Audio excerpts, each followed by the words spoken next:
keep me focused on the target, you dey give me the punch. You know me eyes, now the dark shine for me like a touch. Light, but it isn't cold and dark, you dey give me the sun. Light, now you know must have before give me the thing, right? And I want to tell you thank you for the love, the light, the ride, the hype, the tide, the fight. Now I dey with you, I dey feel so alive. Every move I make, every step I take, put your arms around me, let your light shine on me.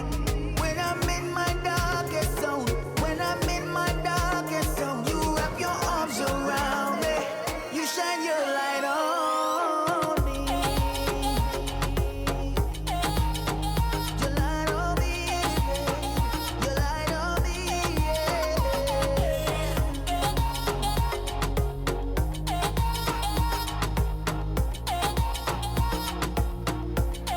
Sit. True love no get yakba. Think the flow really sweet like a water. Hold tight, we together. Tiggy tiggy one. Take me a watan, keep me warm. You in a matan. The one where they pick me up, put it like they really man a man. You they keep me back on track, waiting no go like our plan. You the butter me brain, now keep on sweet with time and jam. You the only one, me number one, say you not the one. every move I make, every step I take, put your arms around me, let your light shine on me. When I'm in my darkest zone, when I'm in my darkest zone, you wrap your arms around me, you shine your light on me. Your light on me, your light on me,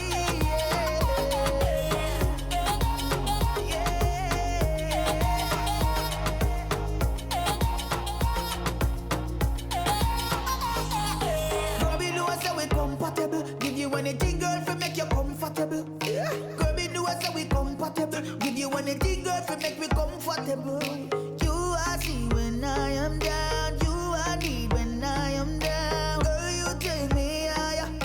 Girl, you set me on fire. Whoa. Every move I make, every step I take, put your arms around me, let your light shine on me.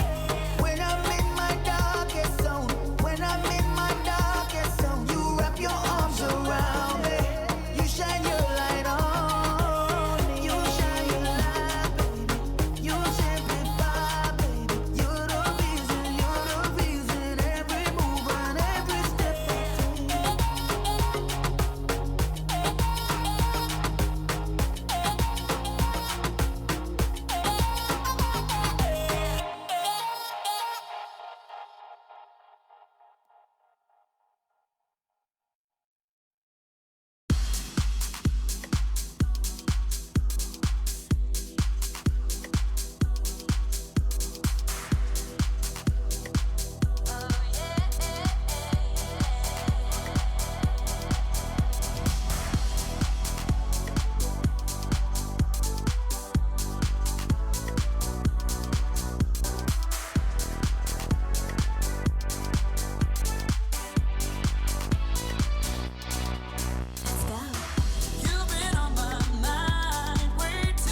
Bienvenidos al All-Star de League of Legends 2016. Hemos reunido a 30 de vuestros jugadores favoritos. Durante los próximos 4 días lucharán codo con codo para defender a sus regiones y demostrar quiénes son los mejores. Han llegado para incendiar la grieta del invocador, el equipo de All-Stars compuesto por la LCK de Corea, la LCS de Norteamérica y la GPL del sudeste asiático. Un fuerte aplauso para el equipo ¡Fuego!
Dispuestos a congelar a cualquiera que se ponga por delante, representando al equipo hielo, los All-Stars de la LPL China, la LMS y la LCS europea. ¡Ruido para el equipo hielo!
¡Que comience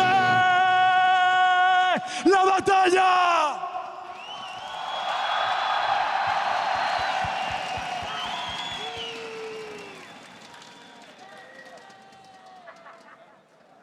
There they are, our All-Stars from Fire and Ice. What a fantastic performance and what a fantastic introduction for the players by BeBe.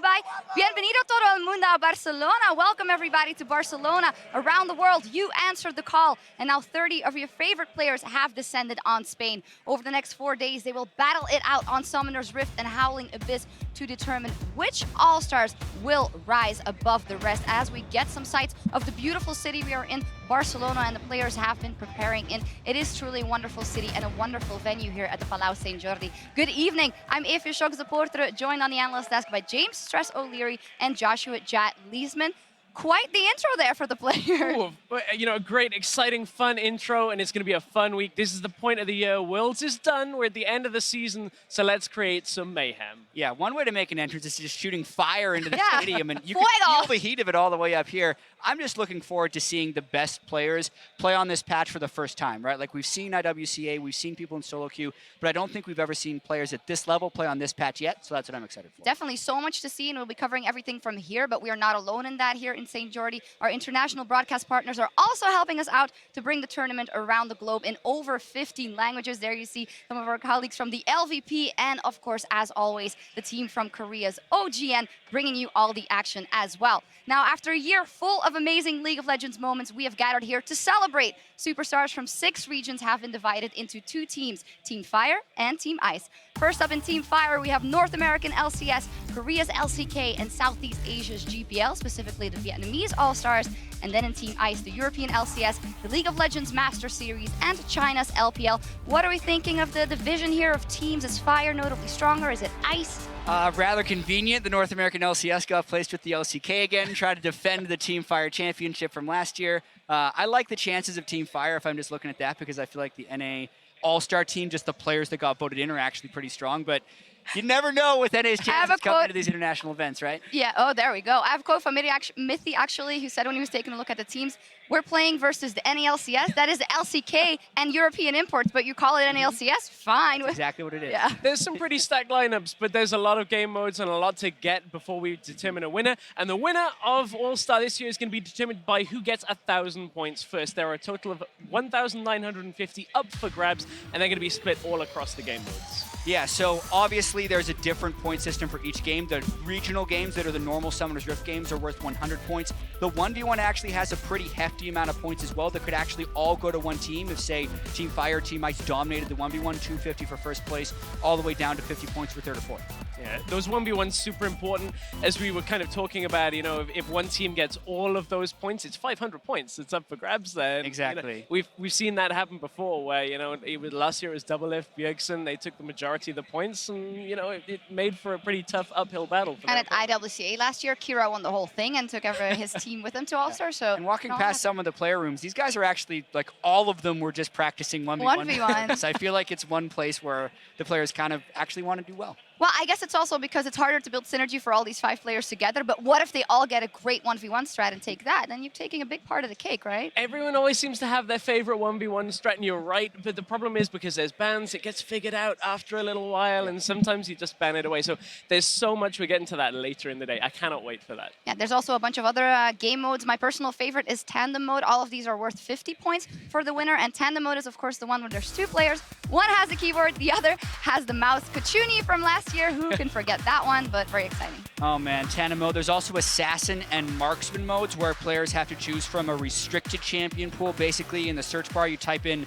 Marksman for Marksman mode and Assassin for Assassin mode, and those are the only champions you can play. Also, you have to build only offensive items in those modes. Yeah, no tanks in either of those modes, thankfully, but we might see a couple of tanks in one for all. One of the fun modes we had from IWCA, we had a lot of Zags coming out, we had some Javans come through as well. So that's the mode where everybody votes on their team for a champion to play. All 5 members of that team are going to have that locked in. That gave us last year 10 Blitzcranks. I wonder whether we'll see anything like that again. It's always Jarvan fun. versus Yasuo again. Yeah. Like, that was actually a really great thing if people were watching IWCA, or just go back and watch the 1-for-all between Yasuo and Jarvan. Like, there's some really fun combinations you can see, especially when you have really good players playing that wacky game. Brazil versus Oceania, 5 Zags with a ZZ Rot portal. That was fantastic. so funny and at the same time so frustrating because we were talking to the Oceanic team and they said, oh, we'll just, escape. No one can catch Ezreal. 3 Zacs come flying in. They Zac suddenly can catch hit. Ezreal. Yeah, when there's 3 of them all ulting as well. Craziness. I hope somebody's got something new as well that we're going to get We'll to see, but it is something we can see come out as we are here on patch 6.23 for the All-Stars Madness. That is preseason +1, and in IWCA we said, okay, Assassins, all these reworks, everything's gonna come out, and it was tanks. Surely with so many champions changed, we were looking at it, Assassins were going to be the name of the game on preseason, as you alluded to. A lot of people talking about the strength of Talon. We didn't see any of that. LeBlanc got banned, but it's all about the mastery changes, Chad. I mean, it makes tanks so strong. I feel like Courage of the Colossus just kind of snuck in under the radar with all these assassin changes and just kind of dominated the top lane meta. But in all honesty, the 6.23 patch here, there's a lot of stuff that's really OP, and I want to see how much of it gets exploited by these top players and how much of it is undiscovered or doesn't necessarily work on the pro game. Like Shyvana, for instance, if you're thinking in solo queue, crazy amazing jungler, but with the really good players, Lee Sin probably better than that, Ivern probably better than that. Like there's so many things that I want to see if can kind of overtake the meta we saw at Worlds, and then we'll see in the fun games here. And as you alluded to from IWCA, that's teams that were kind of thrown together from their own regions as well. So now I want to see if, the likes of Korea's players are going to bring something that they've been playing that nobody else has really seen. One thing's kind of for certain, Nautilus, such a high priority in the top lane right now because of how stupidly broken with his W as well, gets 53% of his max health as a shield. It's crazy. You just cannot kill him. Unkillable. Yeah. We'll see what happens. And of course, as you say, pro players, so they're definitely at a highest level, but they haven't had that much time to work together. So maybe they go for something that is better to execute. I know in the Assassins modes, for instance, you can pick Nocturne and Pantheon, and we saw that in the IWCA as well, coming out of the GPL, using that as a strategy. So it'll be interesting to see if they go strategy crafted or just have fun and, rely on their own prowess. Yeah, I mean, I feel like a lot of these players are going to be playing mostly to show off, and the really in-depth strategy isn't going to be there. And I think that's totally okay. I was talking to Doublelift on the way in. He hadn't necessarily researched like, oh, these are the best things for Assassin mode, and he hadn't gotten out his theory crafting. But he says he has been playing probably more than a lot of these other guys, because we have to remember we're pretty much in the off-season everywhere in the world. So the question is, how fresh will these guys be? Who has figured out the game the most at this point? And honestly, who's just going to have the most fun? Well, to that, we also saw yesterday EU was sightseeing a bit and going around the city. And then on the other hand, Bjergsen tweeted that they were practicing really hard. So team bonding, it is just as important as anything else. It's what we've learned. IWCA, we saw the SEA team. They've now played 2 tournaments. They're here for their 3rd as a team.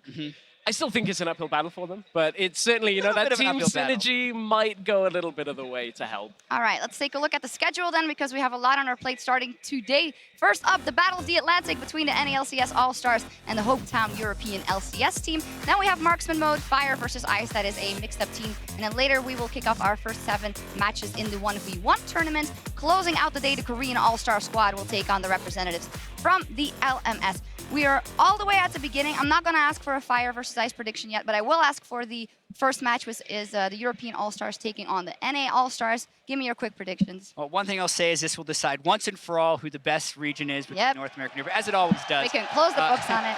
No, I mean, based on the votes, I feel like EU voted a lot for like the classic popularity. We have a couple people in there that were in the promotion tournament, whereas NA, I feel like, voted more of the true All-Star team. So I think those guys are pretty heavily favored. I unfortunately don't disagree on too much of that at all. I mean, it's been a while since we've seen Peke in mid lane. I'm not doubting him at all, but when you compare him to the NA lineup where you're like, okay, All-Star, top tier, All-Star, every single role, it's tough for us, but I think we can still do it. In NA's favor, I would say. I think They've been in our favor before. They are the favorite. That does not make me very confident. Well, we'll see. But before we send it over to our fairly balanced, not at all biased casting crew, Doublelift tells us what the NA versus EU rivalry means to him. I've been to All-Stars 4 times, and all 4 times NA versus EU is like the most hype and the most like talked about match, because there's always like the NA greater than EU greater than NA like meme, and All-Stars is just like a really hilarious way to show it. Especially like, I guess I have a history with it because my first time I was playing in All-Stars, it was the very first one, and I got a penta against EU, which felt like really good, and ever since then, it's just been like a pretty big grudge match. NA players always like trash talk EU players and the other way around, so I really want to smash them. We'll find out if Doublelift can smash the European All-Stars or whether he will get smashed. Welcome, everybody. I'm Trevor Quickshot Henry, joined by Sam, Kobe Hartman Kensler, and Martin DeFiscio Lunga. I brought some backup for the EU versus NA rivalry. We stuck you in the middle. Classic European 2 versus 1. Okay. It's what we do. I outclass you. That's the best part. I love the European NA games because we're like sibling rivalry, right? We're friends. We can, make fun of each other a little bit. But in the end, it doesn't really matter because Big Daddy Korea is the best, and we all agree on that. Long game, right? That's what you're playing for. Let's take a closer look at the All-Stars taking part here in 2016, representing Team Ice, blasting their way onto the Rift. It is the European LCS, SOAS in the top lane, Jankos in the jungle, xPeke playing on Spanish soil. Now in the mid lane, Reckless ADC and Mithy, of course, supports. A lot of Spanish pride there for the EU squads. Definitely true, but representing Team Fire will be the North American All-Stars. In the top lane, it's Impact. In the jungle, Rainover, mid, Bjergsen, AD carry Doublelift, and support Aphromoo. And honestly, we have to praise the North American fans for understanding how to vote the absolute best players to All-Star with this team. Because I think if I had to pick 5 guys from 2016 in North America and put them on a team together, these would be the 5 guys. Because you have the leadership as well for someone like Aphromoo. DeFiscio, are you starting the excuses early? No. Veterans. For the veterans of the European squad. No. SOAS, Reckless, Peke, it's 60% Fnatic. It is. All I'm doing here, 80%. all I'm doing here, guys, is I am building up North America like we do every single event. And then I'm ready in about 30 minutes from now when the game is over and Europe has already won, because Mithy and Jankos are fantastic players. They're here because they're the best in their positions, best support, best jungler. Of course, the other guys are still great players as well, but they're also here because they are so popular in Europe. And I'm just building up America so I can knock them back down when Europe wins. Jankos there getting a big cheer from the crowd, definitely deservedly so.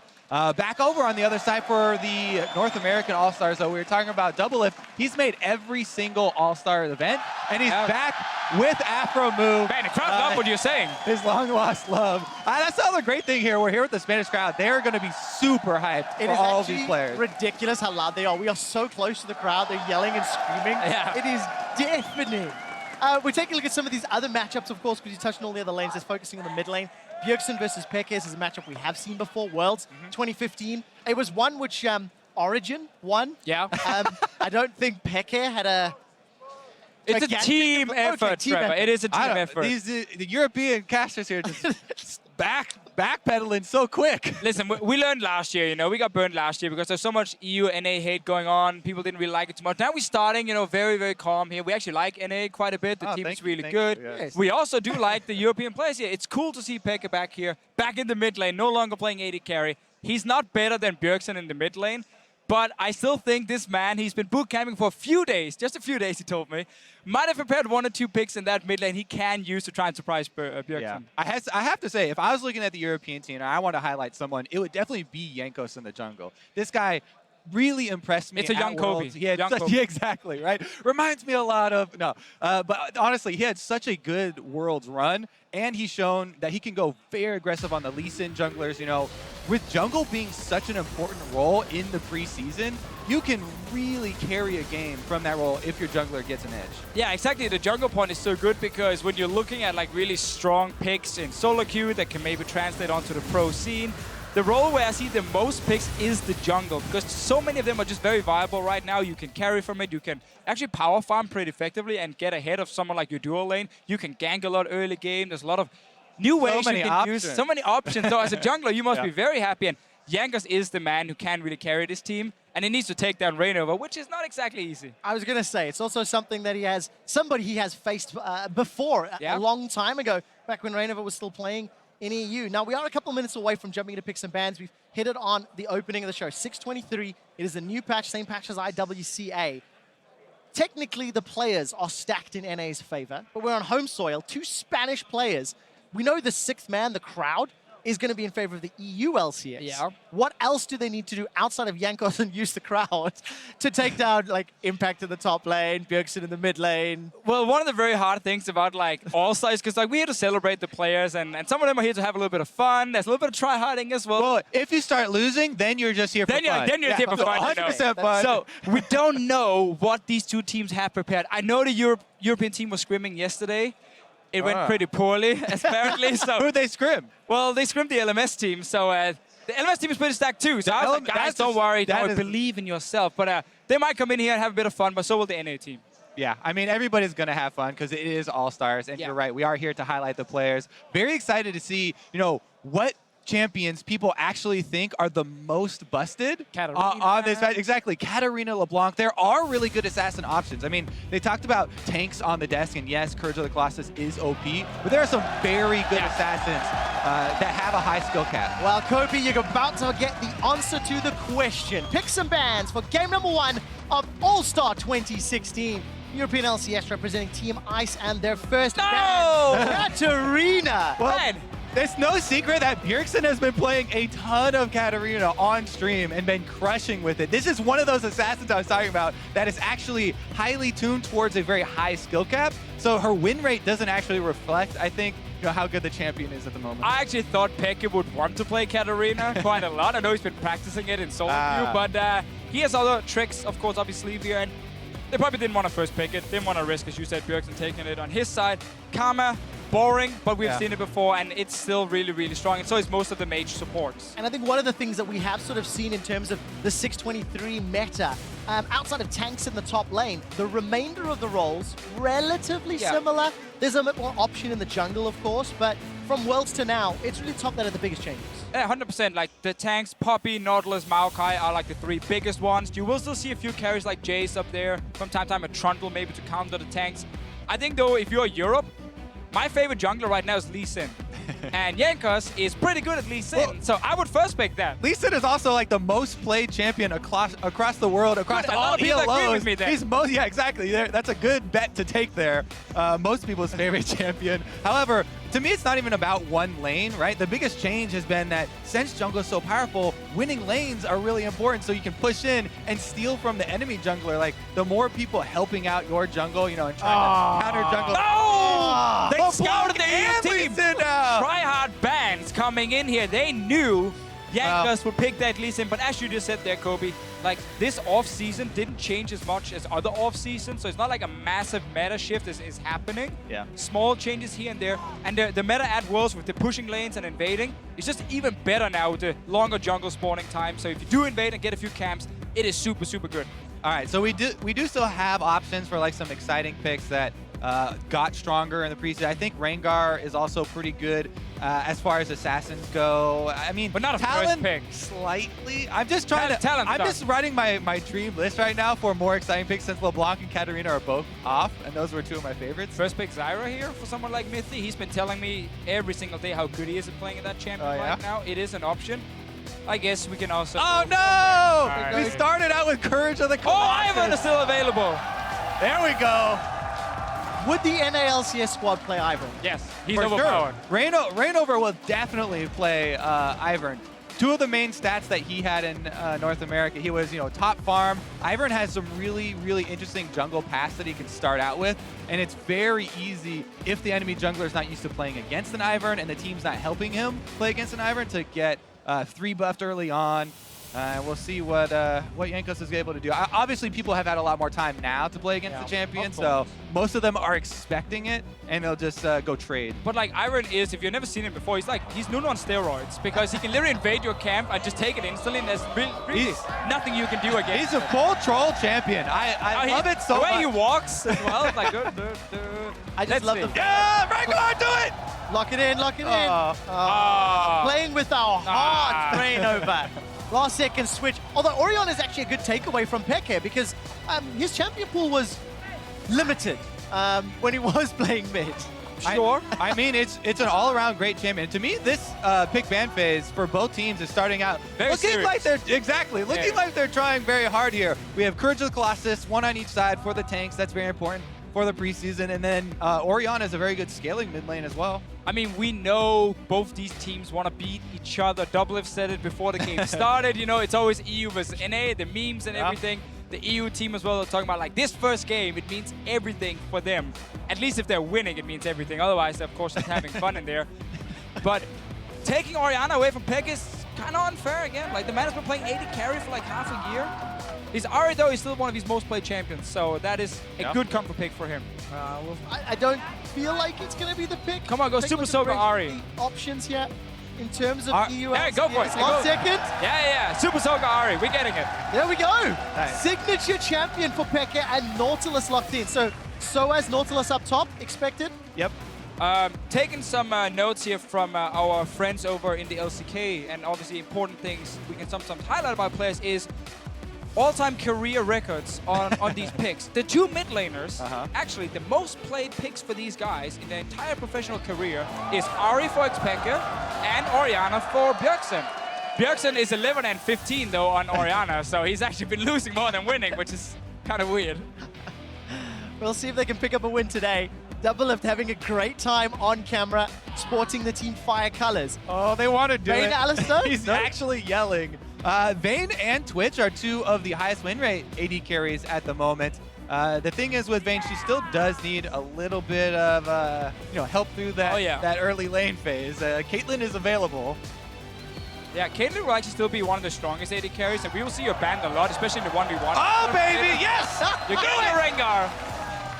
Got one. All right, Rengar's in here. And we might get the mithy Zyra as well. I do want to see Twitch from Reckless because Twitch is really, really good on this patch, and we got a lot of stuff we can say about that pick specifically. This is obviously not the patch where Twitch will get nerfed slightly. He's still like extremely strong here on 623.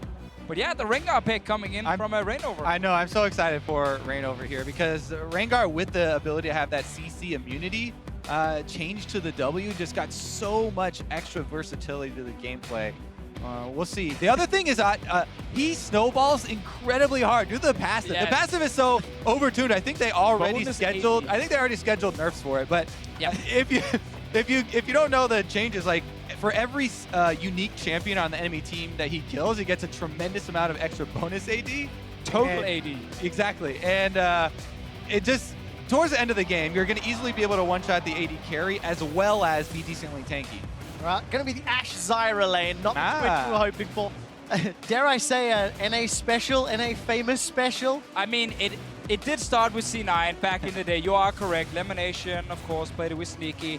Europe then did pick it up back in Season 3. We've gone a little bit back in time here with this EU lineup with Ari as well coming into the mid lane for xPeke. Exactly. So we have some old schools, but obviously we have seen these two picks a lot of worse. Like Zyra, Ashe were some of the most played picks in the bot lane. Do it. Playing Vayne is very risky. He's got the Janna with him.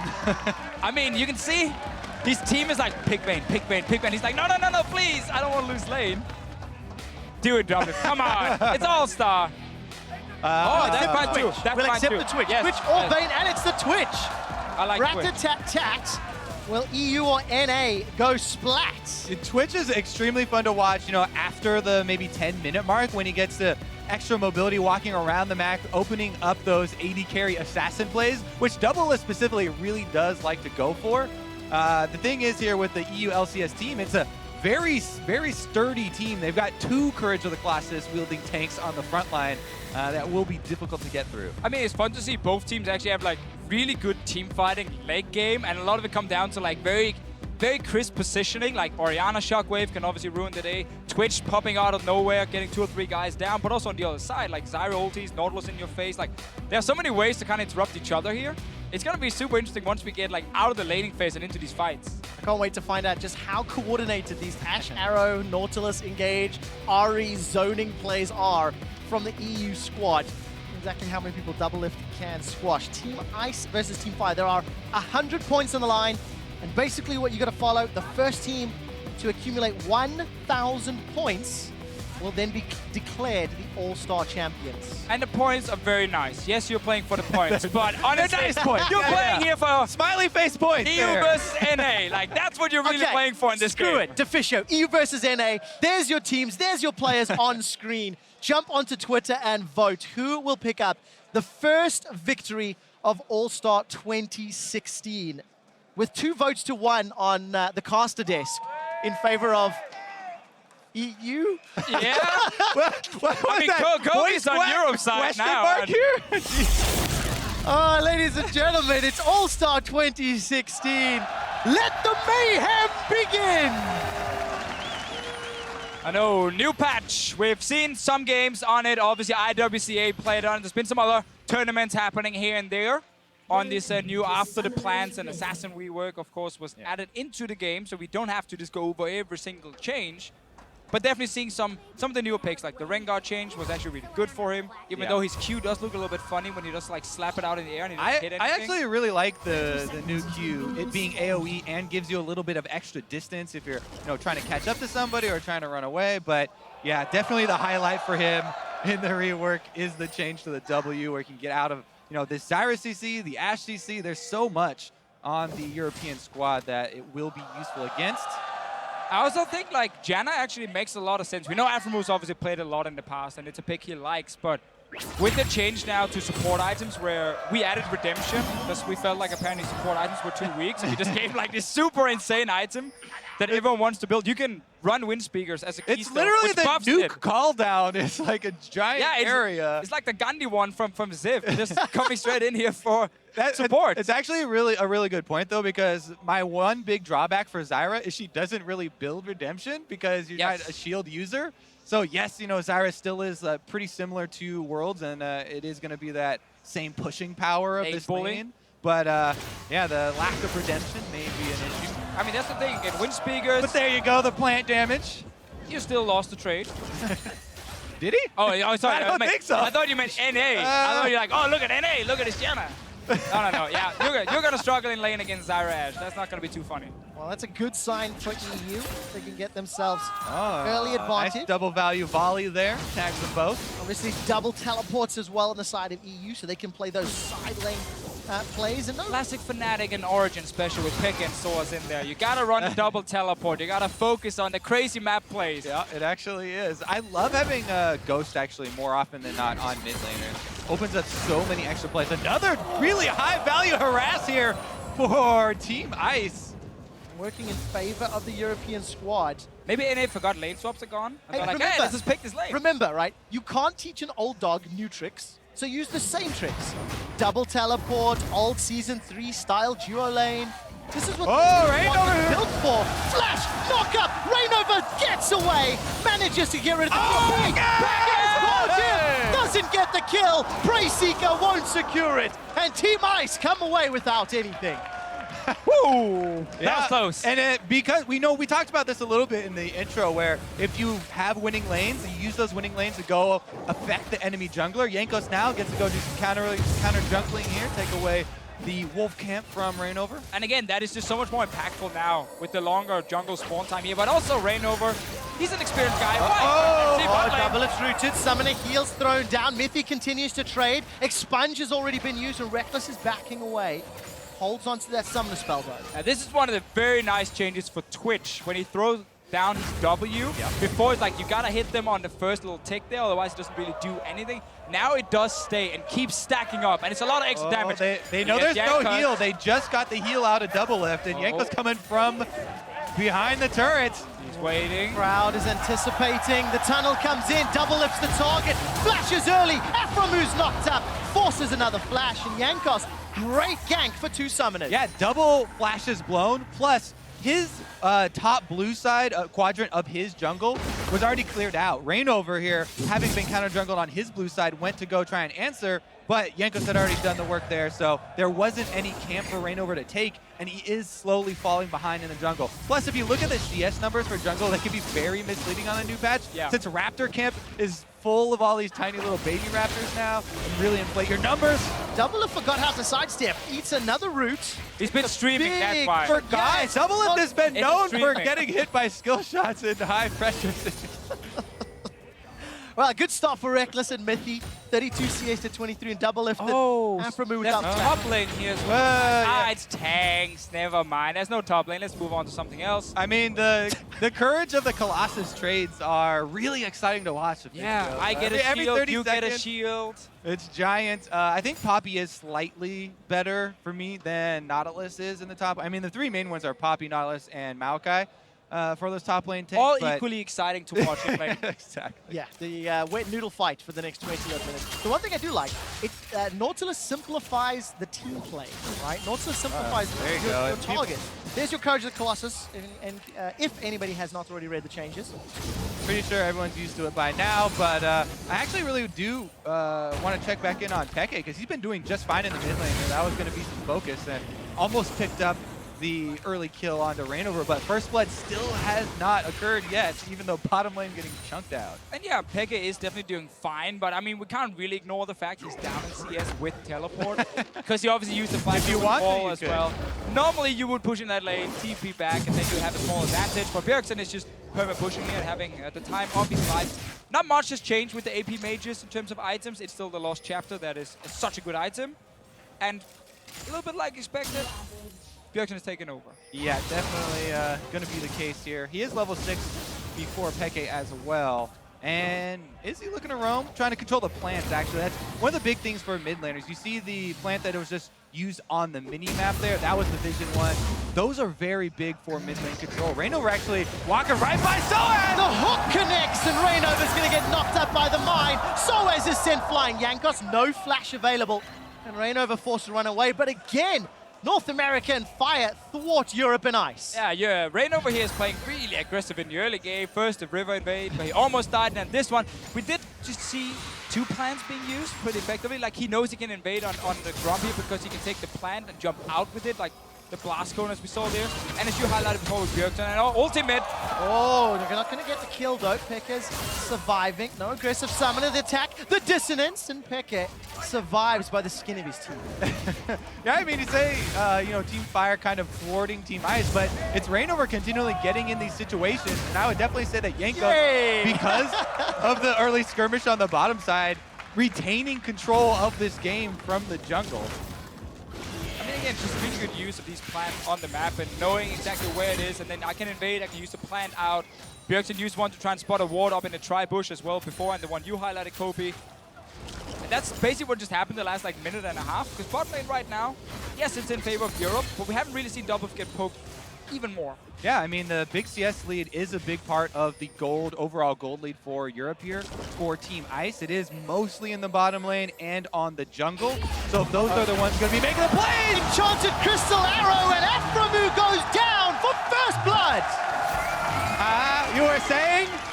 Well, just as talk about the Hold on, Reignover, Thrill of the Hunt has been used. Already a flash from Reckless. Doublelift is firing away with the ulti. Reignover exhausted under the tower. Support coming down for Jankos, but he's too far away. And Reignover and Doublelift, they've escaped for now. Here comes Jankos. Flash is coming back. Available. The bowler bracing now. Oh, he's body blocked.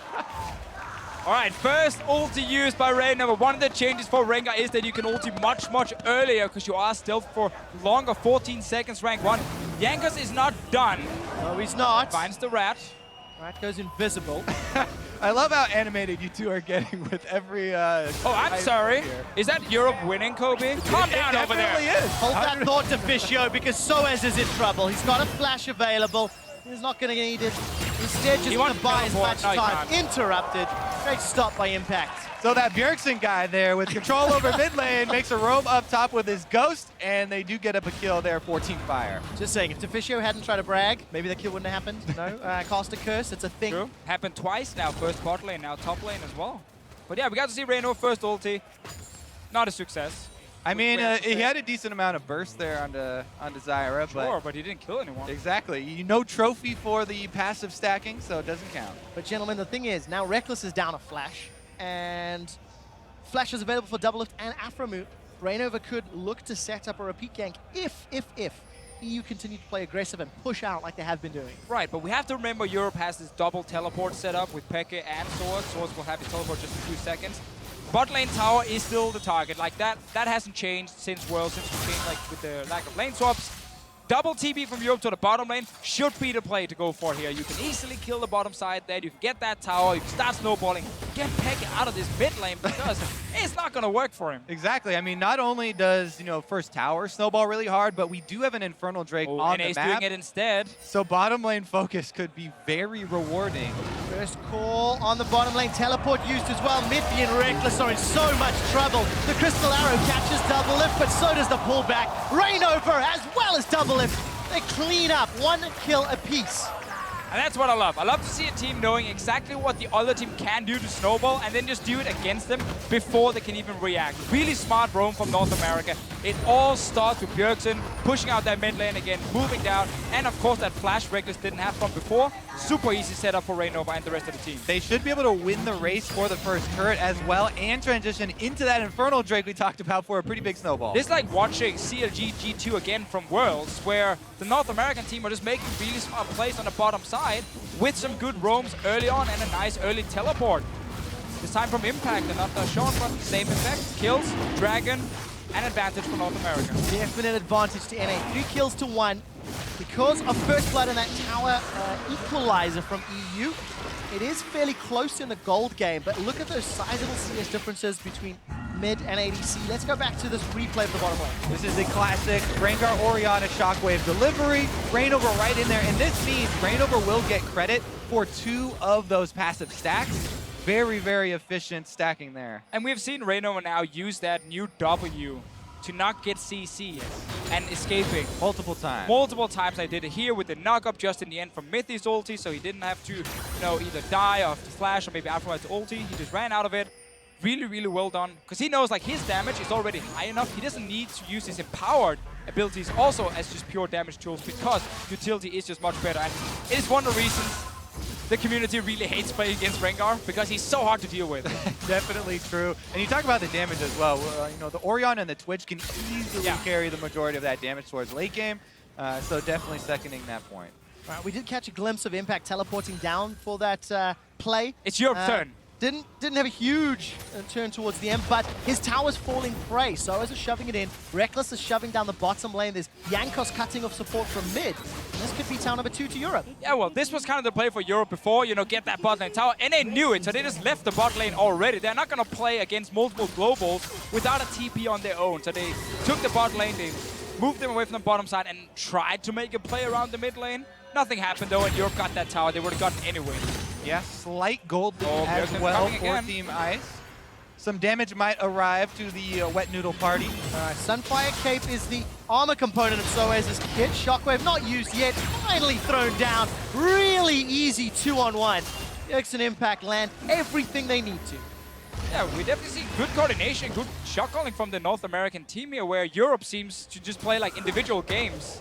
Second time Soaz gets roamed on and doesn't seem to react or doesn't have the time to react and goes down. Yeah, the Bjergsen there, control from mid lane really showing on both sides. He's roamed up top, he's roamed down bottom, he's all over the map at the moment and finds another one for themselves with the flash also being blown there for Soaz. Yeah, maybe Europe thinks he's actually the ally because he is in fact from Europe, so it's like, oh, you're roaming to help? He's Great. been in North America for multiple years even now, I think that story is old. Is it? As a bit of a fan of Bjergsen myself, so...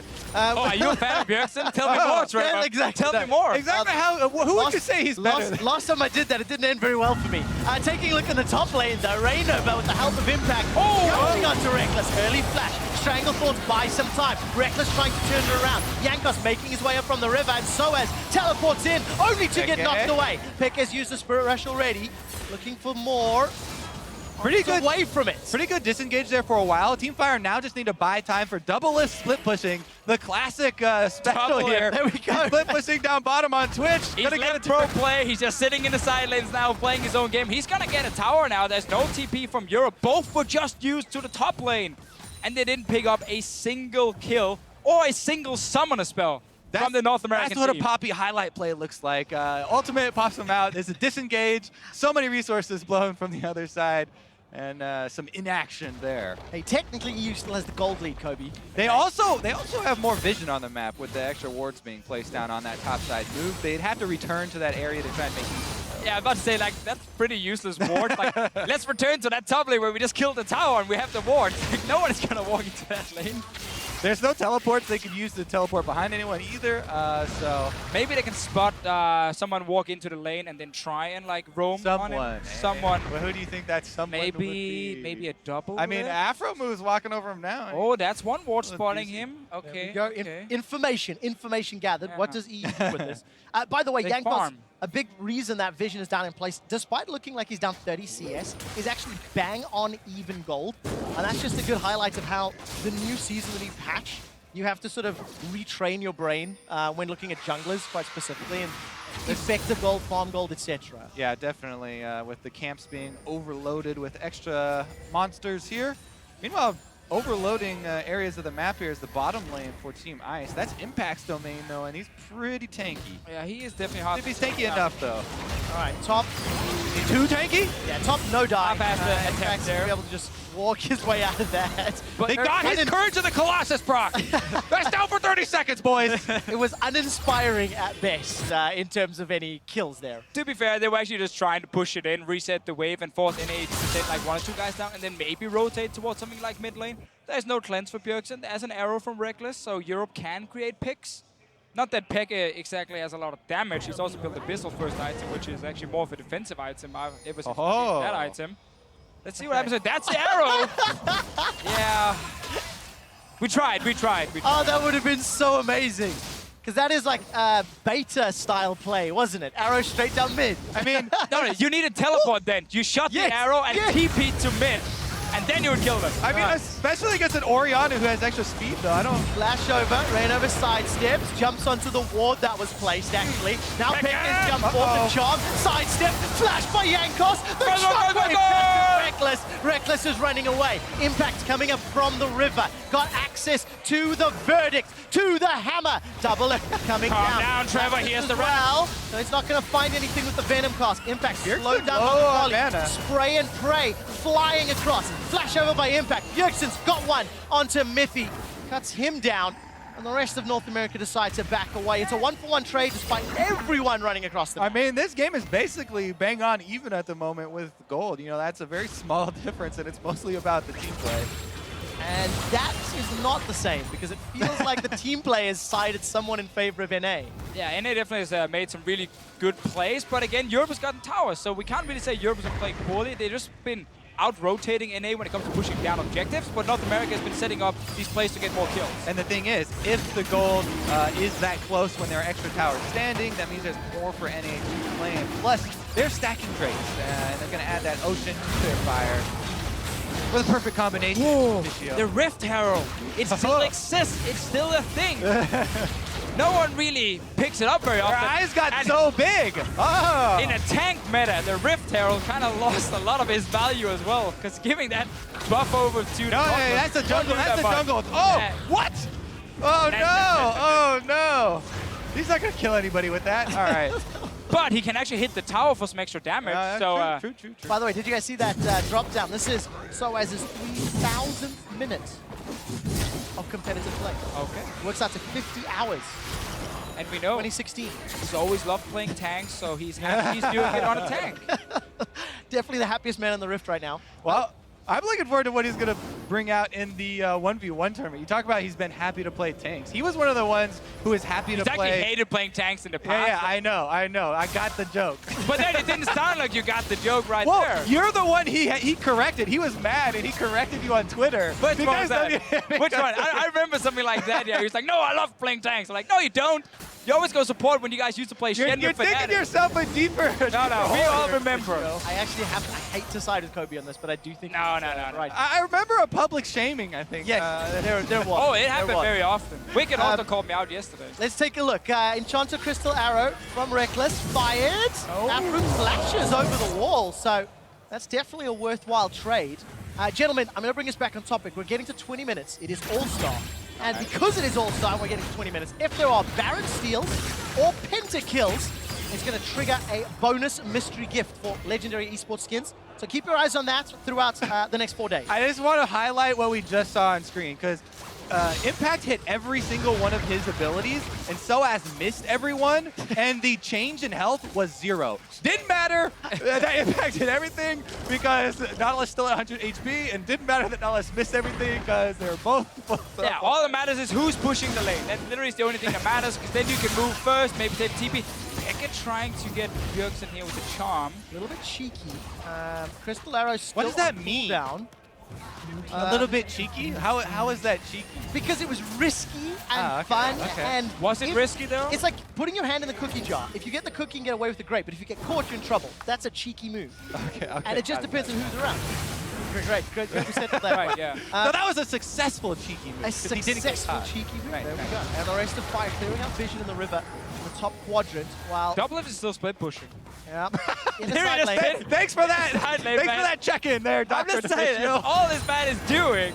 And now poor Swords have to come pick it back up. Man, come on, you're a mega How player. is Doublelift still behind 40 CS when he spent the last 5 to 6 minutes I don't know. alone in a side lane? Rick- He Smart was mid roaming around there for a while, you know, looking for a couple stealth plays. Hasn't really had too much success with him. It's called camouflage plays. Oh, true, Yeah, true. come on. Got to keep up with the times Yeah, here, you know? Doublelift's gone now. Invisibility or camouflage. Thing is, it's especially confusing on Twitch because his own spells have changed multiple times. Yeah. In the character's iteration, I've already got his ultimate wrong twice. I mean, what's to say they won't change it back? It's back to rat-a-tat-tat, right? There we go. Right, Doublelift right now. Hurricane completed and BF sort of working towards that eye edge, which Reckless has already completed.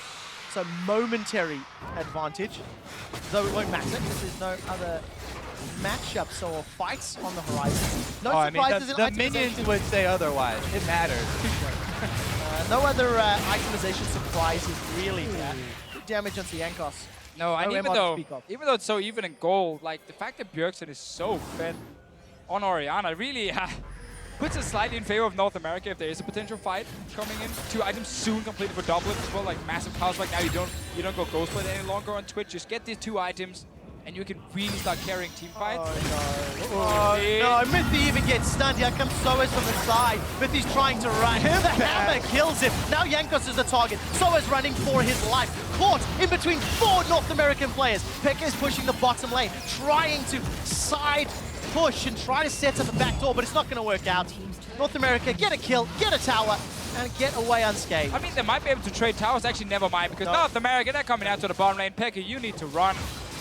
Alright, needs to escape. Oh, okay, they actually stopped. They went back to mid lane on the side of looking North at America. The tower's going low. Spirit Rush used by xPeke to dash away. And the tower does not go down, left on about 8% health, so very, very He's low. setting up the back door. I That's can it. see it now. Slow and steady. Slow and steady. Then he's going to get the mid tower low, and then suddenly, boom. I mean, he doesn't really want to fight Impact. Impact definitely too tanky. No one wants to fight Poppy already. That's the problem when you play against Poppy. You can't deal damage to her, and we just saw her damage against it. I know it's a squishy support, but it took her no time to kill Mithy. These arrows are a little optimistic. I like, hey, there we go. Throw down the flare. I like the attempt, though it's not working out. And Doublelift sneaking his way up. Camouflage. Camouflage play in action. Not going to work out this time around. But that's actually something you mentioned earlier, Kobe, the ball delivery system of the invisible Rengar. Yeah.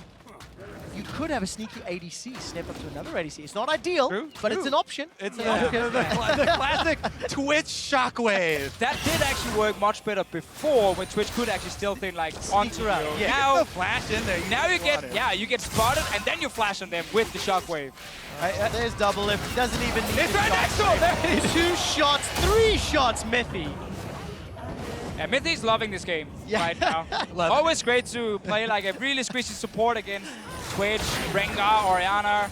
And he can't even build Redemption, so he can't use it while he's dead. That's one of the best things about Redemption, by the way. Even after your screen turns gray, you still get to play. Get to play, Get strong to play. word. I mean, you get to see the, but that's about it. It's funny. Remain involved. Giants, Remain exactly. involved. I'm helping, right? Oh, that was a flash from Aphromoo. He didn't need that. Flare, where's the flare? Oh, he knows. There we go. There we go. Good boy. There you go. I was like, Dragon number 3 secured at the cost of an Aphromoo flash. It was to secure the Dragon. yeah, Kid. I say worth it. At Worth the cost. I think that was a donation. Here Not we go. a, Donation. Great turn. Get in there earlier. To be fair, he doesn't need it to dodge the arrows anyway, so he's actually going to be fine now. And North America, 3 dragons, small goal advantage, very fit Twitch and Orianna. Looking pretty good for North America. Recipe for success, especially if he's sidestepping those arrows, or the arrows missed, depending on your point of view, opinion. Because that's really the only way EU can get back into this. Get an arrow, get a charm, maybe a flank from the 2.5 TPs. Yeah, they have to like double TP flank, like push the 3 lanes, like one with Nautilus, one with xPeke down on the Ahri, and then like try and flank on the North American team.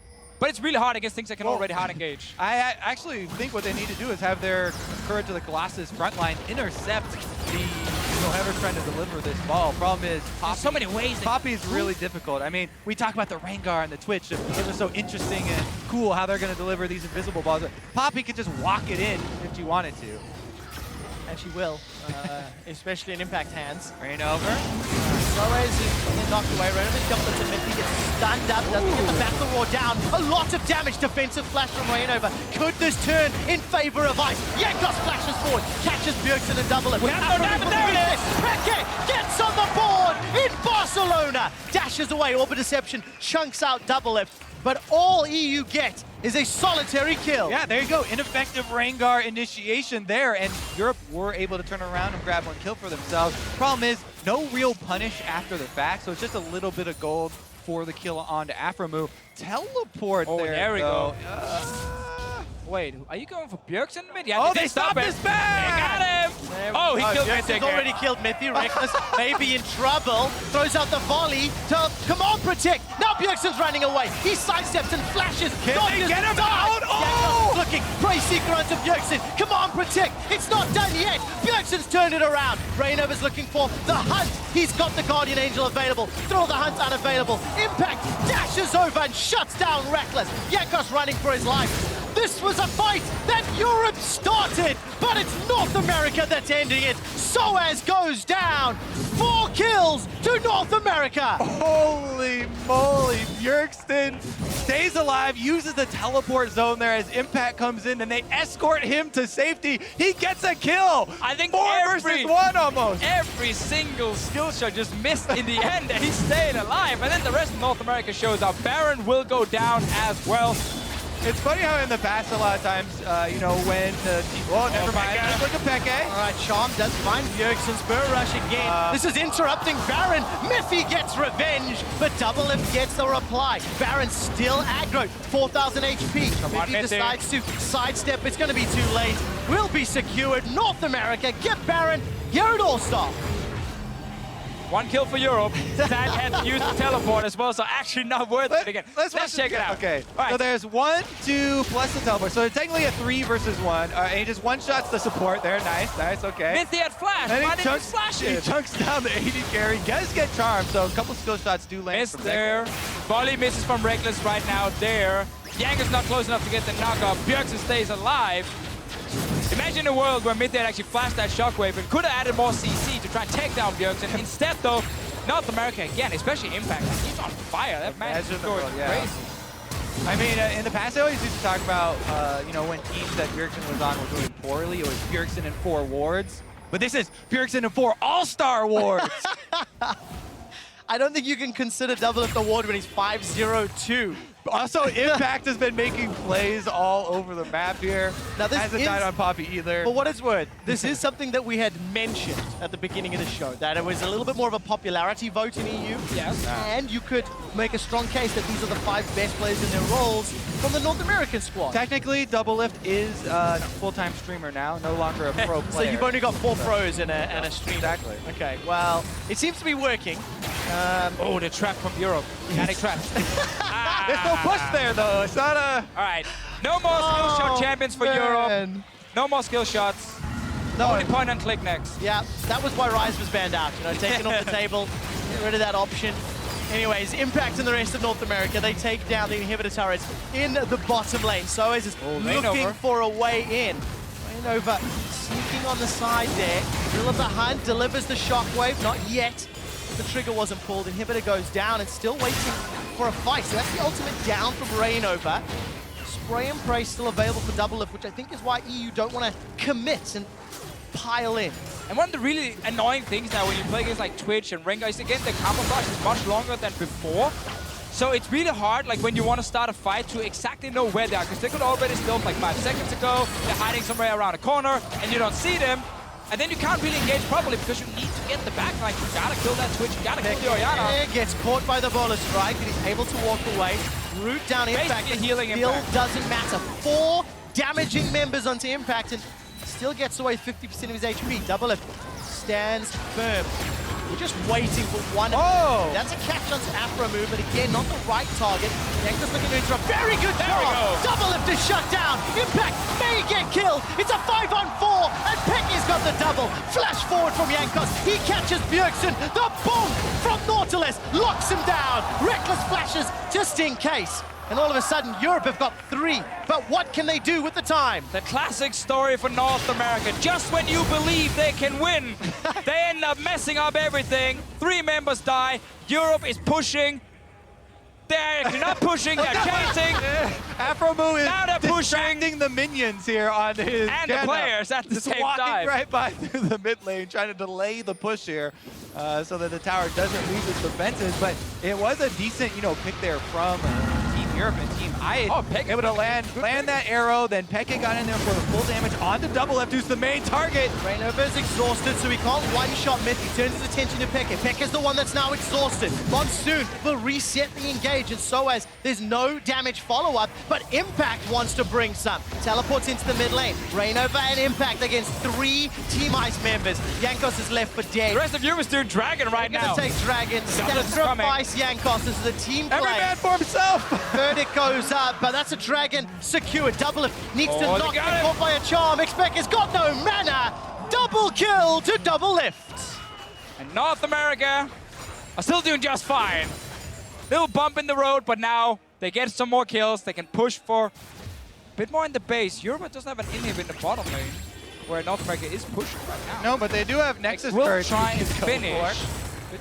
Yeah, relatively 30 easy seconds for finish. Peke, 25 for Reckless. It's a lot of time for North America. 2-on-5, and there's super minions pushing in. North America could strike first blood at All-Star 2016. They've set their sights onto Soaz and the towers. So it's just getting in there, being super annoying with the big shield. Towers go down. Needs to wave clear. Shot by Mithy. oh, Doesn't find Mithy, but the Nexus turrets are falling. Jankos looking at Rainova. There's a GA still available. The Vow, the Redemption is thrown down. Nexus turret number 2 still standing. Here comes GA the carries. is popped by Soaz. AD carry is alive. Peke is Peke's alive. up. Ash Arrow connects onto Impact, the worst possible target. Impact turns his attention. Steadfast. It's Peke. It prevents anything. teleport!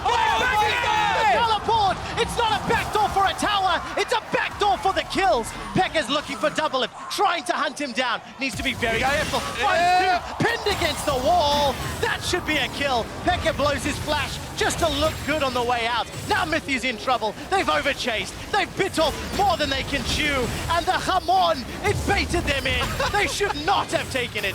Jankos left for dead. Here comes Reckless. He's got 2 tunnels to choose from. No vision. Whack-a-mole for Impact. This is the slowest kill ever. Reckless. Oh, the comeback. Taken down. Doublelift looks for another. Isn't going to find it. 10, 1, and 2. North America on another tower. Love me some 80 carry crit battles. Love me some Twitch. Just hoping for that extra crit there. Doublelift does get it. Soaz is now turning his attention to Impact. Gonna chase down. Jankos threw out the farm alarm. This is how we beat the Koreans, by playing like this. You're both teams fighting so yeah. much. Backdooring against each other. Oh, no, Doublelift, what are you doing? We're revealing our strategy too early. Do not watch this game, LCK players. This is definitely not the strategy for next season. Top secret strategy. All right. Oh, look at it. Here's another teleport. And then ward just expired too. Oh, so good. All right, here he gets the charm on Bjergsen. The main carry picks up 3, counting the Guardian Angel. Doublelift staying camouflage for such a long time, just out of range, so he's not spotted until Peke wants to chase him a little bit too far. Good play from Impact as well. Gotta say, some really good individual plays from the North American side, especially Doublelift on his Twitch now. And I have to admit, I'm relatively impressed with Peke's Ari this game. He's hit a few more charms than the rest of his teammates have been able to land.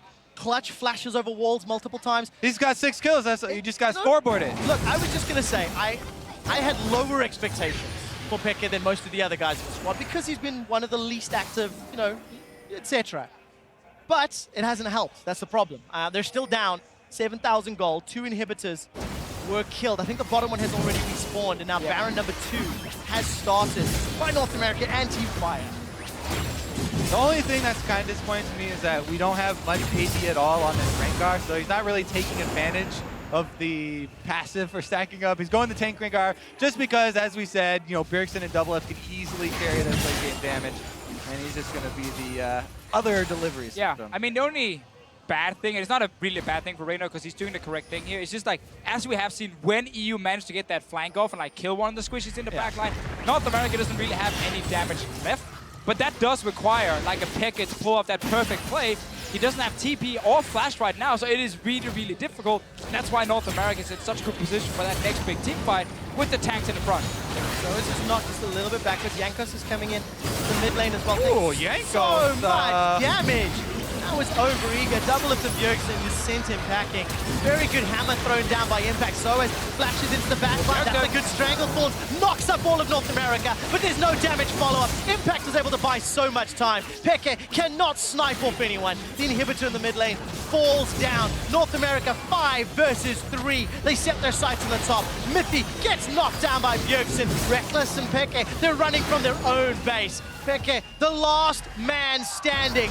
North America, they take him down for the ace.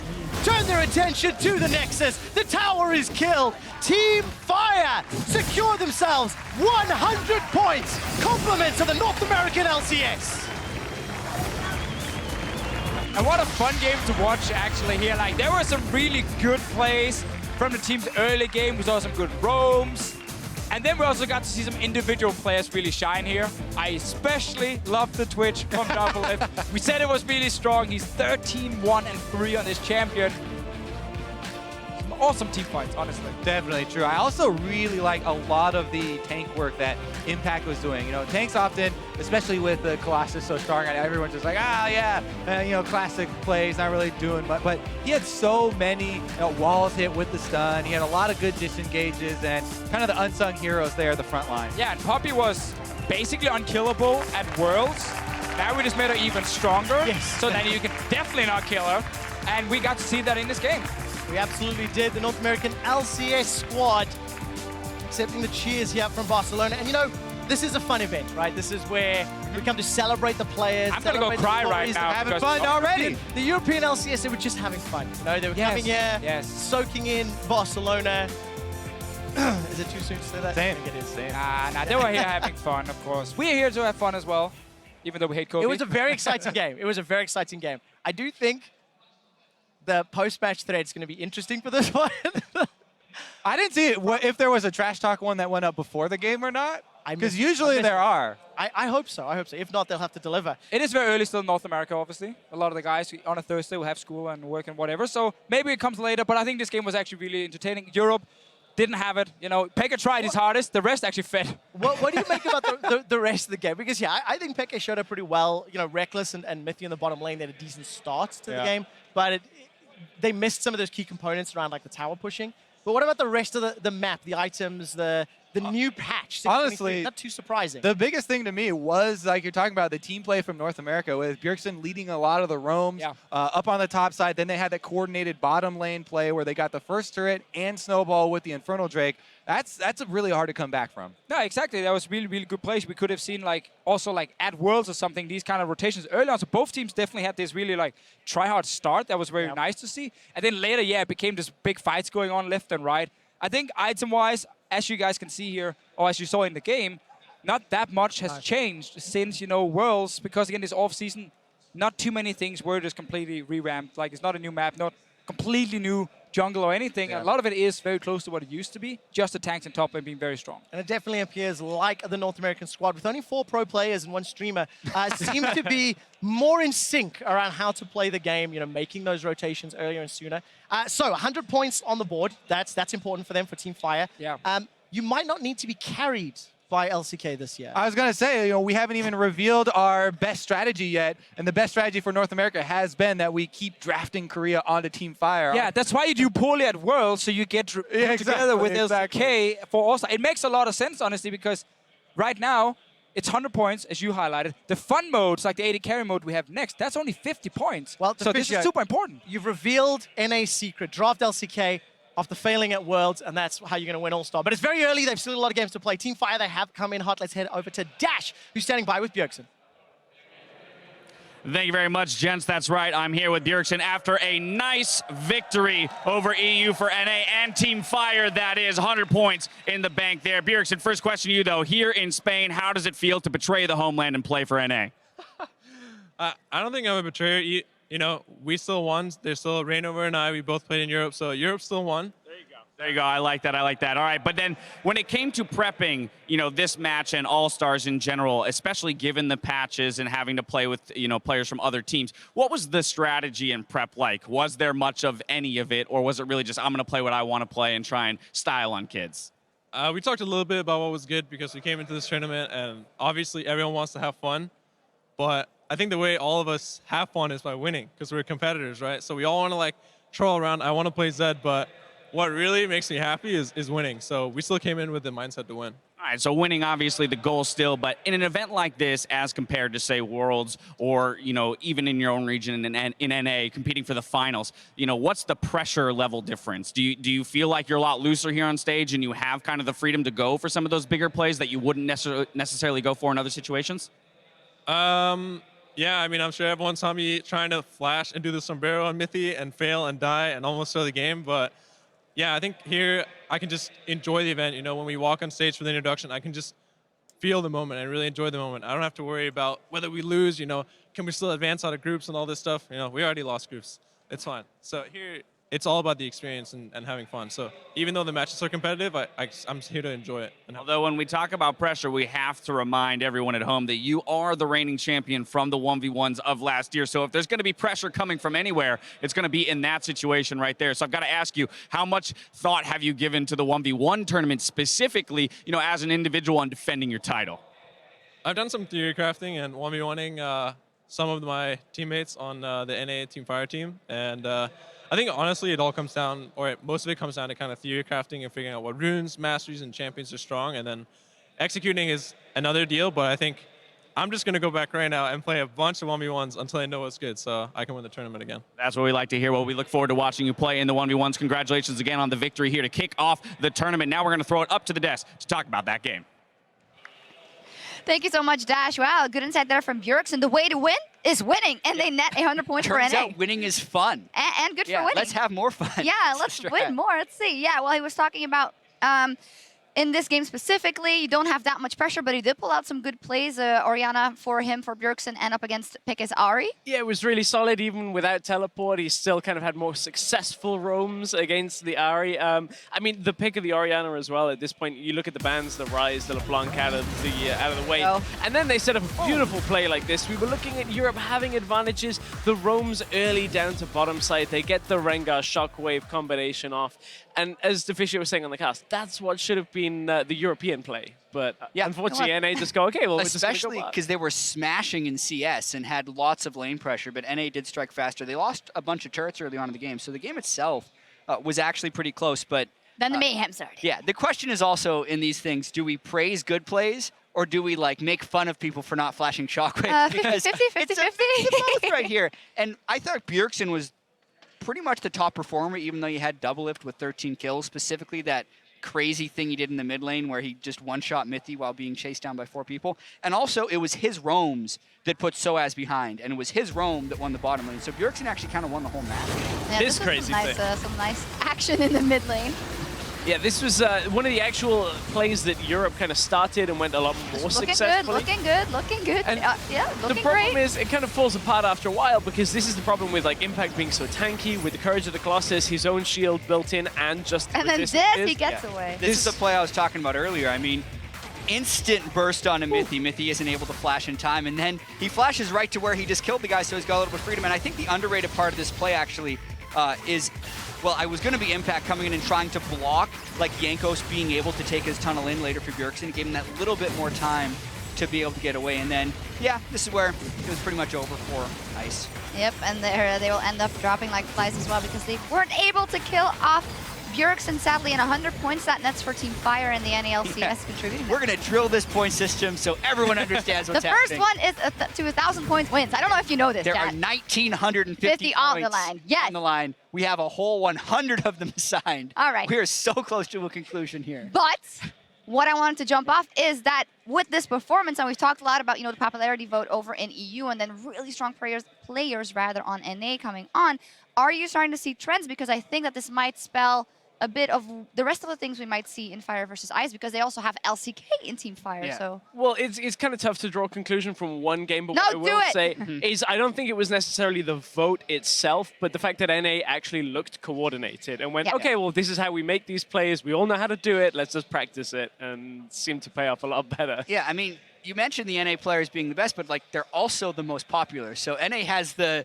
benefit of having their popular players also be their best players. So yeah. We're going to take a quick break, but before we go, a reminder that you can show your team colors on Summoner's Rift. Team Fire and Ice icons are now available in client and until December 14th. They will include a themed emote and recall. We did see a couple of the Fire members spamming the emotes against their enemies before as well, and they look fantastic in game.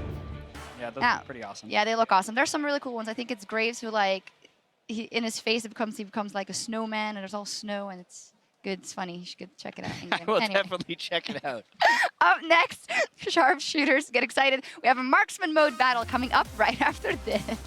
That'll be cool, too. Marksman mode. Check it out. Maybe we see Graves. Definitely. You know the team that wins every scrim just loses, right? Oh, shit. Please, no. So those are the ones going to be making the play. Enchanted Crystal Arrow, and Aphromoo goes down for first blood. We're going. We're gonna dive. I'm gonna go first. I'm gonna go on Ash. Here. Oh shit. I think I don't need. Yeah, don't need. Good job, guys. This was a fight that Europe started, but it's North America that's ending it. Soaz goes down. 4 kills to North America. Slowly on the office. Go there, yeah. Okay, nice. This is the slowest kill ever. Reckless. Taken down. Team Fire secure themselves 100 points. Compliments of the North American LCS. I never noticed, we are the future. Ride for the culture, put my dirty clothes on the lines of a notebook. Never hide from exposure, show you nobody is unbroken.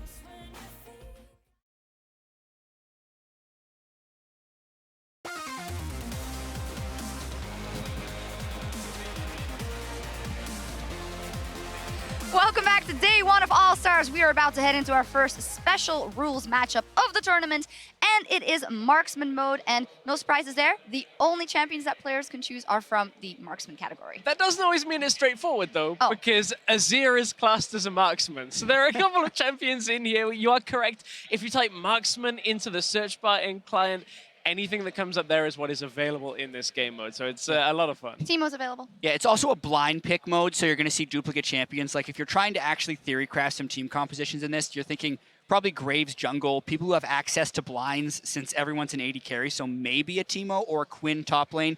I don't actually think you need to have like the differentiation of physical and magic damage since you can't stack armor as a marksman. So it'll be interesting to see if they have different thoughts on what's strongest. Ash Misfortune, it's a bottom lane. Yeah, exactly. You can have some legitimate stuff. Now, there are a couple of little tweaks, to that thinking that you can have some tank components, but as long as it doesn't end up as a tank item, that is okay. So you can go Seeker's Arm Guard and have the cloth armor to get ready to go there, but just you can't, Well, we do know that sometimes popular players... marksman item. I know, right? Sometimes players, they tend to cheat a little bit and go with something that they shouldn't, but then they will be called out, and we hope that they don't. I'm really curious if we can have like a competitive ruling and just have teams like removed points from their official tally.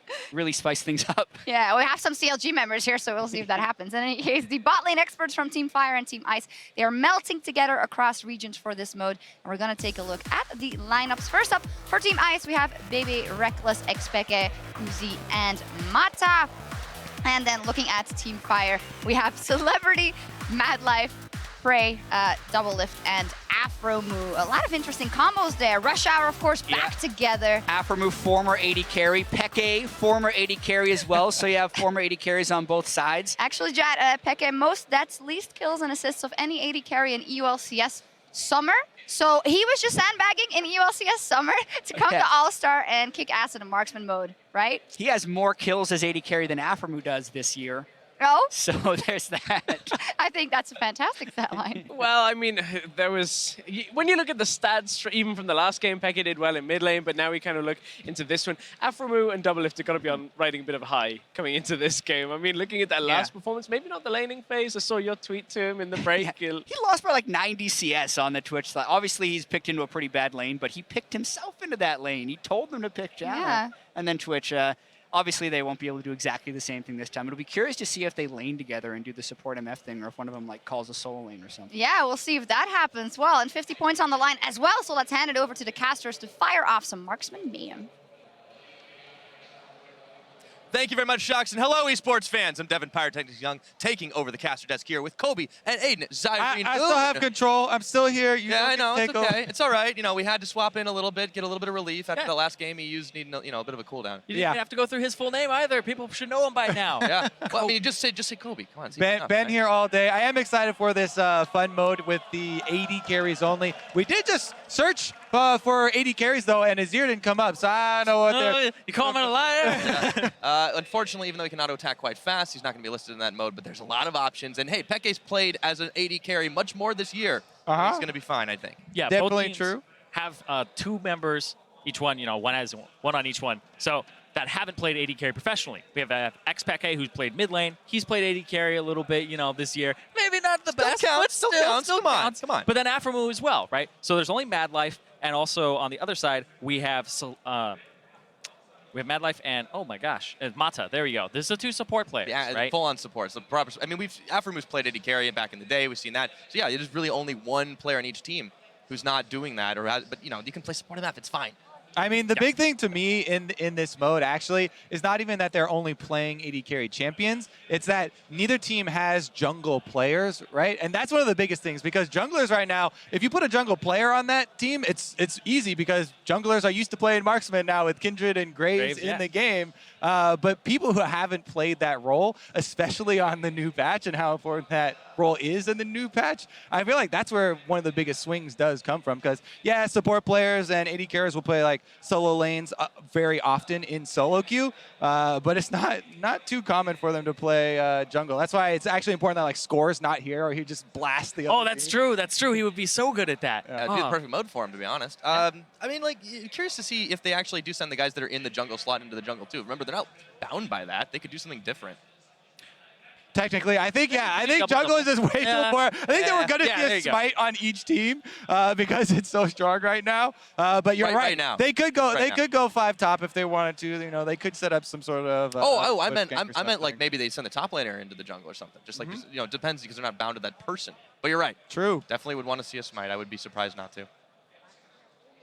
I would. Zyrene is not happy with whatever you just said. I was trying to still figure it out. You mean like that they don't have a top laner in this game?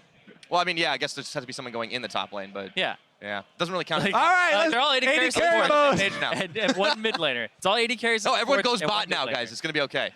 By the way, the reason we're waiting right now is because they did just remake the lobby, so we'll be a couple more minutes here. But Jao was talking about starting to theory craft and see what type of fluctuation we might have. So what kind of curveballs you can throw. There aren't that many because, as they said, we are going to have bans. It is blind pick, so we could have teams with matching champions. So we could have Graves versus Graves, which is probably gonna be one of the repeat ones because he can jungle so well. But then you have high value on things with CC like Ashe and even Jhin with the long range, and everyone's gonna be low defense stats because you can't buy defense stats. So those types of utility 80 carries do go up, I think, as well. Plus, obviously, the ones that are just super strong right now. We just saw Twitch on display. Should probably be a high priority as well. Yeah, I'm really interested because lethality is, it's kind of the nerfed during the early game version of armor penetration. Nobody can even build any armor in this mode. Do we actually see a lot of lethality on somebody like a Jhin? Because they started going back to the Essence Reaver build because it was just really bad against tanks that lethality took so long to come online. Definitely true. And there is kind of a misconception. Like, yes, lethality is weaker early, but it's not garbage. Everyone's just like, oh, it's out the window. What is this garbage stat? It's not armor penetration. But a lot of the items actually have pretty decently early breakpoints, level 8 or so. The runes, I would definitely say the runes are probably in the trash can because they don't break even to like level 12, which is pretty far off, especially for runes. But definitely possibility that we do see some of those items you're talking about. Yeah, and I think you talked about the Twitch. I am actually just really hoping that we get a Vayne off because we've got Uzi and Doublelift. This is going to be like, it's always a legendary matchup. So I kind of hoping one of them picks it to style. Plus, it's so good, you know, as a solo lane, AD carry already is even played, you know, decent amount of time up there. And the new invisibility instead of stealth or instead of camouflage is absolutely insane. And that's one of the big factors contributing to her ridiculous win rate right now. Yeah, the fact that she's also gotten 80 bumps on her tumble over and over again, and people are buying the crit build now. It's not the attack speed Vayne, it's just the IE big shot. Ends up doing like a 700 crit mid-game. It's ridiculous. Yeah, and your health bar just literally evaporates. It goes so fast you can't actually see it melting away. So maybe we get to see that. We saw the Twitch kind of running wild, so Doublelift's already probably feeling pretty hot right now. Yeah, I mean, this mode is going to be a lot about who does get the initiation. You're talking about two-shotting each other. Pretty much all the AD carries in here are going to have a pretty big advantage if you do get that first shot, if you do get, you know, vision control or the jump on your opponent. So that is going to be pretty big. That's actually a good point because you can build AP or AD, but you can't go for a Ruby Sightstone. Sightstone doesn't have. So you have, but you can go for Eye of the Watcher though. Yeah. So we may see some vision control out of something like a support MF, but. Yep. Well, Spooky Ghost is pretty useful. Yeah, let's jump into it then. Right into it. So we will see. This one thing we didn't talk about as much is the Teemo because I think that's the best AD carry for this mode. Yeah, see, blind, you can't do the auto attacks. They were talking about the Azir, but Teemo's kind of the marksman that's not really a marksman in our game. Exactly, and the thing is, you can't buy defensive stats. Nobody can, well, I guess a Hex Drinker does count because it has attack damage on it, but if Teemo's in the game on the other side and he's building AP, if you don't buy Magic Resist and you walk on a mushroom, like you're gonna lose 30, 40, 50% of your life, so definitely could be very big for controlling those objectives. Yep.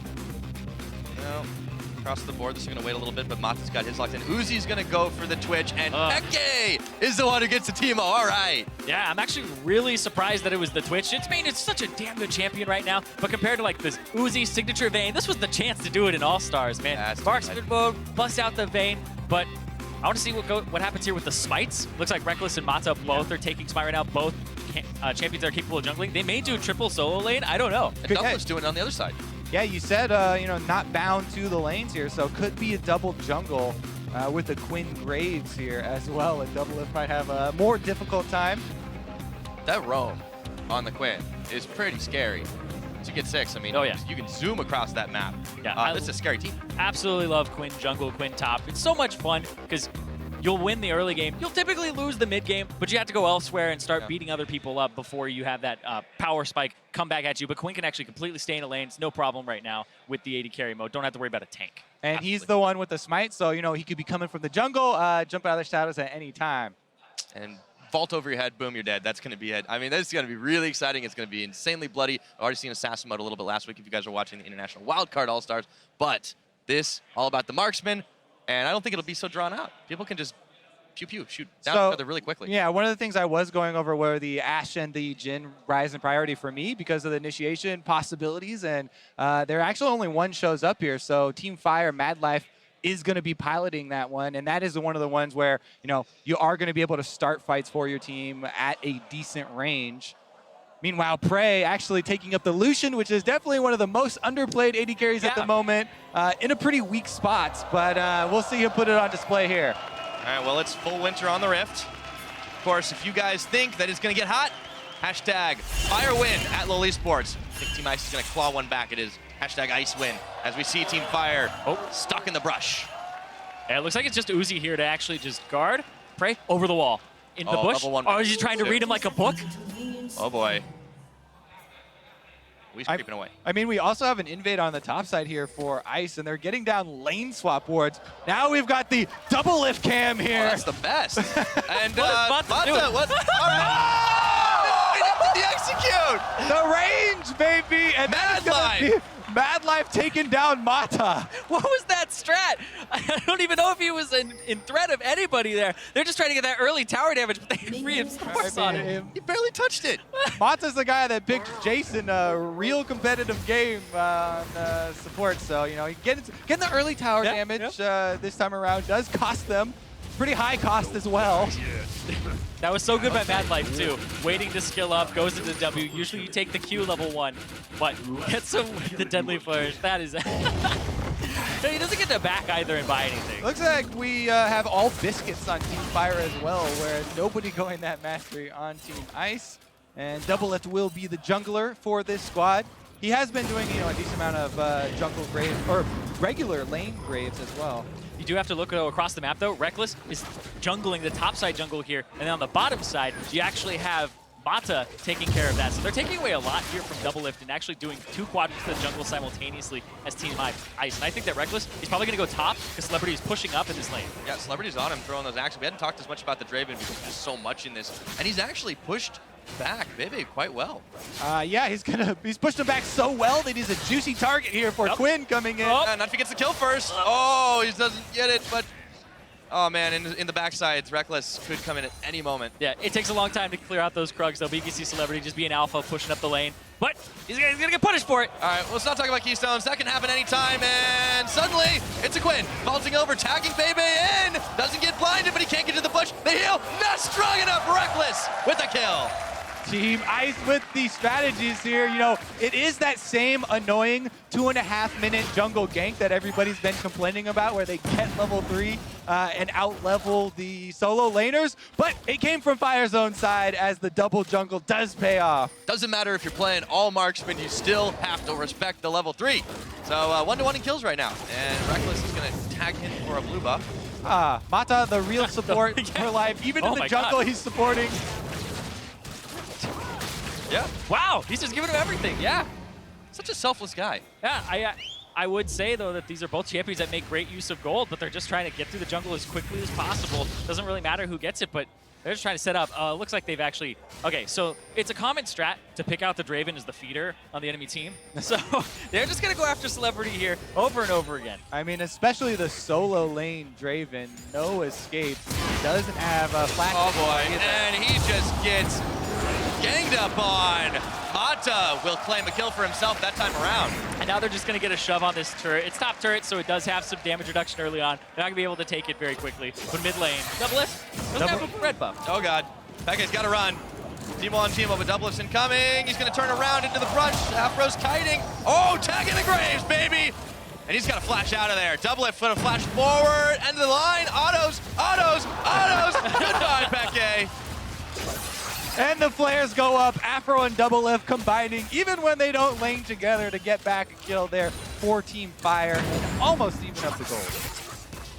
Oh, we're really close right now, 2-2 in kills, and it definitely has been all action from minute 1. Uzi have to back up here as he's 2-on-1, about to be 3. Yep. Oh, over the wall, so he gets to keep his dash. There we go. Flourish. Gonna connect. Uzi goes ambush. Yeah, he is cornered down might as well just run to the other tower. The support is on the way. They do have Reckless. He's not level 6, so it's going to take him a while, but looks like they won't be there in time. They're closing the gap. He's going to try, and they just can't get it done. Team Fire claims another. Yep, now they'll get more damage on this, but Quinn is coming straight down here. Reckless, level 5 already.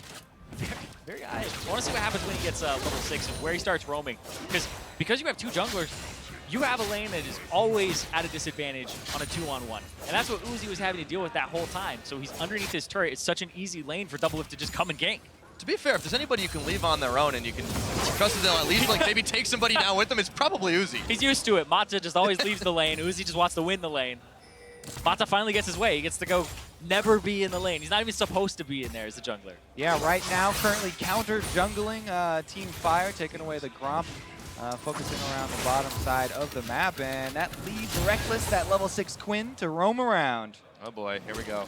Yeah, they've been doing the counter jungling, but it hasn't affected Doublelift that much. Still, highest level on his team, tied with Aphromoo. That's that new jungle. It's just worth so much when you pick up those camps. And when you're behind, that comeback mechanic on the level of the camps. Plus, Team Ice, they spent a lot of time camping that top side with the double jungle. Not exactly farming very hard with the double jungle. Meanwhile, Aphromoo, the Teemo now targeted. Oh, he's in so much trouble! And Reckless snipes him down. Mata tanks the turret. Well executed. This is also going to be a huge wave denied from Aphromoo. His teleport will get him back into lane, but Death Timer is going to keep him there a while and will at least lose the cannon and a couple of melees. Aphromoo still being a support, holding the wave for the actual person to come back. He's TPing in and Madlife still. Gonna take a few. All right. That's Give him fine. a little bit. He took what Afro could possibly get. Meanwhile, Doublelift maybe targeting the top lane here to try and get Celebrity back into the game. Draven, by the way, CSing just fine even though he was camped. And BeBe not going to be caught. Yeah, Draven's just been winning that lane that whole time. Celebrity, I mean, it's the nature of the pick, right? You're constantly a bully. If they don't get help, it's like all Draven players, when they get ganked, it's like this guy would have been done if he didn't get a gank. If only.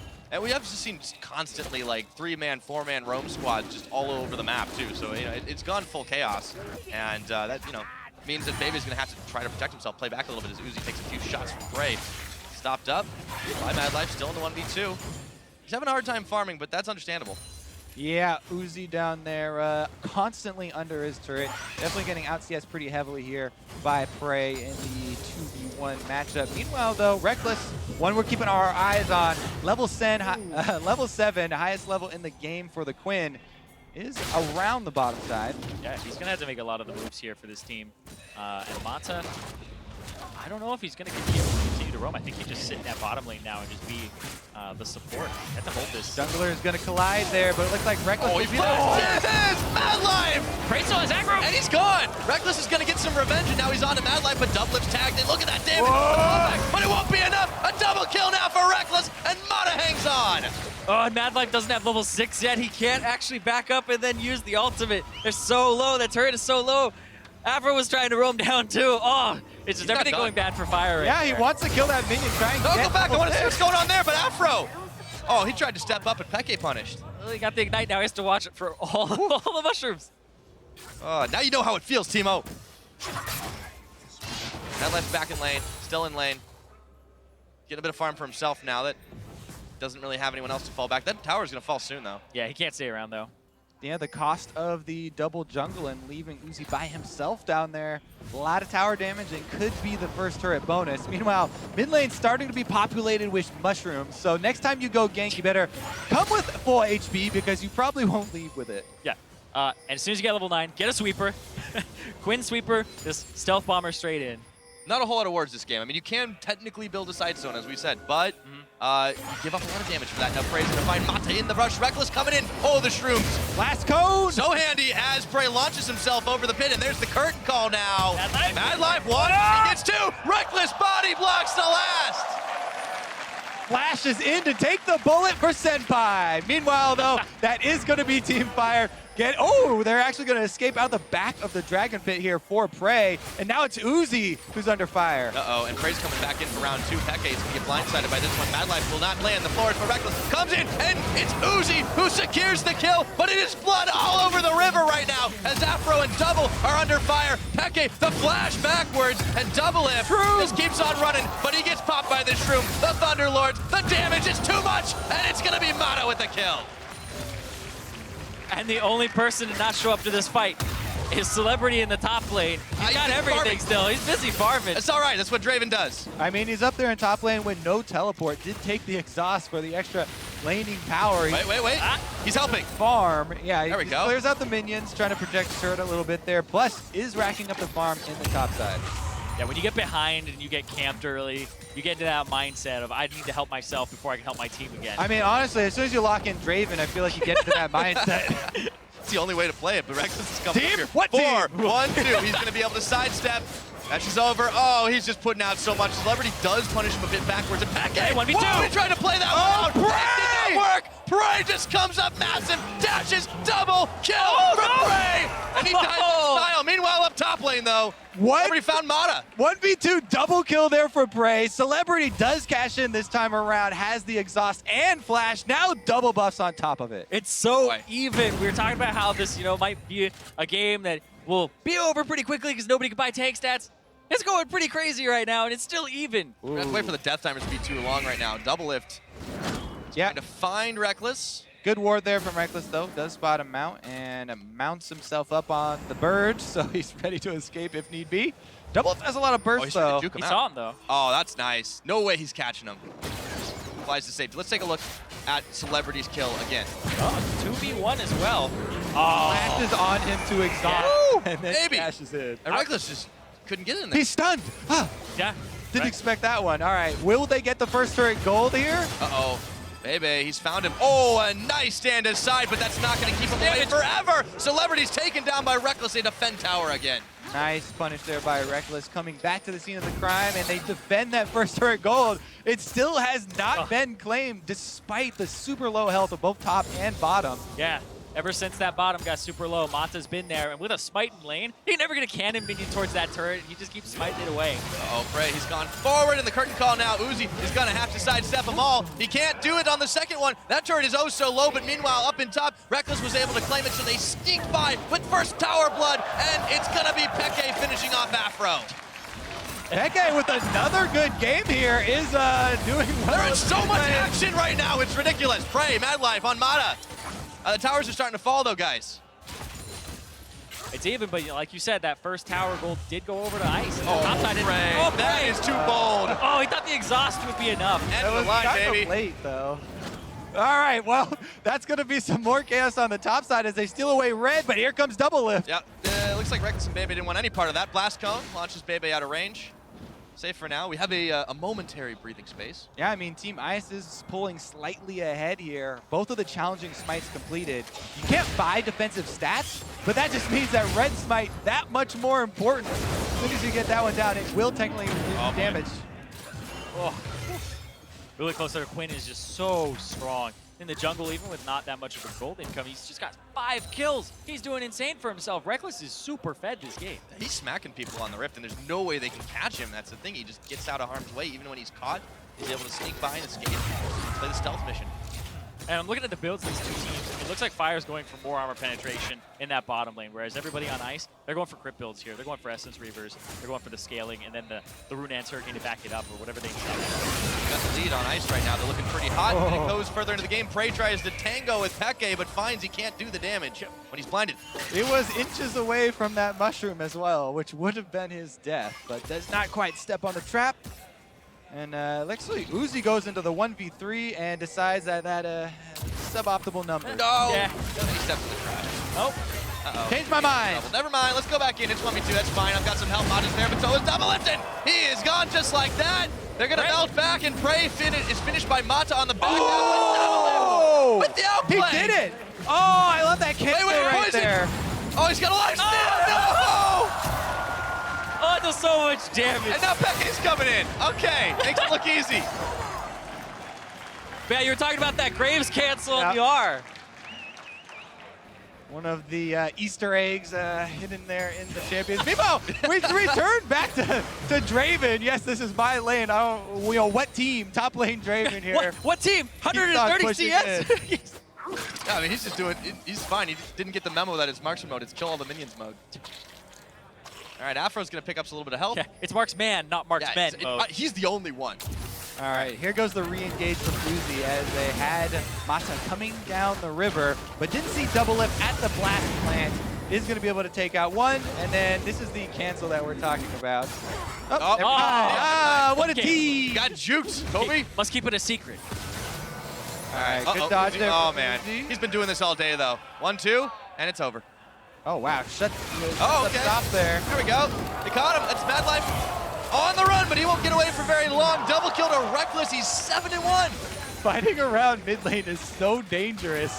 The Supreme Teemo with the mushroom set up in advance. Meanwhile, Prey, though. Oh, misses the ult. Prey's going in. Tagging Reckless, baby. Here we go. 1 shot, 2 shots. That's a kill. Teleport as well. They're still going. It's going to be Cloud Dragon. Look, how much mobility they're going to get off of that. Easy peasy take. Yeah, they're going to get as much as they can off it. Start shoving the bottom lane. Try to cover their mid as well with Uzi. Oh, he's coming on Celebrity. Throws the cask and comes PeKe. Oh, Spray. And Prey. He's going to burn his flash. Inside, though. I love how nobody wants to get close to that Draven, though. Just popping the spray and play from afar, because he does still have the exhaust. Nobody wants to get, 2-shot there. Yeah, he's pretty much the best 1v1 character right now, because he rushed the Bloodthirster. He has the Warlord's Bloodlust. He has the exhaust. It's going to be so hard to go after him. Nobody on ice has an exhaust to match him in a one-on-one. You have to keep your rate. Yep, and they can't really close the gap just in any other way, too. There's no safe way to do it. You can't build switch. Okay, change my mind. Hold on. Wait, he's not under tower. Exhaust is still up as well, and PeKe is going to claim the turret here. Okay, Doublelift and Trying to get back into blowback. That's okay. Just staying safe. Mata and Uzi couldn't get on him. This is so hard to play as well because everybody is so squished. Oh! They all do so much damage. Yeah, no kidding. It's happening everywhere, all over the map, constantly. Oh man, you never really get to play League of Legends this way, where everything you do can kill the person you choose that against, or they can kill you. Yeah, Madlife's gonna find that one out the hard way. Uzi picking up the kill with help from BeBe. Trying Doublelift, trying to collapse, but they couldn't do it. Yeah, were the ones originally flanking, but now they're trapped. Oh man, he's found prey. That's easy pickings right now, and Reckless is unstoppable at 17 minutes. Peke and Uzi on the chase. Doublelift is going to have to dash it. Quick draw, not quick enough. The autos are stacking. It's Aphro in the bush, and he's laying some mushroom traps, but it doesn't matter. Reckless has just taken the long route. Afro's found himself in, but Doublelift is gone. They're trying to find each other in the bush. He's trying to look. Oh, it doesn't reveal, though. It doesn't reveal. It doesn't reveal. Teemo on Teemo action here. It's looks like it's an unfair fight. And he's got the... Oh, they know where he is. He can't walk he's there for the kill, and he's landing on all the shrooms. Eventually, they're gonna get it. It's up, He'll get an opener. Oh, Reckless is gonna kill him with the ult. Team Ice are running away with this Marksman mode. Yeah, they are. Uzi is starting to find some form himself. Celebrity and Madlife running away with the poison ticking on, and Madlife throws the curtain call. Whirling death, they find Peke, and Prey all of a sudden turns around. The spray was too much, and Uzi's gone down. Some kills back there for Team Fire, but Peke's Teemo in the mid lane, so much control for them. And Reckless! Oh, the damage is not enough on Prey, though. They turn it shut down. Absolutely massive. BeBe tags in. Mata tries to hang on, but he can't do it. And it's Madlife and Prey on the turret. They're going to start getting some of this gold back now. Almost an ace. Only BeBe survives there, and they're not going to be able to actually pick up that turret, though. That was the most underwhelming end to that fight. This entire game has been nuts, boys. 24 to 17 kills. And it's 18 minutes. I feel like this game has just been a constant team fight. Look at it, we have twice as many kills as there have been minutes. Yeah. Especially love the mind games between the flankers, as the AD carries flanking are just as vulnerable as the ones being flanked.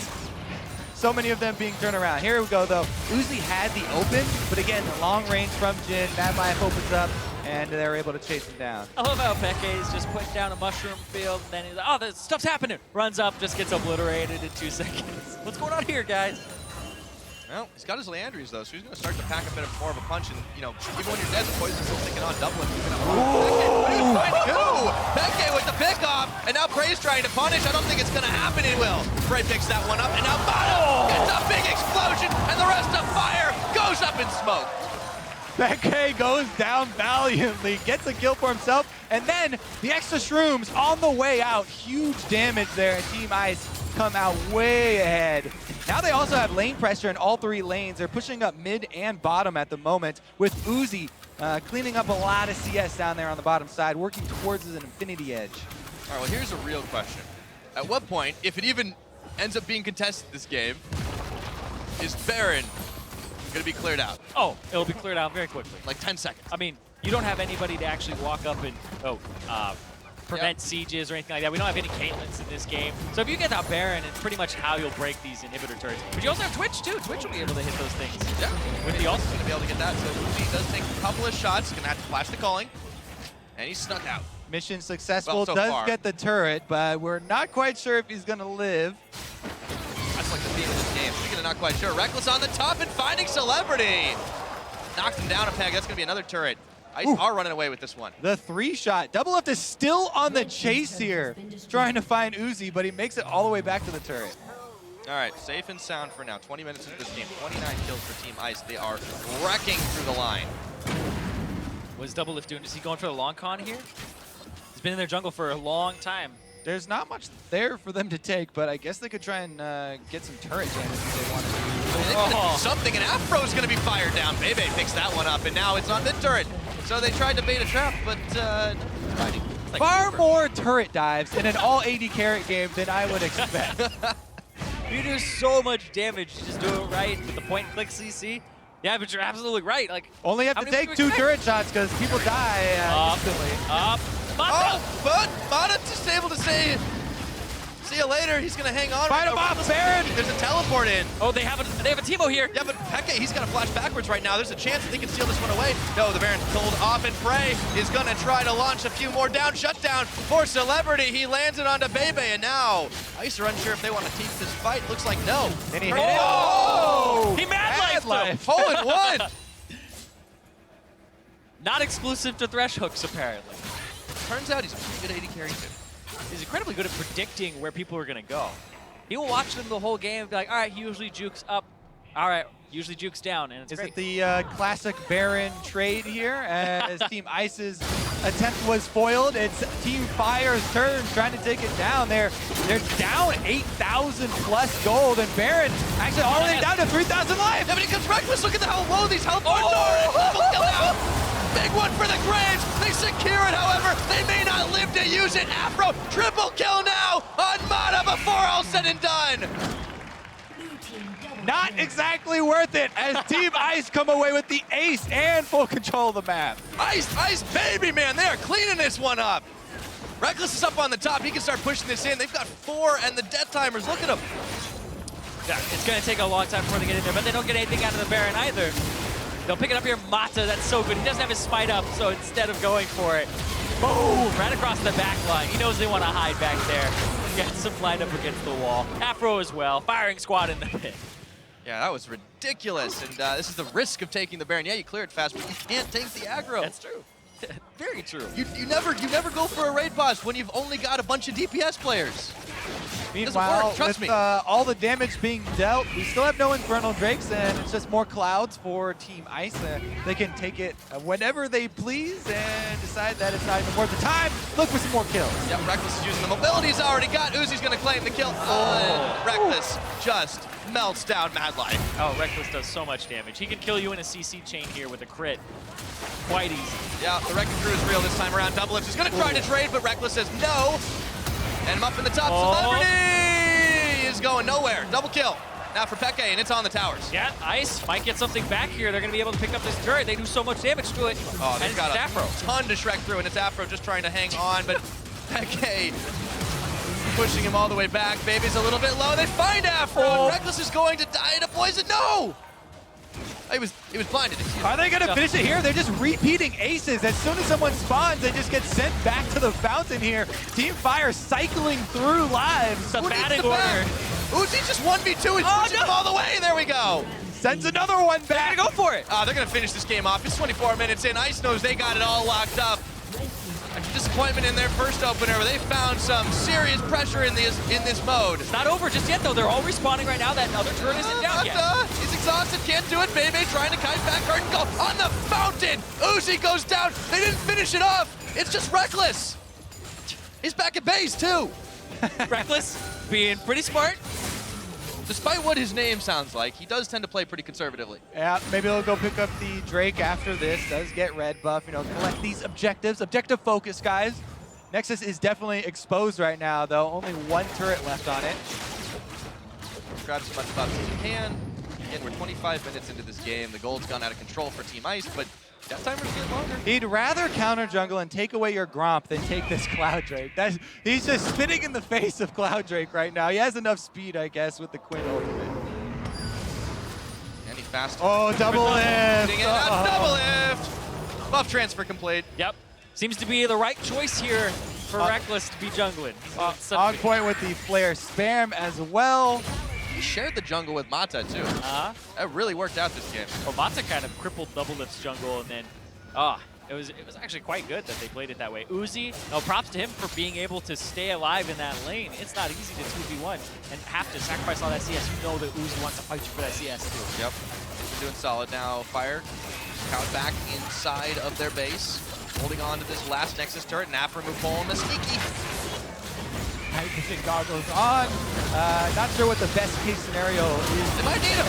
I don't think they're going to be able to use it. Everyone just evaporates right now. Aphro turns, and he finds BeBe, but the rest of his team, minus Doublelifter, gone. And now Mata kiting and pushing him back away from it all as he goes on a wild goose chase. Reckless just dodges away from the mushroom, but the Nexus is there. All right, Reckless is on the case. Gonna go find that kill before they take down this. Oh boy! Whoa, that burn. xPeke! with the ace. 26 minutes, that's gonna be it right now. It's all Nexus, it's all ice, and they freeze over fire. Eventually. Oh, eventually. But PeKe, that kill of his right there, he's hit 7. That's the most he's had in a game since July 2015. It's good to be back, I guess. So he's going to knock that one down. GG to Team Ice. 50 points to Team Ice. And PeKe all smiles after that game. So they might have stumbled in the first, but they find themselves on the special game mode. 50 more points in the pocket. Definitely having fun in that one. You can tell by the end as well with all the spam. Oh, so even for so long. And then about 15 minutes, batting order over and over again. PeKe with the flanks.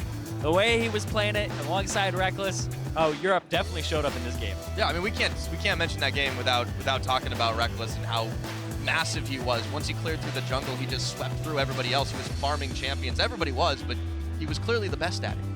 Definitely true. The extra mobility there, Quinn able to turn the numbers in so many skirmishes, and boy did he get fed. It seems like you're probably going to get at least one of those per game. I would like to hope. Yeah. Reckless also looks like he's been going to the gym a bit too. Yeah. Getting older, getting bigger. He's shredded so he can shred through the enemy team. Yeah. It's good stuff. Healthy lifestyle. Good game though, seriously, from Team Fire. Like to hold on and like start firing it back. They got the Baron. It's hard to do when you're down one smite too. Yeah, they didn't have one of those smites up from what I was seeing as well, but Mata played that so well with the ultimate across the back line. Yeah, definitely fun to watch. Each team attempt the Baron. Doesn't go over until the third time's the charm, and finally Ice was able to claim it. But man, yeah, it's a very snowbally mode, obviously, when everyone's AD carry. And, you know, Reckless getting ahead like that. And PeKe as well in the mid lane. So many of those kills were had around the mid lane, and after, you know, people walked on shrooms.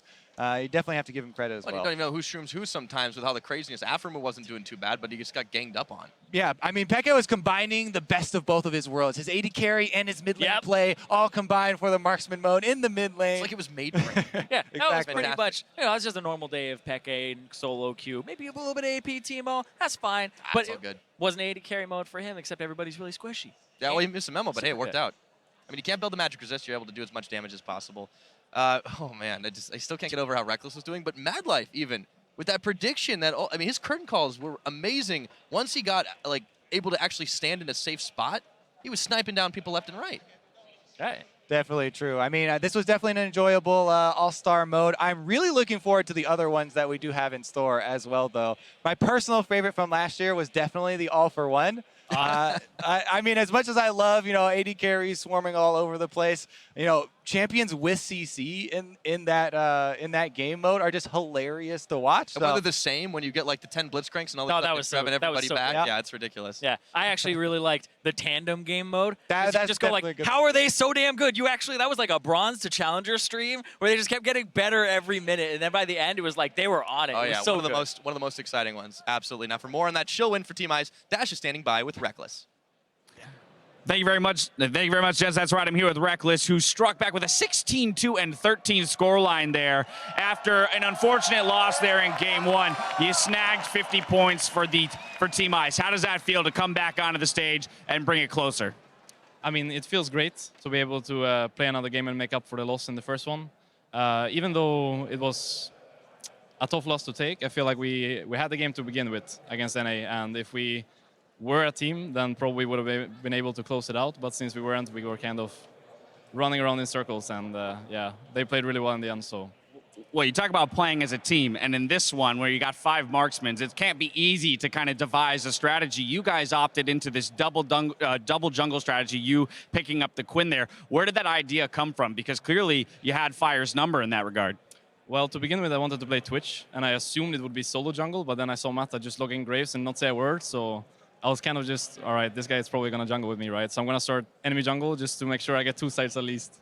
And it worked out good. I mean, we had the level 3 gank at top after Red and Golems, which is fixed, I think, in the next patch. But in 6.23, it's quite strong. So, yeah, I've seen or I've been the witness of many of these level 3 ganks, so I made sure to use it Right, you've been on the receiving end more than enough times already for that level 3 gank. This time it probably felt good to be able to dish a little bit of that punishment out. Now, you already mentioned Mata. Explain to me the level 1 strategy. How did the team react as he charged into that mid lane turret to get a little bit of damage and handed over first blood?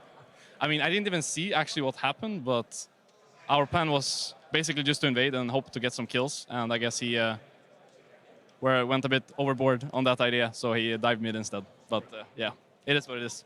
Now, as we had a bunch of guys who are all picking ADCs, I have to imagine you already mentioned you were looking to play Twitch, but you know, we saw Uzi pick that up. Were there much disagreements within the team about who would get to play what ADC? Certain people really wanting to say, no, I want that champion. No, I want that champion.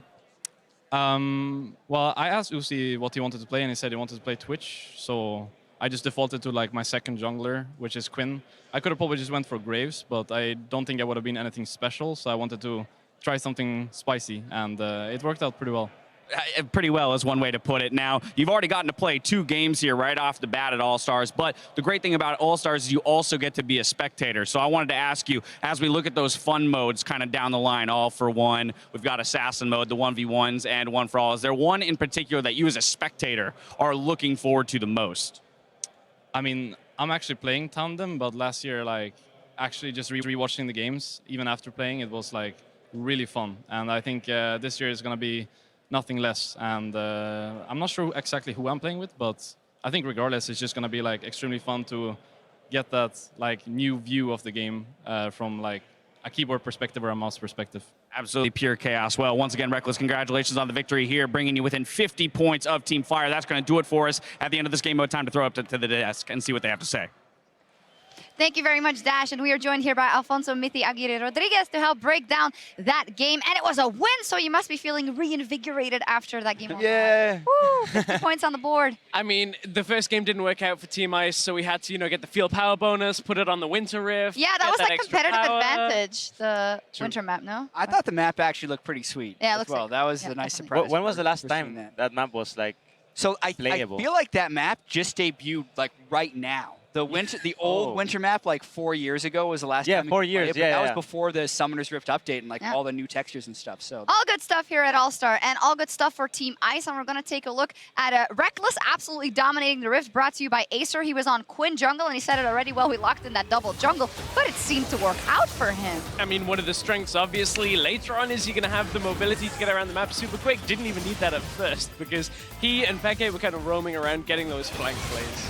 What do you think of your teammate there? Dominating on Quinn. I think he he did a better job now that he was alone in the jungle, or kind of alone. Maybe he had Mata and sometimes, but I just feel like Quinn overall with that blind is just so strong against other AD carries. But then this one was a camouflage, so that one was so. This is pretty funny. Aphromoo actually dodged nothing. Despite being invisible. He got hit by pretty much every skill shot and then walked all the way to the shroom. And then it was pretty clever by Reckless right at the end to kill him with his ultimate. Yeah. Not a great day for Aphromoo.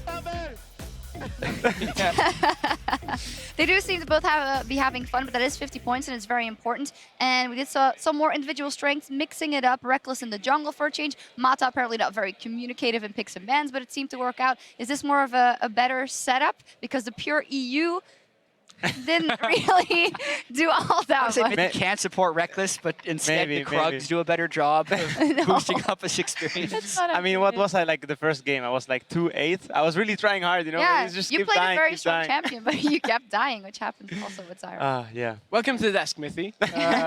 Yeah, I missed it. I just had to prove a point. Maybe I should be at the desk a bit more and feed a bit less. Yeah. Or maybe it's All-Star, you know, it's all about fun. Lane. That was the important part. You won lane. Okay. Yeah, pretty so hard. I can just be like, yeah, one lane, lose game. Yeah, my team is bad. Yeah, that's exactly what everyone else says. So you experience. But how do you see the future going for Team Ice, who had, you know, one not so good game, and then you picked it up here with a win, 50 points on the Marksman mode. How do you see your chances? I think we have good chances.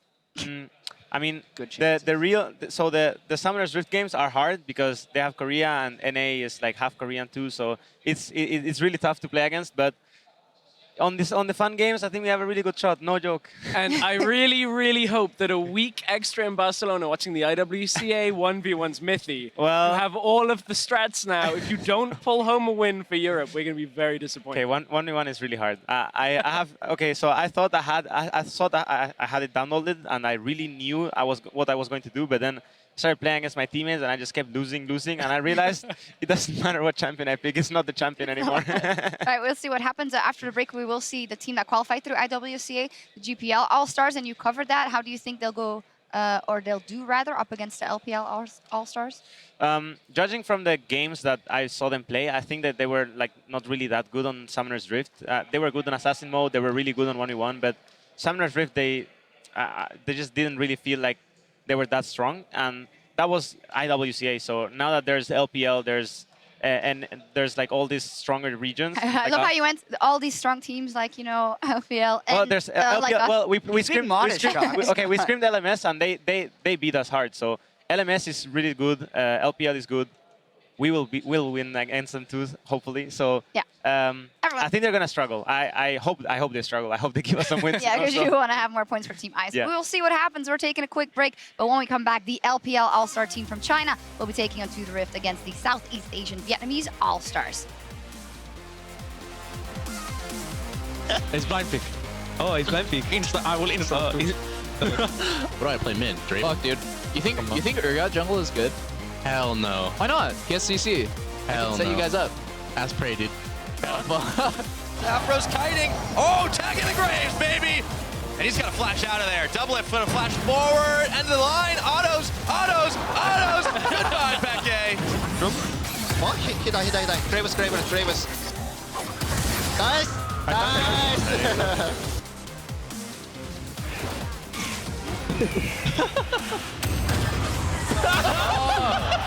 No, Timo!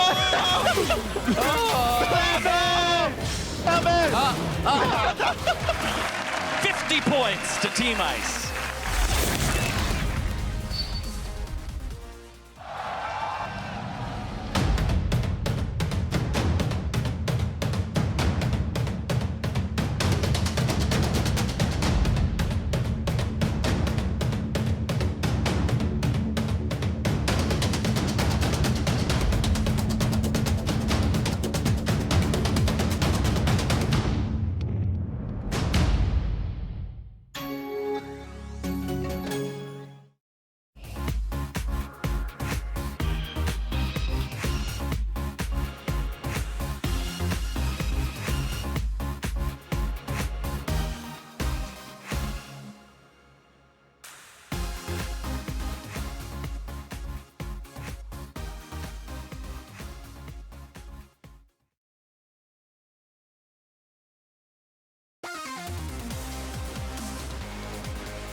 Welcome back to the 2016 All-Stars, everybody. Zyrene and I are back in action, joined by former All-Star and current LCS extraordinaire caster, Mitch Krepovorspils. I was never an All-Star. That's like a total lie, but I'll take it. Hey man, they told me not to say it. I'm gonna say it. Gonna give you a few props every now and again.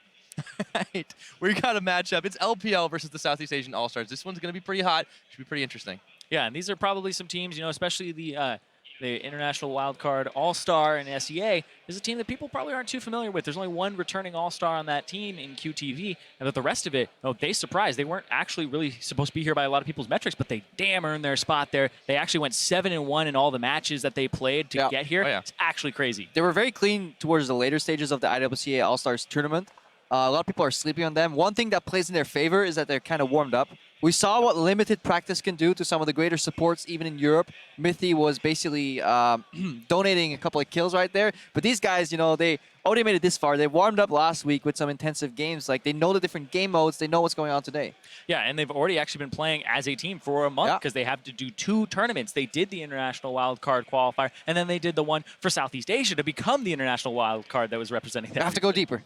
Well, I mean, they're pretty hot right now. That's true. And appropriate. We stuck them on Team Fire. But why don't we go ahead and take a look on the other side and see who's representing Team Ice this time around in Chinese LPL, of course. In the top lane, it is Mouse from Edward Gaming. Clearlove, his jungler, joining him there. Of course, the mid laner, Wayless. You've heard him before. You can probably know him also by Godv. ADC is Uzi. Once again, we just saw him a moment ago. And Mata, both from RNG. Yeah, now we're going to have Uzi and Mata back together. What's going to happen there?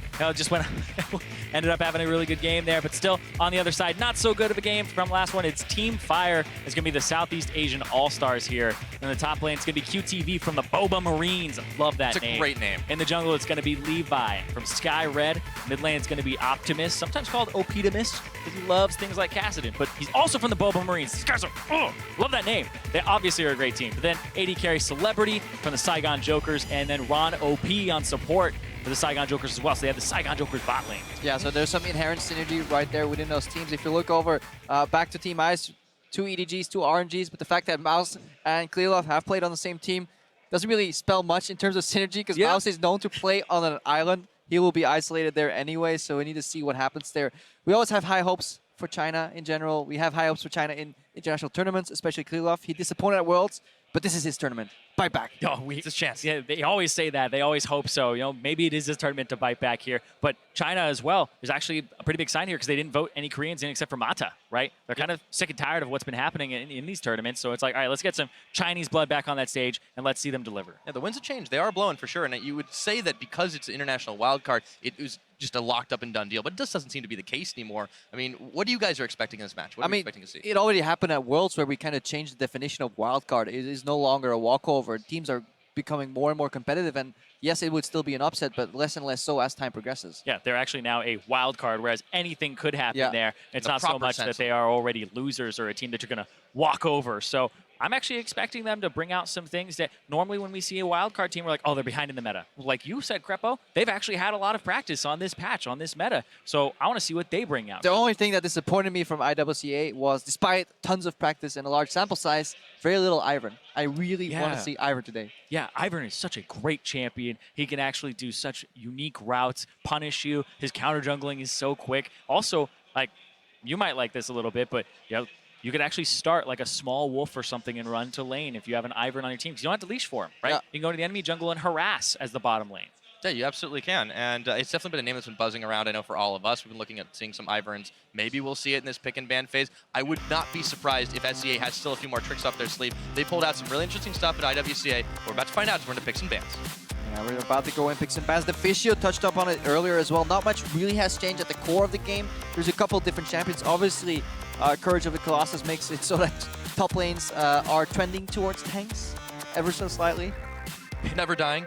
Kind of being overwhelmed a little bit by them too. Things like Jace have fallen by the wayside because these tanks will just overpower him level 9. That should be pretty good for QTV, though, or sorry, for Mouse, I should say, because, you know, if he's able to sit on something that's very potato-y, well, he can sit for a while. Speaking of potatoes, Optimus banned. Here's the one that Mouse had to keep playing. It's like, why are people not banning this against Mouse during the actual group stages with EDG? But it comes out really quick. We're going to have something OP left up here, though. Yeah, very meta bans. We get rid of Karma. Zyra support is also up there, quite strong. LeBlanc is the tier, or the S tier mid laner, combined with Syndra right there, so that's something you can pick up early.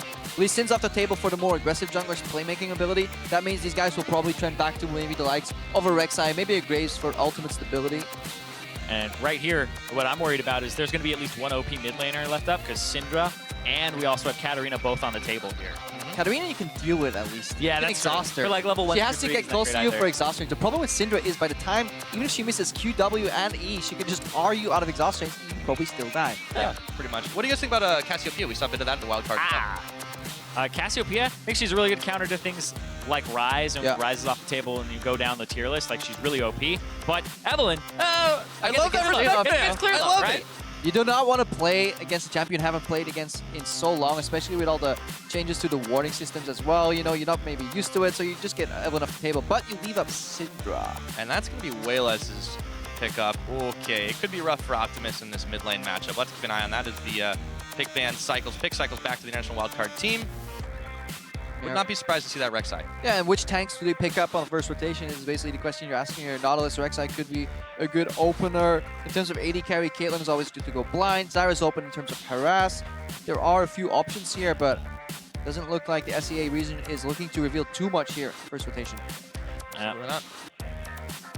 I mean, he loves things like the Rek'Sai. He's an aggressive jungler, and with Lee Sin, which is his signature taken off the table, it's usually that. He did play a really good Kha'Zix, though, to qualify them. The final game that they played against Turkey, he went off on that game. So Levy, we'll see what he ends up going with here, but it might be something a little bit more aggressive in that style, and it is going to be the Rek'Sai. Yeah, that was the Assassin's mode, right? Where he just went off in the Kazakhs mirror matchup. I think he did that too, where he was just completely outclassing the opposing Kazakhs. It's the first time I spotted his name, really. For watching going through all the VODs, it popped off. He was the best Kazakhs, and you know, among a pool of everyone playing that same champion when it came down to Assassin's mode, he looked really impressive. On the other side, Celebrity is going to lock in the Jhin. We did see him play one game of that in the International Wildcard Tournament. Yeah. Mostly Ezreal apart from that. Yeah, and even though Jhin is kind of out of style right now because of the lethality changes and the ARP pen changes, and Youmuu's not even giving him bonus AD when you activate it because it doesn't have attack speed anymore, that's kind of strange that he's going back to it. Yeah. And Madlife make it look styling. Was talking to a few AD carries prior to the tournament, just getting a rough idea of what's on the patch, and they felt like blind picking Jhin wouldn't really be the thing to do. If you want to go open blind pick, you might want to go Caitlyn, because there are just comfortable matchups against this much weaker Jhin, and he can get punished for his low mobility, and the fact that he just kind of trails off a little bit, having to change that build. He is still very strong on first base if he gets that BF sword, however. That is like a mini spike that is newer to his build. Absolutely. We see Clearlove is locked in the Rengar now, so Celebrity is definitely going to have to watch his back. There is a lot of power there, and of course the Caitlyn to carry on and match the range of Celebrity's Jhin. Oh, that Caitlyn, you know, usually win that lane, but it comes down to supports, right? Supports are the ones that really matter in that bottom lane when you have. Yeah, if there's a disparity, that's when it really starts influencing any setup as well. Any CC setup for the trap combo could be enough. Thresh is always a pick I feel we get from either the LMS or the SEA region, but other like regions have kind of forgone this pick. It's a high skill cap champion that doesn't really work well in competitive, but these guys are here to like, kind of show their mechanics, so it wouldn't be too unheard of seeing a Thresh. Also, Colossus helps with him. Exactly. We've seen him so much recently in solo queue because of Colossus, and he's just really fun to play and watch. So, Ron OP, maybe he locks that in for himself. And my Shen is well, it's a tank up top. Wild card. Okay. No, all right. So it is going to be the Shen. That's actually really interesting because you still have Maokai on the table. You still have Nautilus on the table. Those are still really easy champions to execute on as well. Yeah. Another tank. Flashing that Vayne. I mean, Vayne wouldn't be too bad here. Like, if you look at it, at the lanes right now, there's tons of tanks that he can peel or self-peel for. We need a mid laner with a ton of damage here laning into the Syndra. I wonder what they're going to pick up so that they don't actually run out of damage here on the side of Team Fighter, because the lineup for Team Ice is looking very well-rounded. You have the short range Vayne if that Caitlyn ends up somewhere, bro. Yeah, it's really throwing me off. Oh, yeah, like, why are we talking about Vayne? It's a Caitlyn. Yeah, it's already there. They're going to go with I'd love to see else. a kill lane, though. But Uzi will hover. Uzi has 3 career pentakills, and all of them are on Vayne. Watching a Marksman mode right before you go into a 5v5 really messes with you. No kidding. Okay, the Tom Kench we could see. The Zyra, as you said, was still up, but then so is support MF. Speaking of running 280 carries, that's always very likely. Well, except they got the Thresh locked in, so I got juked myself too. No, you got juked. Also, watching too much Marksman. Well, you casted. No, they need a mid laner with a ton of damage. But is it just going to be an Orianna or something here that they're going to lane? I don't know what they're going to end up picking here. Not a Heimerdinger, that's for sure. Definitely not. Well, Optimus, he did play Victor. He played Orianna a couple of games in the National Wildcard Tournament, so I would not be surprised to see that come out. He was fairly safe on it, but he did get that nickname by being an assassin player casted back in the day. If he goes with that, that would be really interesting. It's not awful into Syndra. But you also need something that can dual Syndra, because otherwise Team Fire is looking at 3 losing lanes, which is losing lanes in terms of push, which is something you really don't want to do. We start tracking it during Worlds, and whenever there was a draft with 3 clearly pushing lanes, it would definitely give much more larger win percentage to the team that had those special lanes. Yeah, it was quite overwhelming, especially if it's 3. Because the thing is that from winning lanes, you get jungle pressure, right? And like you were telling me earlier, you get a triangle between the lanes and wherever the jungler is going in. So controlling that area is so important, because then you get the wards down, you get the information, and then you can read the enemy. Yeah, with the Victor locking, we have a matchup that eventually neutralizes out in terms of push, but early game, Syndra will definitely have the control there, unless Optimus has like some insane Victor skills, some crown level Victor skills, but even then you still get pushed in early. So that's going to mean that Ice probably has the control of the map very early on. Clearlove isn't really the most invade heavy jungler with that Rengar early on, as well as Clearlove's style, so that maybe will be good for Team Fire that they can survive that, but they will be pushed in all 3 lanes. I mean, Clearlove is used to playing alongside an AD carry that really needs a lot of attention, so we'll see if he ends up going towards Uzi's lane. Usually called down to deal with depth, but might happen. But Uzi, I mean, when you compare a player of Uzi's caliber to Celebrity, who's still very new, kind of very green in the scene, like I mean, that could be very, very rough for him. And we already talked about having a losing lane, and when you can't match it up pound for pound, that's even worse. Yeah, and especially going against Caitlyn. That is like one of the staple Uzi champions. It really lends itself well to his style. A couple little side steps here, always maximizing auto attacks in between trades, and then following up with some EQ combos. Absolutely. Well, if you think Ice is going to eke this one out or take this one away, I mean, hashtag Ice win, of course, at LoL Esports is the place, and hashtag Fire win if you think the SEA All-Stars are just hot enough to do it. To find out as we load up onto the Rift, it may be chilly on there, but this game is definitely about to heat up. That is some nice punts there, Pyro. I've been stacking them for weeks, He's I'll been tell ready. you what. You I'm knew just All-Stars writing them were down in a coming. little notebook, Joke's on you, though. It's not the Frosty Rift anymore. Darn it. In the spirit of competitive integrity. Get wrecked. In 5v5s, we go back to the normal map. All right, well, okay. I mean, I'm going to blame global warming for that one. Let's load up onto the Rift. Crips up. It's a myth. No, I'm just kidding. Let's keep our politics out of castings, Irene. All right, here we go.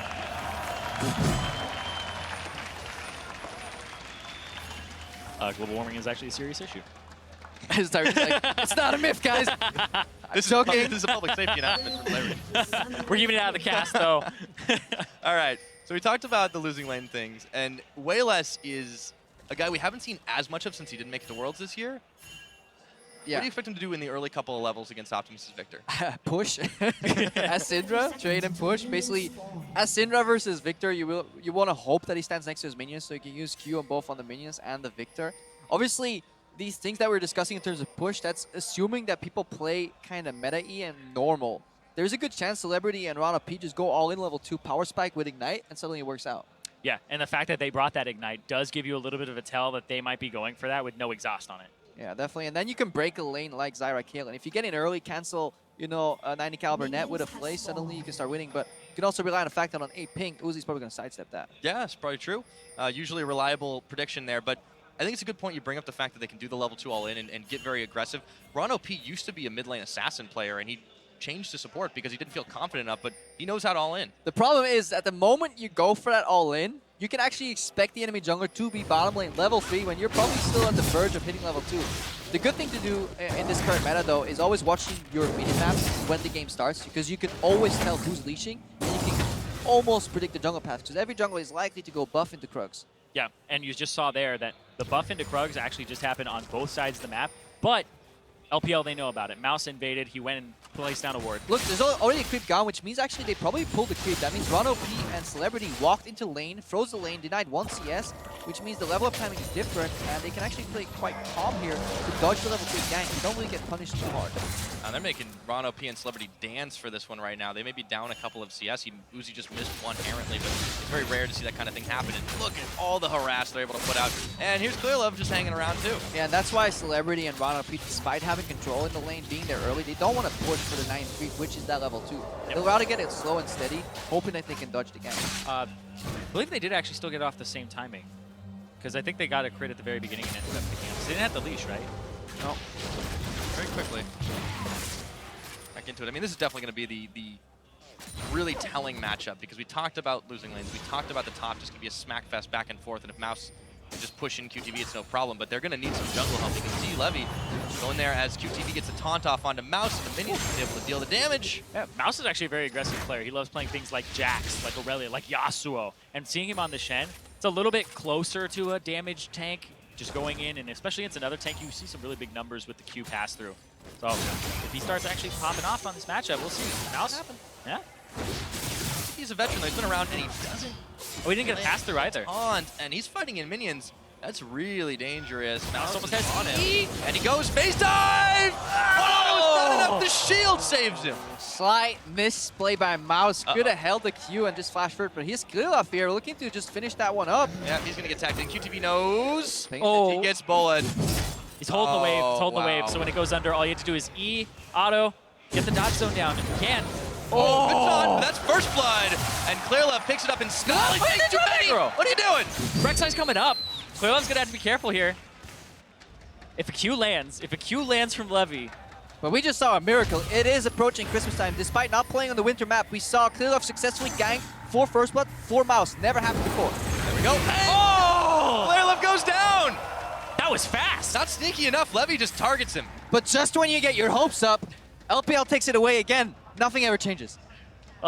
Dreams are crushed already, and it's only 4 minutes in. That's not a good sign. And that's all because he took like 2 extra tower shots he completely did not need to take. Yeah, there's a lot of criticism around Clearlove too. It's like, what is he doing? Well, I mean, it is I don't even know. time. He's giving presents to Levy, okay? Ooh. Now Mata gets caught on a hook by Ron OP. Plays in Uzi. Celebrity, gotta be careful. They're targeting out Mata. They can do it. Celebrity's low, but he gets the kill. That was a great hook by Rana P. He walked kind of towards Uzi. Oh, he missed. What? He didn't hit him.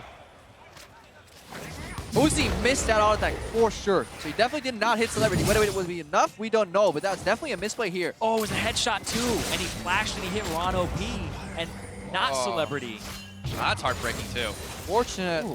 Misclick right there from Uzi. Rare one. Definitely balls on this lane for the IWCA region. I like it.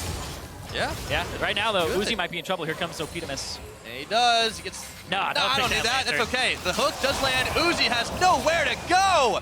And the auto attacks, just waiting to finish the job. Could have stolen a kill. Yeah. Just saying. Ron OP. I mean, like you were talking about Empire where he's played mid, right? He's actually a challenger mid laner. That's what he plays. But when he went pro, he's like, I'm not really good enough to be a mid laner in professional play. So I'm actually going to change it up and be support. Yeah, and Celebrity, he's the one who's finding himself in trouble as Mata nails in with a few planned shots. Clearlove was coming in to try and help clean that one up. But despite that, you're right. Ron P definitely has shown that he can tangle with some of these big boys, and he's playing well. It's the reason they made it all this way, and they have been playing together as a team. How do you think about his play, Thresh? Scale 1 to 10, Grappo. Scale 1 to 10, he's like Bunny Fufu with those hooks. That's high praise. Which means he'll go off early, but then just slowly fade away in this matchup. Yeah, look at this hook. He's actually walking towards Uzi slightly and then curve. Because Thresh turns at the end of his animation. Look at Mata. He's stepping forward thinking Uzi may get hooked. And that's because at the end of the animation, that's when Thresh will turn. So you would never want to hook straight. You always want to turn your body like 90 degrees and throw people, even godlike players like Mata, off. Exactly, and it's so strange too because the momentum of the character is going one way, and then they just change it as soon as the hook comes out. It's coded specifically for that, just to be that way. Because Blitzcrank is the way where as soon as he's hooking, yeah, he turns that way.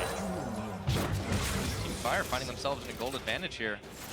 Stands with all the plays, and this plays even 3 kills to 2. I mean, both teams are taking liberties with what is conventional play here. Celebrity overstaying twice. One time he would have died if Uzi clicked the right button, but it was just a lesson. He's telling, I'll let you walk this time, boy, but next time I'll get you.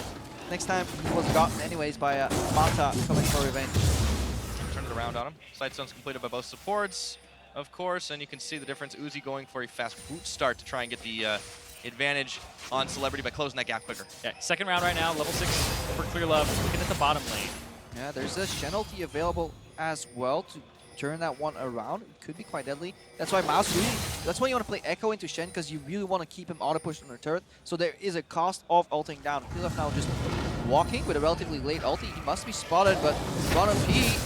Oh, Celebrity, he just cannot get away. The flay comes too late, but now super late. They have got the Shen ulti. Doesn't matter, melted through. Ron is going down, but he flashes auto. Uzi tanking, he stays alive. It ends up being a 1 for none. Well, hold on though. Wait a minute. Okay. Wayless is here. He did. And he scatters the weak. Up. Low HP, comes up, blows the ghost, he gets a roam. We're back to even. And that's something we see with some teams that are lacking just practice or just experience on the Rift. Like, these ideas were okay. Shen to counter the gank, great, you know, playing backwards, took a little bit too long, hooking and then Lantern shielding. They're all great ideas, but they were honestly timed and executed too late. As we follow this clip, we're going to see, like, there's much more time for Shen to ulti. There's much more time for Rana P to maybe even go for a flash play and get out.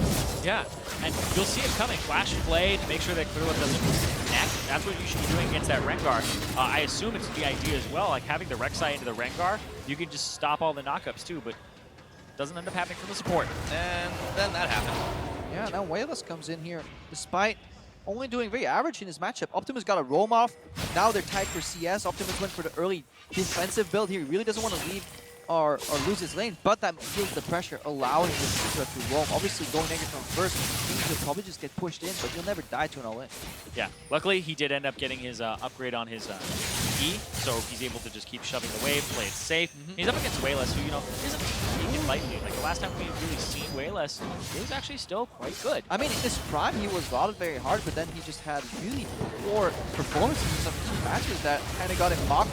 And he actually had to rename, you know, it used to be called God V, people called him Gold V. Gold 5. Gold 5. Then he went to Silver Pain 5. Yep. And then he went to Pain Evil, and people were like, oh, it's Plat Evil. It's like he upgraded a little bit. Just, that's okay. Enough. I'm going to go back to Wayless, and he's definitely not weighing his team down this game, holding quite well and pushing, and the roam is just, it's been really, really scary. And we talked about how Celebrity can get punished. Yeah. And that Jhin, him having to type backwards and not enough tankiness in his support, well, it happened there. We're getting some good item spikes here because you talk about Celebrity. He has that BF right now. That's a moment where he could get back into the lane, especially with an aggressive flash on the fourth shot. Looking at Wayless, he has Lost Chapter and Blue Buff. That's always mid laner's dream. Oh yeah, absolutely. Now he can just keep throwing out the spears, keep shoving in. I think he has enough for Morello and Omicron. He's been following up quite a storm. No. Farming up a storm. 75-75 up in the top side. Mouse is having a great game for himself right now. He continually shoves QTV in. I mean, this is where we need to look at, like, what opening does the SEA region have here? With a pushed in Shen. Remember, we were talking about in Champs like Irene as well. 3 pushing lanes. What can they do? Yeah, it's going to be very difficult because they're going to have to rely on scaling where they don't even scale incredibly well in a lot of these lanes. But QTV, he's going to actually have a bit of an advantage here later on because he's actually an AP Echo. He's going for the Dark Seal, the Doran's Ring, and it looks like a Proto Belt as well. So we might be looking at Abyssal Scepter next. And if Shen gets incredibly tanky, it'll be very hard to actually take him down. Yeah, but he'll lose the wave push here, and especially for first turret. Oh, Taunt just in Blue Up's waiting in the wings. But the problem right now for the Rek'Sai is that he's in, or she's in counter gank mode all the time right now, which makes it very hard because you can't use your creative pathing to really get behind the enemy bot lane because you can just get punished. Yeah, he just got spotted on the bottom side too, and now fighting over Scuttle Crab just takes so much of his time. This gives him another wave on the top side to chunk QV down and eventually go for him. Yeah, and he's spotted, and he doesn't have any camps left in the jungle. Super long timers right now. What do you do if you're getting pushed in? You can't help your top lane either. And you're just going to go down. He does get a nice taunt off. You can see Mouse giving to take the flat around the backside. And Mouse is going to have to flash out of there. Levi's on the chase. Oh, he just needs a Praise Seeker to do it. Just used it. Oh, he gets the last one. Oh. Levy picks up an equalizing kill. Yeah, had to kind of ult over and come back to the top lane. It took him a while. QTV was kind of just shouting for help. Help me, please. I mean, that was nice dancing around. We bought just enough time to where Mouse took way too many tower shots. And now it's Levy who actually gets a chance to push in the top up against Clearlove. The junglers are holding the lanes on duty here. Now Ron and Celebrity are getting fired down. Push back from the turret, but the curtain call opens up and they should be able to clear Mata and Uzi out of here. Better that ulti could always clear the wave. They definitely saw Wayless coming this time, so much better communication from the SEA team here. Now Optimus looking to cut him off. Oh, they're bringing it to the party. QTV, they get the stun though, and a little bit too much distance. Wayless was respecting that. Used the Scatter Weak to stop. We're gonna go for the min-max plays. You could have flashed over the E from Syndra and moved into the Scuttle Crab boost and then get to the enemy Syndra. Obviously, Wayless is running Ghost, so maybe that's why Optimus rather just goes mid. He's chunking mid lane turret right now, and they're losing bot lane turret help for it. Yeah, and when we're talking about turrets here, I just actually watched again on the top side. Best thing that came out of that is first turret gold actually didn't go over. Caster minion killed it after the LPL walked away, so nobody gets first turret gold in this game. So not as big of a lead for LPL as you would expect, but the siege continues. Well, creative pathing here from Optimus, but could have went. Just wasn't quite sure if he should have ran to the bot lane there, going back mid, so very hesitant here for Team Fire. Yeah, that was actually would have been a really good path. But you never know if they have a ward. You never know if there's a Rengar, and if there's one thing you do not want to do is face check that Rengar. Yeah, you certainly don't want to do that. But you have to consider those things before you roll. Yeah. Right? That's something you see, honestly, with newer teams that when they're playing under pressure against much better players. You get occupied very often just trying to deal with the mechanical prowess of some of these players. He's on a run and run! Just didn't know what hit him. Clearlove knocks him down, picks up his free. QTV's on his own, and he's going down. Uzi's going to take that kill, and the LPL is all over this bottom lane. Yep, they're probably going to get this Drake as well and control of the bottom jungle. Yeah, now it's kind of tipping over. There were some moments where it was make or break, where Ice could be beaten by Fire. Unlike new Pokemon games, doesn't hold up here. Definitely not. It's going to be a tower going over LPL's way. They'll pick up their second dragon. Be soloed by Clearlove for a moment. He's going to probably call for a little bit of help, and Mata, getting some wards in, will be able to spot him on that.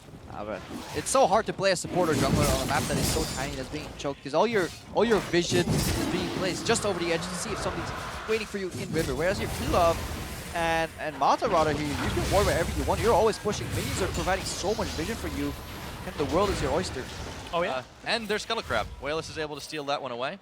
And it's a great point as well, Crepo, because when that play happened on the bottom side, they had seen Levi on the top side because he actually went to go clear that minion wave on the top. So when you have information in the jungle, you give away so much, like half the jungler's power, and the fact that you don't know that they could or couldn't be there. Yeah, that's exactly what the LPL wants to do here. Push up a wave, leave the lane themselves, have somebody to catch it, and then create a 5v4, any semblance of a numbers advantage somewhere else on the map. Not giving them an opening, and the LPL, they just keep constricting this, growing that gold lead to now 3,000, but we talked about losing lanes. They've lost the top, they've lost the bottom, and Optimus, he was holding firm for a while, but that's a victory. Of course he can just laser down the waves, but now you see everyone's attention is turned towards the mid. But they're actually going to shove and throw Celebrity in the top side, yeah, like you said, and QTV to the bot. I mean, the ship is sinking at this point. There's too many holes to plug, so there's AD carry top, support bottom, jungler somewhere else. Try and patch the holes and then hope that you survive and see the ganks coming from LPL. Right now, IWC needs a counterplay, an overextension by the Chinese region where they can maybe get a good gravity field, Shadow to kind of turn the tides. It's possible. LPL is known for over-aggression historically. Absolutely, and you know, we saw them diving pretty deep in this game alone. And the problem is IWC, they've just not been able to react fast enough. So that's the issue. And you can see now that since the map is pretty much free this side of the river, for Team Ice, Clearlove, he says, that's okay, we'll just take ourselves a Rift Herald. Yep, probably going over to Clearlove here as well. I could, because he's hey. Oh! Split push Zyra, boys! Scumbag Mata! Gotta get those Moby boots and just a cheeky auto right there. Oh, man. Oh. Zyra traditionally builds as a secondary carry, dealing a lot of AP damage. This could be the difference between a one-shot or not. I don't know if the comms were like, mine. It's like that little video of all the little seagulls. All right.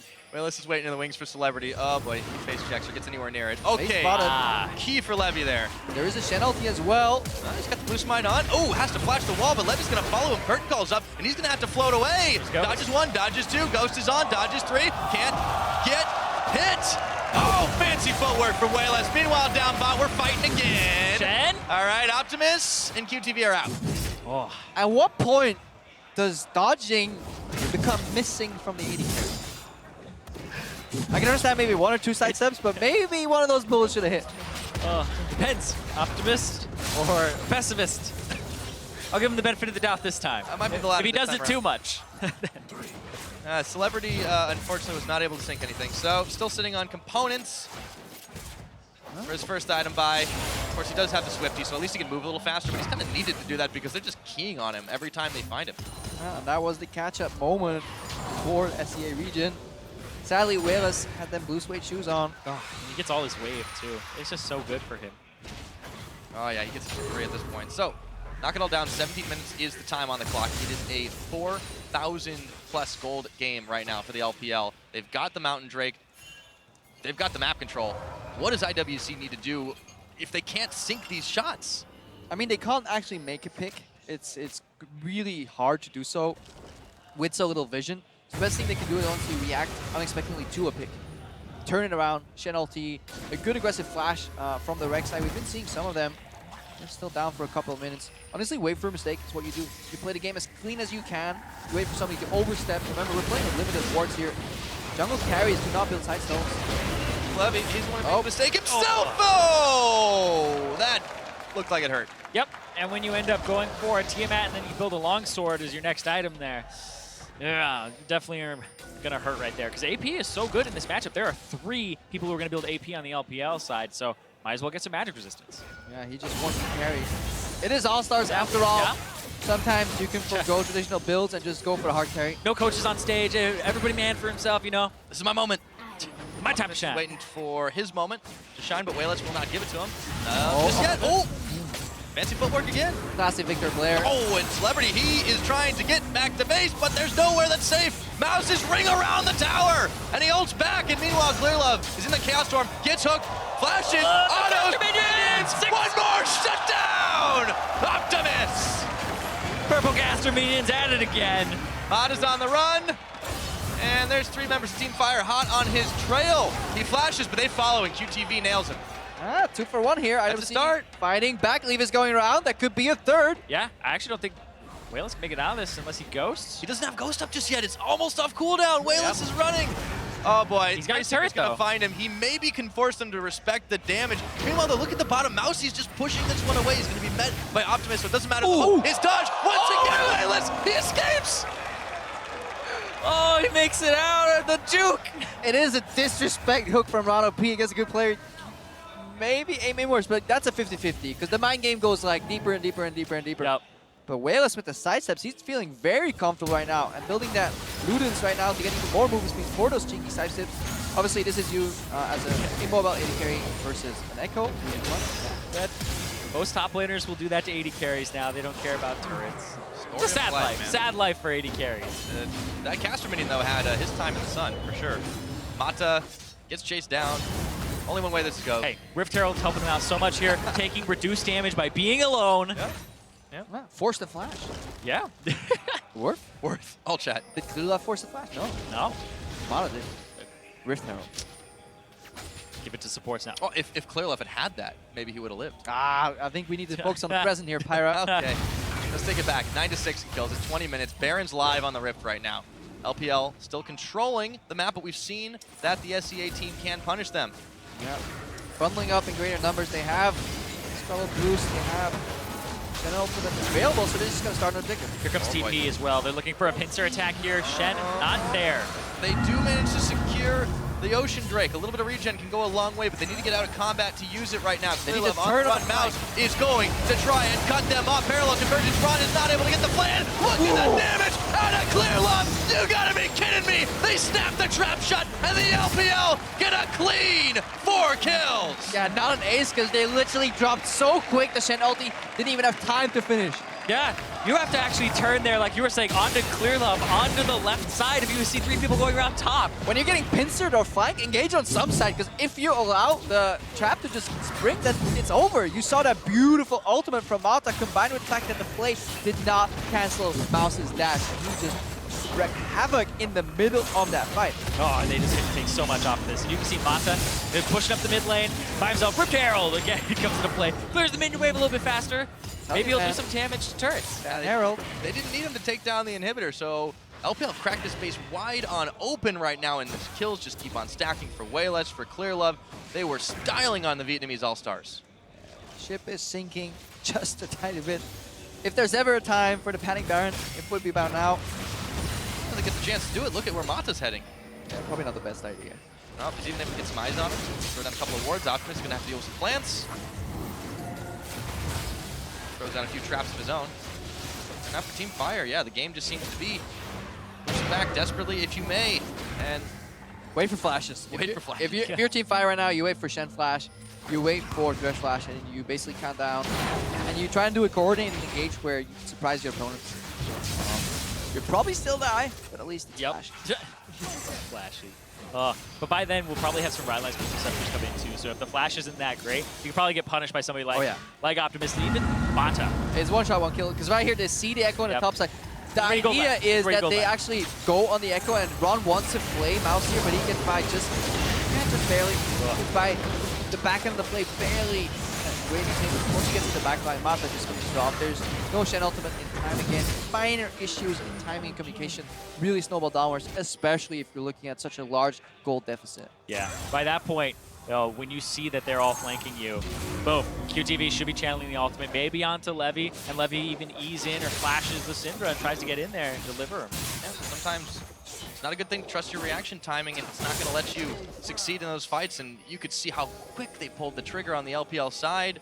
I mean, Clearlove was leading the front charge on that. And by the way, he didn't have any tank items at all, like anything sustainable, until he picks up the Hex Drinker. Yeah, he's actually at 310 AD. He has one person left that he needs to kill on the enemy team. I don't know who it is, but he's probably got his eyes right on them. He has a particular set of skills. Not afraid to use them. He will find you. Well, it's about fair. This game has been about as R-rated as that movie, so. Levy is just trying to grab a little bit of vision back for his team, but it's looking grim for the SEA squad. And I just want to say that I relate to Team Fire. Despite cheering for Team Ice, I know what it feels like to play against the Rengar that magically got quite a few kills, mostly in the support. Undeserved, of course. And I feel their pain. Are you usually defeating support? Creating space. Nice save there. Somebody's got to bite the bullet. Yeah, well, 3 times for ROP it's been. I mean, he's had some nice hooks, but we haven't seen too much out of him lately because he's panic playing, he's panic hooking, and he just goes wildly out of the way of Clearlove, out of Mouse. They're just not getting anything, and now they're just, turrets are falling down around them. Celebrity, look at damage just out of 1 ace in the hole, and he's forced back. ROP looking for a hook, but there's not enough people there. Wayless is... At this point, if you get caught, that's the problem with late game Thresh. What do you do if you actually land the hook? The problem is you CC yourself. You're kind of a budget Malzahar in the sense that you CC yourself while you're hooking, but you don't even have a hit rate. Malzahar at least has a 100% hit rate on his ultimate. Yeah. At Thresh versus good players, it's probably 1 in 3. Yeah, outside of the 2v2, we really see too much out of it. So now the Baron's begun by LPL, and QTV's not in the area, but he has both his ultimate and his available. He's going to be channeling it right now, and ROP's coming in here. The Baron is getting low. QTV is stunned in the back of the pit, and the LPL have peeled off Mata on the Chaos Form, but Mouse is going to find Celebrity. No more AD carry for this team, and they're going to start chasing down the Echo, but he's leading them on a wild goose chase. Mouse is actually doing a great job in this game. He's able to get to the back line quite easily, and the way that he runs off instead of running back to his team is really good, because if they decide to continue, hold on. Oh, Optimus is finding, he is on the wrong side of the fight, but the Shed ulti's coming in finally. Flashing QTV, picks up a kill. That was sick though. The sick pickup comes back in. QTV. Yeah, he was stuck in the Baron pit for so long. He's like, team, guys, anyone Lantern? Nope. Use to defend Celebrity. Mouse is definitely pulling his weight here. Showing up with these backline dives right to Celebrity, not enjoying his time on the Oh, I'm so sad that he started going for tank 2 on Mouse. He's like, no, keep going, more AP. More AP. If you can't one-shot the AD carry, you obviously need more AP. Get that Mage Eyes. Yeah, see, so take him at least 4 hits there. Story of the game, man. We talked about Jhin being very punishable, lack of mobility, and Mouse, well, he's not lacking a thing. Nope, I like that Clearlove still goes for it. I can respect the Rengar. At least if you're that fed, you gotta try it. Even if it's a Victor, we can blow you up. Smell that triple kill. I love how Optimus walks up and he still has the Rengar indicator on him. But Rengar stealths for about a minute now. He's still there. Gotta feel good from QTV though. He was like, oh, I'm gonna complete a channel this time. Yeah, he got it. He got it. Look at the small victories. Gotta take what you can get sometimes. Every time I'm feeding, Pyro, you should just come over, start telling me everything I'm doing right. Ignore all the else. Everything else. 0-7, doesn't matter. Well, oh, Ron's gonna flash that one. Nice, the redemption is gonna come up. Okay, they're staying healthy, but not for long. Clearlove, and Levy's caught, has to burn his flash. Celebrity chasing him down. Oh, that's such a tense moment right there. A big Chaos Storm now, and Wayless is caught right in the middle of it. Optimus, though, just keeps getting fired down by Uzi. Every time they have a little moment to go in. Yep, Mouse, though. Still doing work on the other side. Doesn't matter if he's not tank. He's still got the split push going. Should have given this guy the Rift Herald buff. He wasn't around. You gotta. It's time sensitive. He's not there in 2 seconds. About how to take it. Take it from the enemy. Yep. Even though they can't actually take it. That's what he tells Clearlove. Throw them off. You know. Now this Zyra can 1v1 you. You weren't expecting it. Hey, Rivalize is finished. That means Zyra can actually 1v5 a couple of fights. Mata looking for the plays. Always a chance. So. LPL eyeing the end game right now. They were toying with the idea of trying for the Baron again. And maybe that's going to change. Celebrity gets a shutdown onto Wayless, who did not respect that curtain call. Man, walked on a trap, then got snared, and maybe just followed up by some damage there.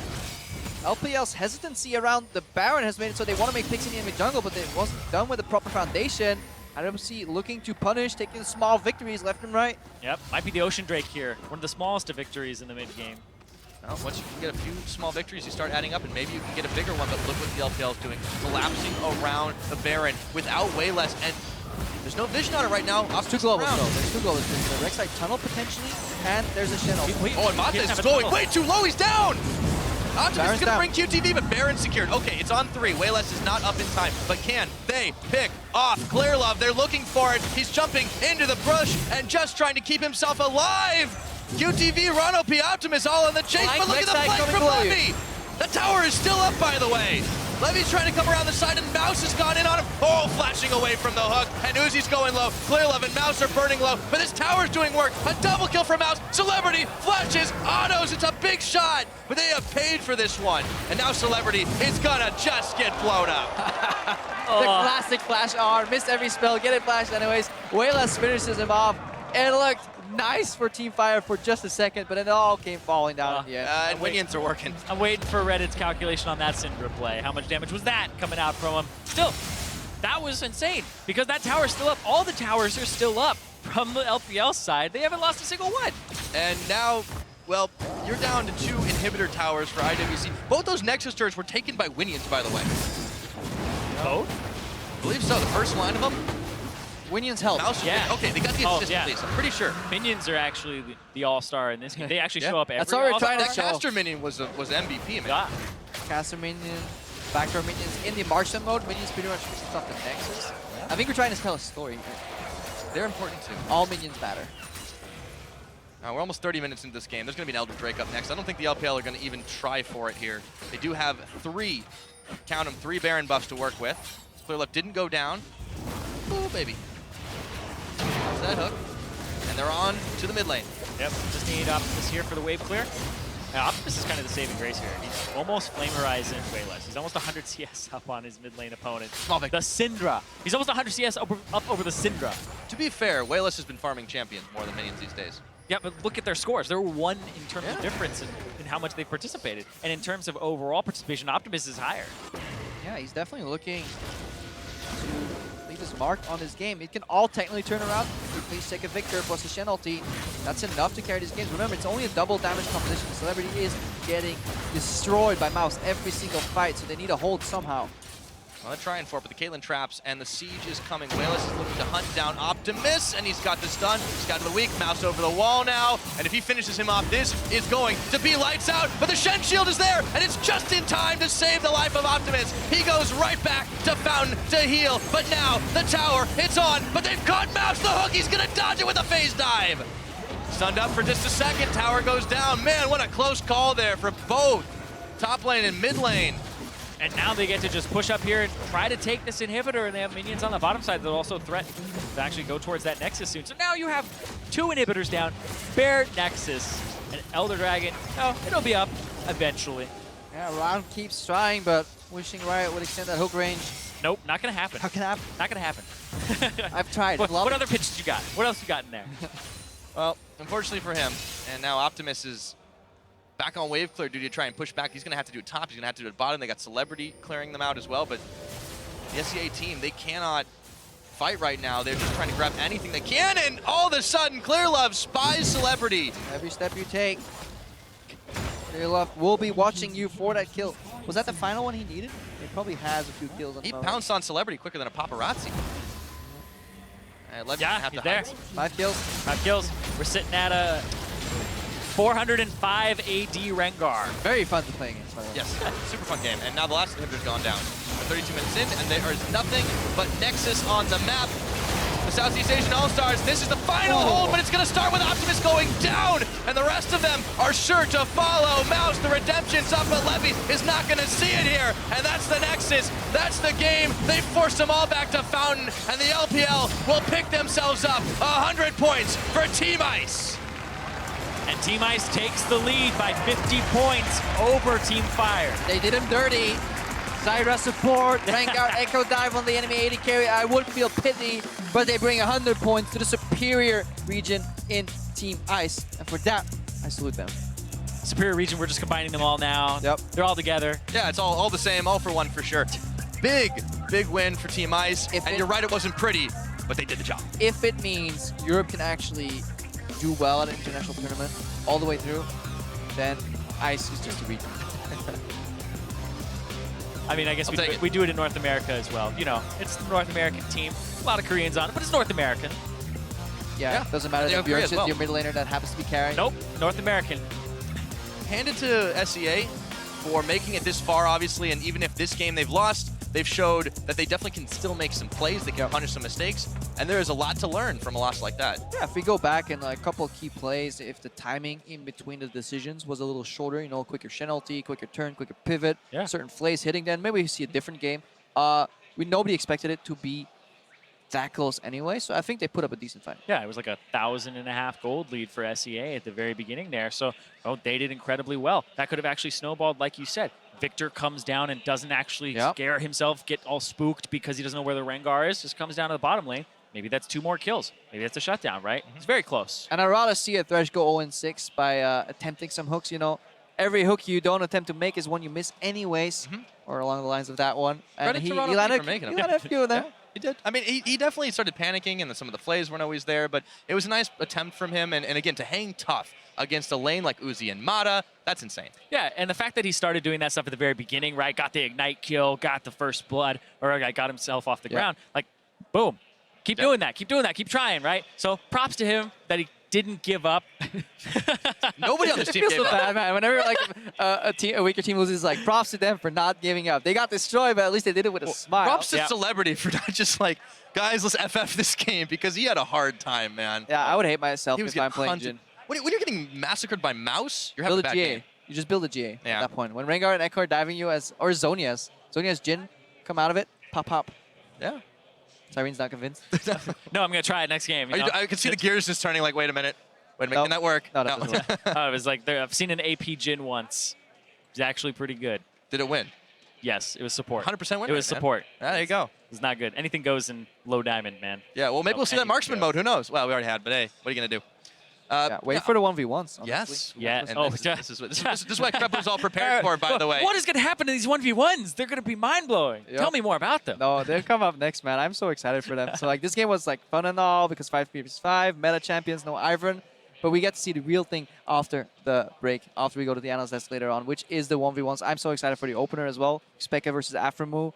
It's going to be pretty wild. I think the crowd will lean slightly towards one side. I hope xPeke picks the Teemo, like he did in that The Teemo member or match. the Marksman. Yeah, I mean, it could happen. It could. I think Teemo's actually a really good 1v1 champion.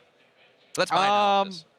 I don't think he has the push. That's the problem with Teemo. Wow, who's going for minions and Yeah, towers? Come on. The AP Nasus. I hope that gets banned. Are you a dirty AP Nasus I hope player? that gets banned. No, I still no, I have haven't like played bad it. memories from the. I watch people fucking play it, and stuff. I feel bad. Yeah, it just kind of makes you feel dirty on the inside. Ugh, that's not the way to win. As long as we don't see Caitlyn Cannon all the time. Yeah, No, but that'll it be will fun. be a lot. see them in the bans. It was banned a lot in IWCA, and so was the Nasus. I do expect to see some, I think, a little bit more creative stuff. We tested a little bit out with some of our casters as well. We had some Lee Sin matchups. Those were fun. Yeah, we watched Europe practice, and we have to like agree that their practice methods aren't the most efficient. They played the same matchup 3 times in a row, and the thing they were testing was who survives if you face check the brush level 1. So that's all I learned in 30 minutes of kind of watching. Really? Yeah, they were playing Kennen into Quinn, and basically every time they face check the brush. Keep the strats. Let's go. Yeah, well, Kennen's gonna be permanent anyways. That's the worst part of all of that. I'm like, Europe, what the hell are you doing? Make me proud. Win 1v1. Yep. But very what can you do? disappointing. Well, and speaking of winning, Ice did indeed do it once again. For more on that frosty victory, we're going to send it over to Dash. He's on stage with EDG's Jungler. All right, hey guys, I'm here with Clearlove, and Wenson's going to be helping us out with some translations. And after that victory, Ice has now pulled ahead. But Clearlove, I want to talk to you about your storied career as a competitive player and what it means to be coming to one of these events where a lot of the pressure gets taken off and you get to have some fun and really look to make big plays. 首先恭喜你取得胜利，然后呢，你有非常长的一个生涯，然后来到这种娱乐的赛事，你觉得怎么样？就是来到这种娱乐的赛事，当然就是抱着娱乐的心态来嘛，就是还是打得都挺开心的。然后就是就是每个人打出自己的风格就行了，我觉得。So since this is an entertaining event, so he's here to entertain everyone, and he's saying everyone's having fun playing here, just to play out their own style. And just to have fun. That's what we like to hear. A lot of fun at this event. Now, specifically in this game, you decided to play Rengar, as that's one of the champions that was recently worked on and changed up a bit coming into this tournament. I just want to get your thoughts, as a lot of people at home probably have some questions around what you think about the new Rengar. 所以说，雷恩加尔这次得到了重做，那么是想问一下你，你觉得他重做怎么样？然后很多玩家也都想听听你的，看看怎么玩这么英雄。我觉得雷恩加尔的话重做还是挺成功的。然后他现在的话。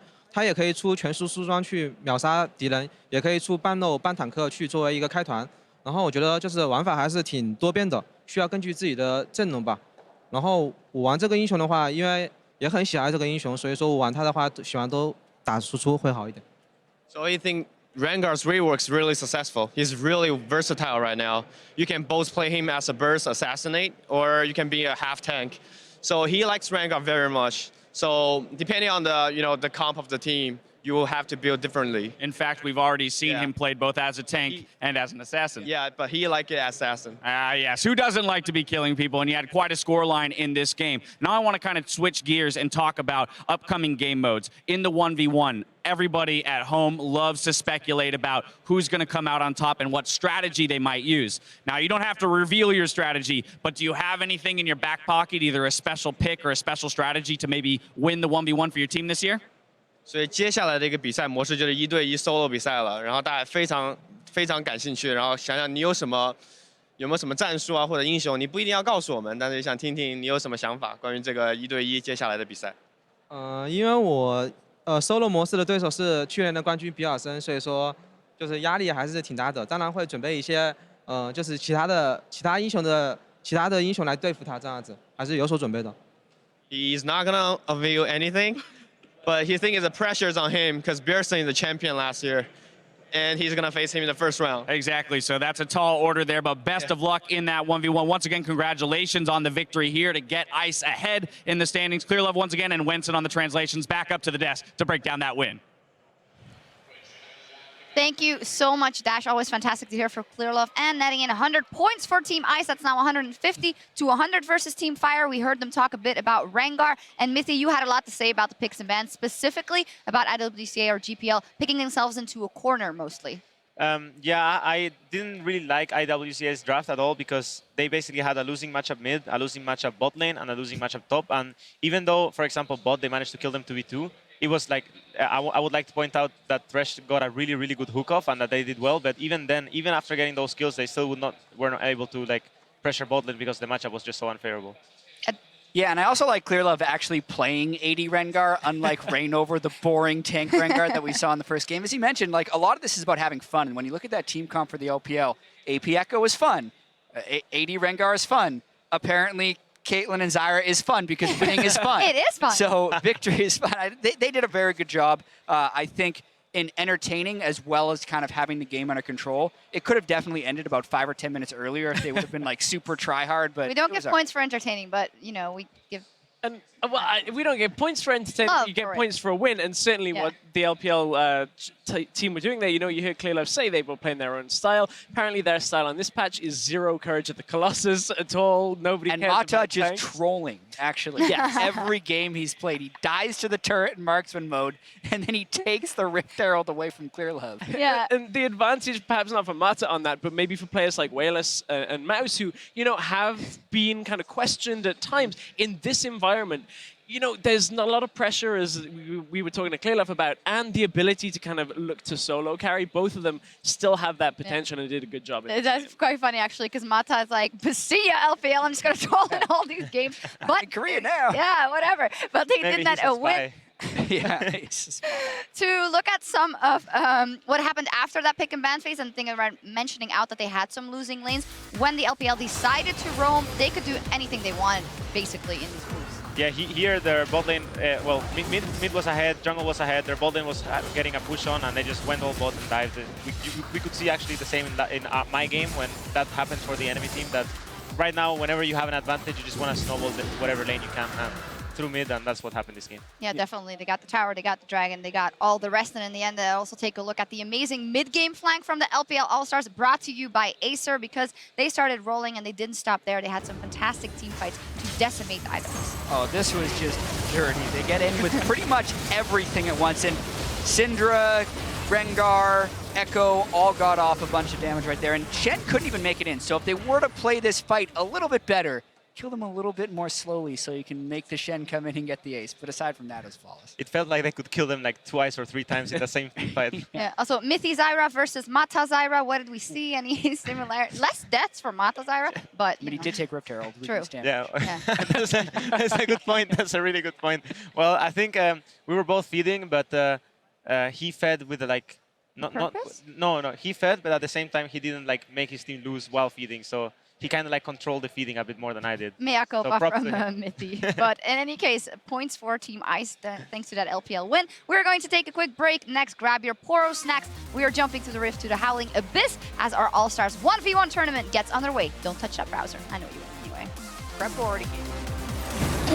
Mata gets caught on a hook by Rano B. Plays in Uzi. Celebrity, careful. They're targeting out Mata. They can do it. Celebrity's low, but he gets the kill. Celebrity, he is trying to get back to base, but there's nowhere that's safe. Mouse is ring around the tower, and he ults back. And meanwhile, Clearlove is in the Chaos Storm. Gets hooked, flashes, autos, minions! One more shutdown! Mouse is going to try and cut them off. Parallel conversion. Ron is not able to get the plan. Look at the damage out of Clearlove. You gotta be kidding me. The Southeast Asian All-Stars, this is the final hold, but it's going to start with Optimus going down, and the rest of them are sure to follow. Mouse, the redemption's up, but Levy is not going to see it here, and that's the Nexus. That's the game. They forced them all back to Fountain, and the LPL will pick themselves up 100 points for Team Ice.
我最喜欢的应该就是1打1的模式，因为我觉得这个平常你不太会去交手到。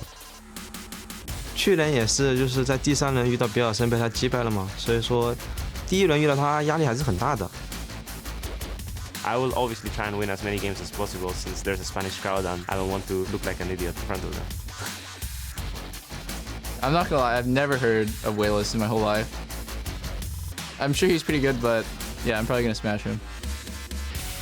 一般 EVE 的话就是讲究的都是套路啊，找一些套路的话应该还好吧。Mouse is not strong, I think. He's so weak, so I think I can win. No, I'm 100% win. Aphromoo, you are coming to Spain to play against me, and probably this is gonna be the first and last game you play here. My first and last match in Spain. That's funny. Good luck. It is on! Welcome back to All-Stars 2016 live from Barcelona as we are joined by Marcin Jankowski at the desk as we get ready to dive into our 1v1 tournament. And well, it seems that the competitors are ready. At least, Jankos, you came here saying that you wanted to flame them because you were only playing tomorrow, but they're starting to flame each other already. I mean, that's pretty good. You know, it's always nice to hear some trash talk, but as for now, it looks like Aphromoo has no chance. I just want to start off, but I mean, they had already a 1v1 today. They were playing Teemo Mid, you know, 1v1 kind of, and Aphromoo was like 0-6, maybe 0-7. I'm not sure right now. Yeah, not that great at dodging skill shots while stealth either. But yeah, to speak a little bit to the rules, you can also trash talk the other guy in game. Like when they're hooked up, they can talk to each other. Froggen utilized that last year. The rest of the rules pretty much remain the same from last year. It's blind pick with bans, so each player gets to ban 3 and then blind pick. You can win by getting first blood, 100 CS, or first turn. Yeah, definitely. And of course, we have to highlight one change to this year's 1v1 tournament, which is the Froggen rule. And in case you forgot, let's get a refresher on an interaction from All-Star 2016. Whoa, he's gone to Fountain! There's no way! Oh, this is amazing! Oh my God!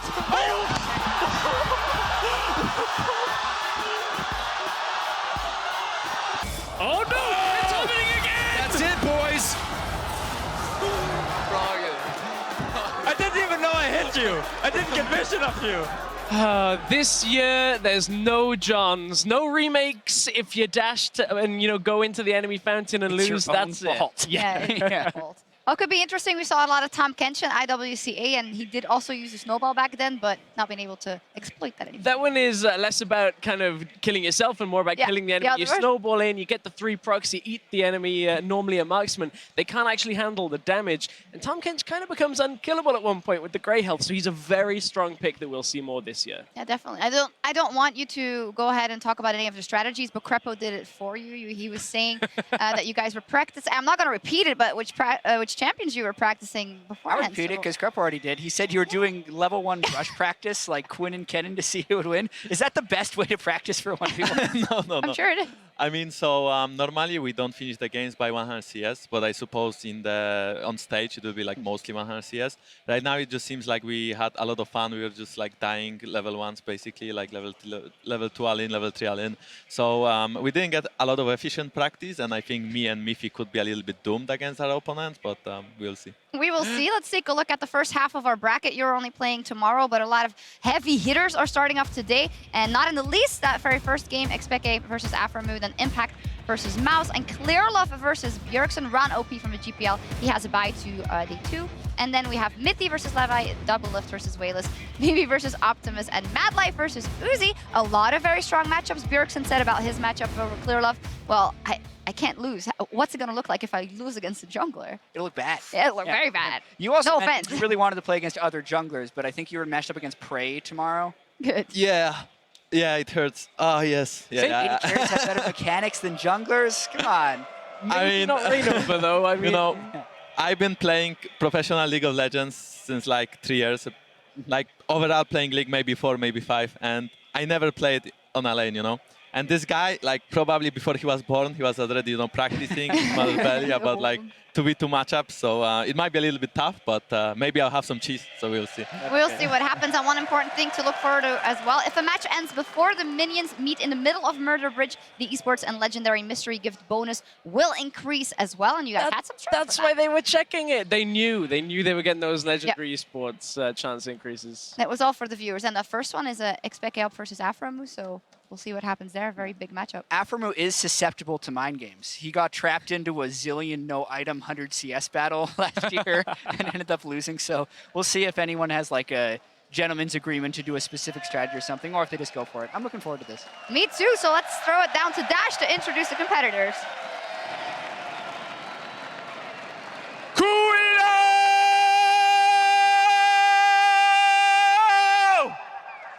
Ladies and gentlemen, we are about to bear witness to the greatest event in esports history. And you know what? I think I might need some help with this one, so help me join together. Put your hands together for the LVPs.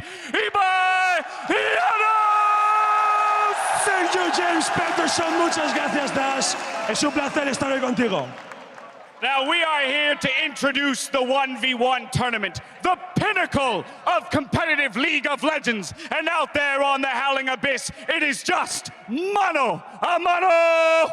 Empezamos el 1 contra 1 con un enfrentamiento histórico. Un hombre que ha destrozado muchas líneas, pero hoy solo tiene que destrozar una. xPeke!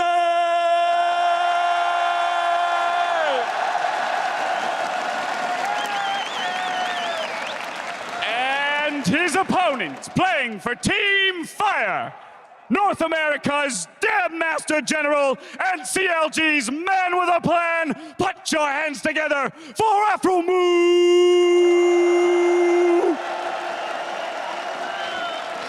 All right, gentlemen, let's lock and load and have a clean game. Hello, everybody. Krepo's still here, but I'm now joined by Deficio, a 1v1 expert. I'm Quite told. a downgrade. Definitely not a 1v1 expert just yet, but after we watched a few games, maybe we both will be, because this is kind of the thing as a caster. When you look at the All-Star schedule, you really want to cast, and the players, they really want to win the 1v1 tournament. Players progressively, as year and year goes by, get more serious about these 1v1s.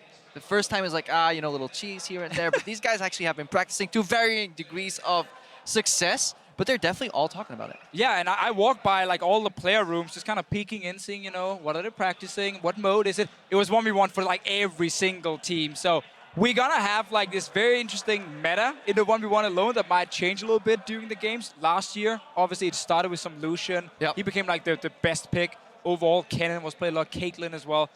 Some of the picks we will see here again. Yeah, and that's when we also saw teams kind of foregoing the 1v1 potential, shifting more to like, let's race to 100 CS in the most uncreative way possible. And Nasa's AP was born, or Nasa's tank out with Emax.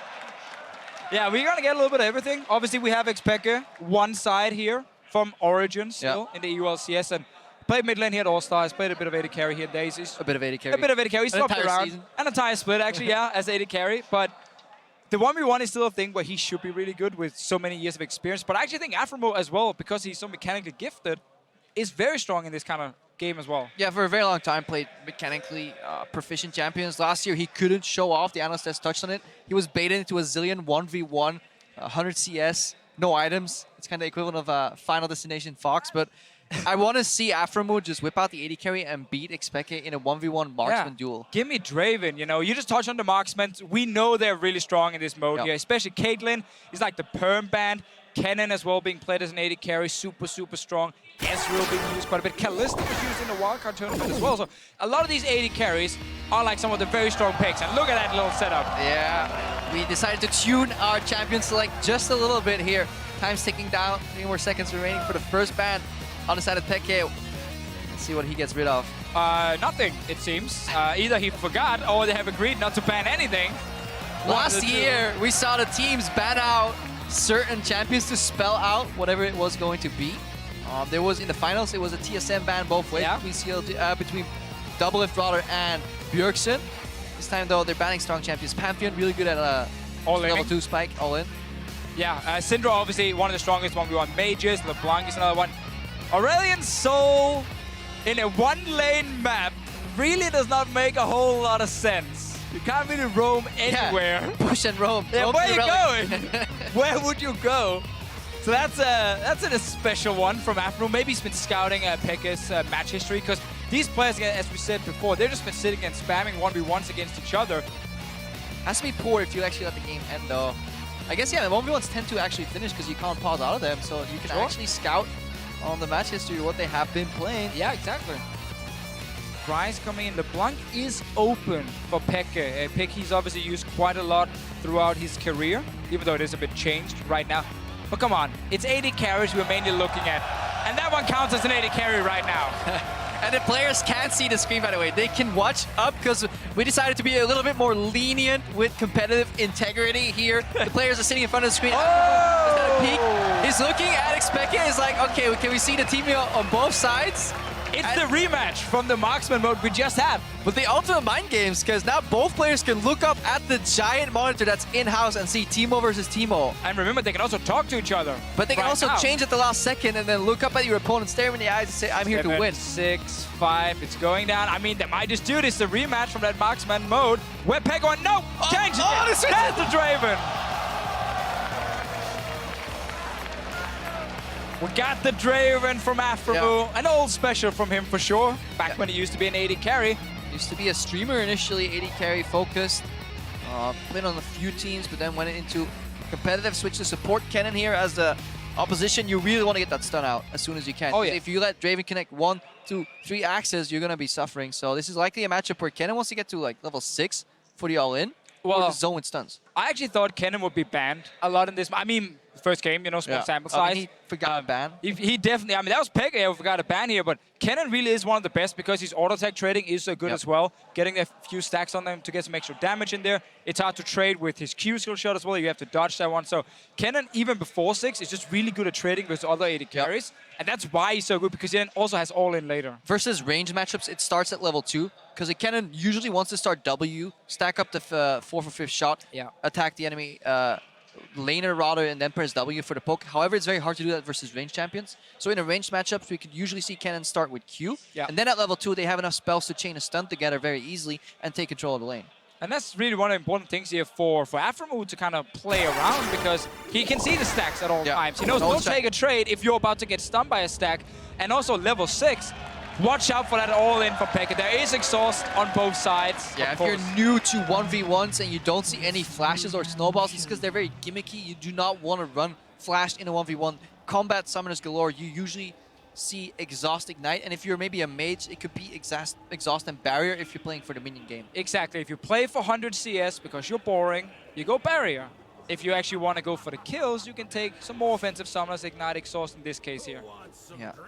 The race for level 2 is important, just like in bot lane. It's the 7 creep here. You can compare it to like a mid lane matchup. First wave drops in, and the first creep of the second wave is where you can level up and then obviously go in for a good trade while you have an extra spell up versus your opponent. And what we see right here on your screen, guys, this is where Europe is the experts, because they have been practicing these like bush things, and then you face check and you see who wins out. Peke might just See if he can get a little bit of damage. Oh, he spots him with the sweeper.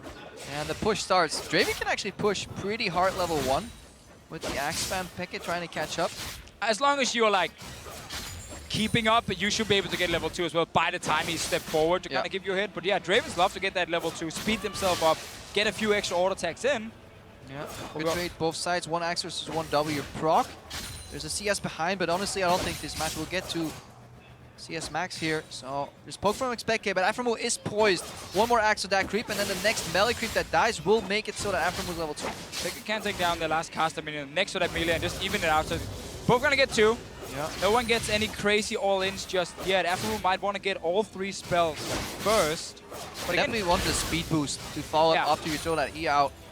And that was actually not the best trade, because you already had a stack on him. Stepping in and start trading and getting stunned by Peke, and it's super, super even so far. But I think Aphromoo kind of knows, like, level 6 for him, using his ulti effectively in a big one-on-one is very difficult. You only get half of the damage by the time it returns. Sidestep, Aphromoo going all in. Exhaust. See, trading back and forth. Aphromoo going down. No, he's down. Aphromoo disrespecting the stun 2 times in a row. KO! He falls down. Peke, that's the Cannon's dream. A few minions helping you on the side. Axis coming very linear. You know where Draven's going. You do, and I mean, again, let's see the crowd. Triple. I'm pretty sure it's... Nah, you can't really say my name either here. It's a bad name I picked. Yep. Luckily not worse than Sifa, so... Yeah, we gotta get rid of that one. Peke, fan favorite, takes it home. Blows a kiss to the fans. Of course. Or to the casters. Casters. We are right in front of him, after all. Let's see the all-in one more time. So Aphromoo has minions on him. He's gonna get exhausted. He gets stunned at the same time. He knows it's due. That's a trade you will never win, because you can exhaust champion damage, but minion damage will be consistent. So 3 range creeps, a cannon, and a melee creep on you. That is the equivalent of just a champion fighting back. I think Aphromoo kind of knew. He knew. Okay, I need to try something very early on. Getting to level 6 is super risky against the cannon. Yeah. And I think, I mean, we had the back timing. He did, true, very true. I mean, maybe he was trying to contest the relic as well. That was just spawning right in front of them, but super risky all in for him. Obviously backfired. Draven, though, against Kennen, I think it's a little bit of a mismatch. I think Kennen really is one of the absolute S-tier picks in this game mode here. Ideally, you need to find a way to weave your axes in the minion wave so you can step out of Kennen's Q-poke at least. Hit him in the face with some axes. The push is what generates you an advantage. Pushing into the tower so the CS drops. Get an ideal back with a maybe 10 creeps advantage. Get an extra item and then look for a good play. I think Aphromoo was a little overeager here. Peke did well by this time. Waited for minion assistance. I felt like Peke is kind of set back and he's just kind of waiting like, oh, you're going all in, fair enough. I'm going to take that trade. I'm going to stun you. I'm going to have the minions and then just pick up a very, very easy kill. And still, what we always see in these 1v1s, you know, we look at last year, we look at the 1v1s in the past, the meta develops a little bit over time because now they're sitting, a lot of players backstage. They're all watching this. They're all watching, they're all cheering, and they're all talking about, oh, that cannon there, that looks pretty strong. Oh, Draven, didn't really work too well. I think they knew cannon was pretty strong. Apparently Aphromoo didn't. Or he got tricked by the Teemo. Yeah, all the focus was on the Teemo. It was honestly just a bait. An elaborate ruse sprung up by xPeke. He took it home in the end. Good, because we need the points on Team Ice. Actually, Team Ice is ahead right now. Yeah, but I guess they need more points. Market projections indicate that Team Ice may lose a couple 5v5 games if they play such a European team like they did this morning. Now, the next one, Crepo, is also going to be very, very exciting, where we have some top laners going against each other. This one was like a mid laner / AD carry versus Can't support. spoil it. Dash is supposed to introduce them. I didn't say any names. I said top laners. There's 6 top laners, so you guys can guess yourself, or you can go to lolesports.com and check the schedule. It's kind of spoiled already. Yeah, that's a kind of spoiler. But they are setting up right now. We have 2 pots on stage, so as the one game is being played, the second team, or the second set of players is setting up. And again, they can see the screen in-house. It's actually super cool where they can, if somebody's brush camping, they will know. But to get more about the next set of players, who it actually is, let's toss it over to Dash and see which these top laners are. Ooh. Thank you very much, gentlemen. Game 1 went to Team Ice and xPeke, but now it's time for Game 2. So starting, battling on the blue side, the greatest North American top laner from Korea. He only needs the words top die, and that's all he's gonna need this time around. It's Impact! Y representando al equipo chino, Deadwar Gaming, que no se engañe su tamaño, tenemos a Mouse. All right, gentlemen, lock and load. Good luck. This matchup, stylistically, a man known for top die in the sense of doing it upon others, and Mouse left alone on that top lane island. And had a obviously pretty rough group stage in the World Championship where things went downhill for him, and especially on like one of his like signature picks that I actually thought if he was gonna have a little bit of fun here, he's gonna play like Irelia. He's 9-1 all-time record on it. Only lost one game, INTC at Worlds, where he got destroyed. I mean, things are looking up for him. There is no jungler to camp him. It is Very actually true. just 1v1. He is in full control of his own destiny. But he is playing against one of the best 1v1 players in North America, so that's obviously super, super tough for him. He also needs like redemption almost after. It's a bad item, 1v1. Well, maybe you should try and rush it. Sadly, you never get one full item in the 1v1 map. It's just Doran's Blades and maybe like a cloth armor. There is a cap on the Doran's Blades. Only 2 are allowed to be purchased. These guys rushed into game. We see what's happening. We threw away the overlay, guys. We're back to a more simple version. And Kennen is banned. This guy gets it, man. He plays some 1v1s. This guy bans. Yasuo is out of the table as well. Jason Varus. Jason, really good champion in proximity, but wasn't really played or banned that much, I feel, in IWCA. I think a lot of the like mechanically very gifted mid laners would love to play like a lot of Jays in a matchup like this or in a mode like this. Kalista was something that kind of came out of nowhere in the IWCA 1v1s, especially introduced by Southeast Asia, who's obviously still here. I wonder if these guys are aware that they can have a look-see on the screen, because it's blind pick, but there's literally a giant monitor hanging right next to their face. There's nothing blind about this. There's nothing blind, unless you don't want to look to the side and you really want to be surprised. That's also like one of these like internal metas that will develop, is the bait and switches at the end. Especially champion-wise, if there's counters. Ezreal is a pretty generic pick. He's good. It would disappoint me to see Impact play Ziggs. Yeah, I mean, again, I kind of want to see 2 bruisers here and like a level 2, level 3 all in against each other. So like Irelia coming in then. But we get an AD carry. It's Illusion. The MVP pick of last year's 1v1. Definitely not as strong now though compared to last year. Much, much weaker. The fact like... Oh, Olaf, there's a bruiser. Yeah. Could be Snowball Olaf, honestly. Has to be almost. Like you need either Ghost or Snowball to close the gap against this Lucian, because you're gonna get pushed in. Yeah. And then once you have enough levels, you can then like kind of chase down the entire lane before he gets to his tower. So you need like a different summoner spell. Yeah, I'm just looking at the screen here. Obviously we're standing here, but these guys have about 10 seconds left to choose their summoners. It looks like the Lucian is going for heal and barrier. Honestly, you know, you don't need offensive. You just need to survive the all-in, kite the Olaf, and get the hell out of dodge, and hopefully you can turn it around. It is Exhaust Ignite on the side of Impact, so that is literally one shot. No, he changed. He got Ghost. Ghost, okay. At the very end. Interesting enough, going Ghost over Snowball. I guess it can be really difficult hitting the Snowball against a Lucian who can just dash out of it. So Ghost allows him at least to just chase like through the entire lane, but you're never going to remove that tower because then the game is over. Yeah, it's more security if you fight in the river, because also if you proc the Snowball, the second part of it, and Lucian dashing out right after, and you somehow miss your axe, then it's definitely over. So that's definitely something you want to look for. But overall, this is a matchup where Mouse wants to push, but he has to tread very carefully. Yeah, exactly. And we're going to see like the AD carries against the bruisers quite a bit in this tournament. And every single time is like the same way it's going to get played out. The AD carry will push and get CS advantage and try and win on 100 CS. And the bruiser wants to try and all in after he has a few levels under his belt. Oh, wow. He's actually going Corruption Potion. Definitely. Is he insane or is he a There's a fine line between courage and stupidity. Let's see where Impact is at. I guess he just wants to sustain. So yes. The problem in 1v1s in poor matchups that require all in is that you get put in a deficit. Obviously now he can just put an axe in Mouse's face, sidestep. The problem is that you can eat such a large CS deficit early that when you all in, you're just an item down, like a component at least. Right, I mean, like a Doran's Blade or something like that. Sure, luckily you only need to farm like around the 500 gold to go back and get that one item. And in 1v1s like these, you never see a fully completed item. And getting to 100 CS as well, it takes quite a lot of time. Which means there is enough time to get like level 6, 7, 8 for someone like Olaf, and then really go for the all-in. But already at level 3, his damage output should be equal to what Mouse has. Yep. Problem is, he's against a barrier and he has a ghost, which doesn't add any combat value. I definitely want to wait until maybe level 5. Or honestly do 2 all-ins, one where you pop the summoners, what we see very often. Mouse here, he got control early. Basically, you want to queue through.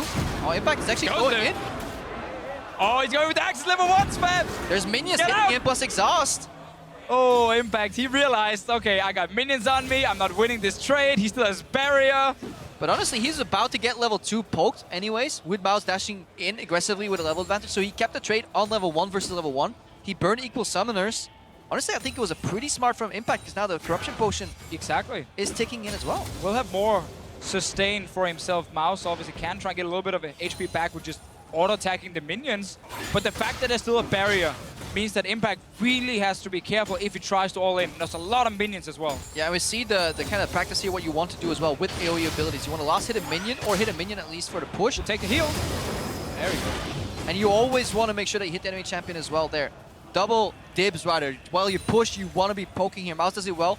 He's got a CS advantage. It would be stupid for him to be bold, because he can back and always get more items. Yeah, and now, you know, while the engage from Impact made sense and he could then sustain with Corruption Potion, Mouse had really good timing on the Relic obviously spawning and being right next to it, so he picked that one up, still had the defensive Summoner ready, and now with Warlord's Bloodlust as well on an 80 carry. When you drop low, it's a bit like when Olaf drops low, yeah, you get a little bit stronger in that sense, because you can then sustain back up very, very easily, and now you get that double Thorns against just a longsword. But that's what we are always going to see, is an inherent kind of small gold advantage in this 80 carry versus Bruiser matchup early on, because the 80 carry will get the push, which means you poke him on a tower. The Bruiser cannot sustain himself. In fact, right now he's taking away the Relic. That's good.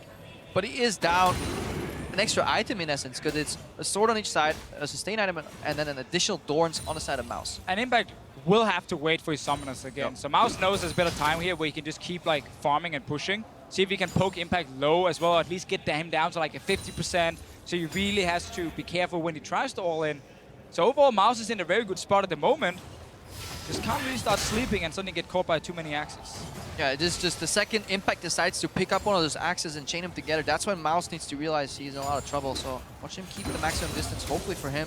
But Lucian is a pretty short-ranged 80 carry that can get baited in by an Olaf. Luckily for Mouse though, again, if he always like saves the dash, if he knows, okay, right now Impact can't engage because there's so many minions, you can dash aggressively. Otherwise, you save it. The first axe that flies at you, you dodge that one, and then you can actually start kiting backwards and wait for either tower or more minions to be there. And we saw Mouse do exactly that at the end of the previous wave. Once it was done, he knew Impact couldn't fight back in a full wave of minions, so he just did an EQ combo with double tap on each end. Just a few seconds on exhaust now for Impact. He's landed a little bit of poke onto Mouse, is down a level at the moment, but will catch up very, very soon. I think level 5 is the way to go for Impact, because otherwise he'll trail too far behind on CS. Level 6, Lucian gets culling, which is really good in short range. So we might see Impact go for another all-in. The second hits level 5. Ghosting. There he goes. Ghosting for him. Mouse is exhausted, actually. There's a Relic behind him, but can he get to it? Is it enough? Oh, he needs to get to the tower. Not enough. Not enough. Barrier. He's in tower. Is it enough? Oh my god! That was exactly the breaking point, because imagine if there was a culling while he was kiting backwards in that exchange. Impact with the genius timing, he knew. And Mouse, honestly, too close. Level 5 Olaf, this matchup, when you 20 CS up, you know he's going to come for you. And he didn't get to dodge any of the axes. He took all the damage he possibly could have taken there. Impact made it harder for himself, especially around level 3, where he did have a few issues and lost that Relic stack, and he was down like an item as well. But Mouse, when it really mattered, when the actual all-in happened, didn't manage to play 100% perfect, and then he ends up dying. It's so close, like he got on the tower again. Super close. So he felt comfortable with the barrier bait on the turret, but the problem is Olaf, when he gets lower, gets stronger. And you also saw it in the cadence of the Corruption Potions. He popped up until the very end, so he started the fight with full HP. Here's the barrier, but at this point, Impact, one lost hit. Yeah, and another little xPeke, he didn't actually manage to absorb full amount of damage with the barrier. It was just a tiny bit in the end. Because he wanted to bait with it, obviously. And he stepped sideways instead of just trailing under turret. Maybe if it was a couple more milliseconds, the next turret shot could have finished off Impact. There's a lot of what-ifs. We're analyzing the replay here. Yeah. In the moment, it's pretty scary. Yeah, in the moment, it's scary for sure. A lot of stuff is going on. I think he knew, okay, he's waiting for the summoner spells. Yeah. We talked about it. Impact probably thought it. And Mouse, for sure, did the same. And as soon as he got hit by that 1x, Ghost was popped, chase happened, and yeah, again, what ifs, you know? What if you just keep running past the tower as well and doesn't actually stop to start hitting, and then he's winning on CS because it was 40 to 20 CS. Yeah, if that all-in fails, it's over because, again, Yeah. Lucian can walk backwards while using culling, which means you gain yourself at least an additional 1.5 tower shots, and then Olaf just simply can't dive that. Risky choice from Impact, but well executed in the end with the Bruisers. It's always like 80 carries are considered the strongest, but Bruisers can kill 80 carries if you time the all-in correct. Yeah. And we're going to see things like Tom Kench as well at some point, because if he gets onto that 80 carry, he has enough damage to take him down. Yeah, ironically, these guys are so tanky, but because their base damages are high enough to kill the marksmen who are super squishy, it becomes a brute force effect. You need to close the gap. That's why Snowball is so popular on them. 80 carries want to win, honestly, by racking up a lot of items. Maybe if it's like an AP matchup, you can go for the Hex Drinker, which allows you to do better in all-ins. Also, the 80 carries tend to be able to out-sustain whoever they're playing against, because with like Warlords, and they can just sit there and be like, okay, we had a trade. Well, now I can just safely range attack all these minions, and you have to be super careful, otherwise I can like kill you. So definitely some advantages there, but in the end, the all-in worked. And I mean, it is just the perfect level as well, because the value of minions kind of falls off over time as well. If you go all in level 1 or 2 into a full minion wave, you're going to die. Level 5, 6, later on, minions still do damage, but it isn't as punishing if you keep the kind of the timing window where you engage in short. You just got to kill somebody in 4 seconds, otherwise the minions will start mattering. Sure. And in this game here, we got to see why a lot of the people playing Bruisers don't really care about falling behind in CS. Because this was 20 to 40 CS, and they were level 5 already. So you can really start having these crazy fights. It's so rare you get the full 100 CS, unless both seem to agree on the 100 CS, or one of the Bruisers is literally cannot engage. But it's kind of a rock, paper, scissor meta as well. If you look at then the likes of Anastas will never die to an all-in either, and they'll just keep farming. Yeah, exactly. But anyway, let's toss it up to the stage, because we got more one-on-ones, Crepo.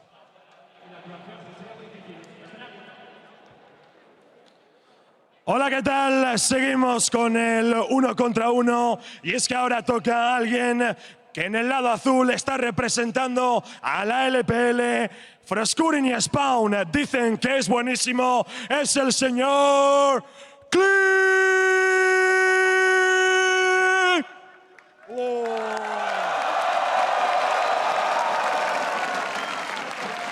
Come on, James. And here to defend his title as the 2015 All-Star 1v1 Tournament Champion, the man who puts the mid in team solo mid. All hail the Bjergsen King!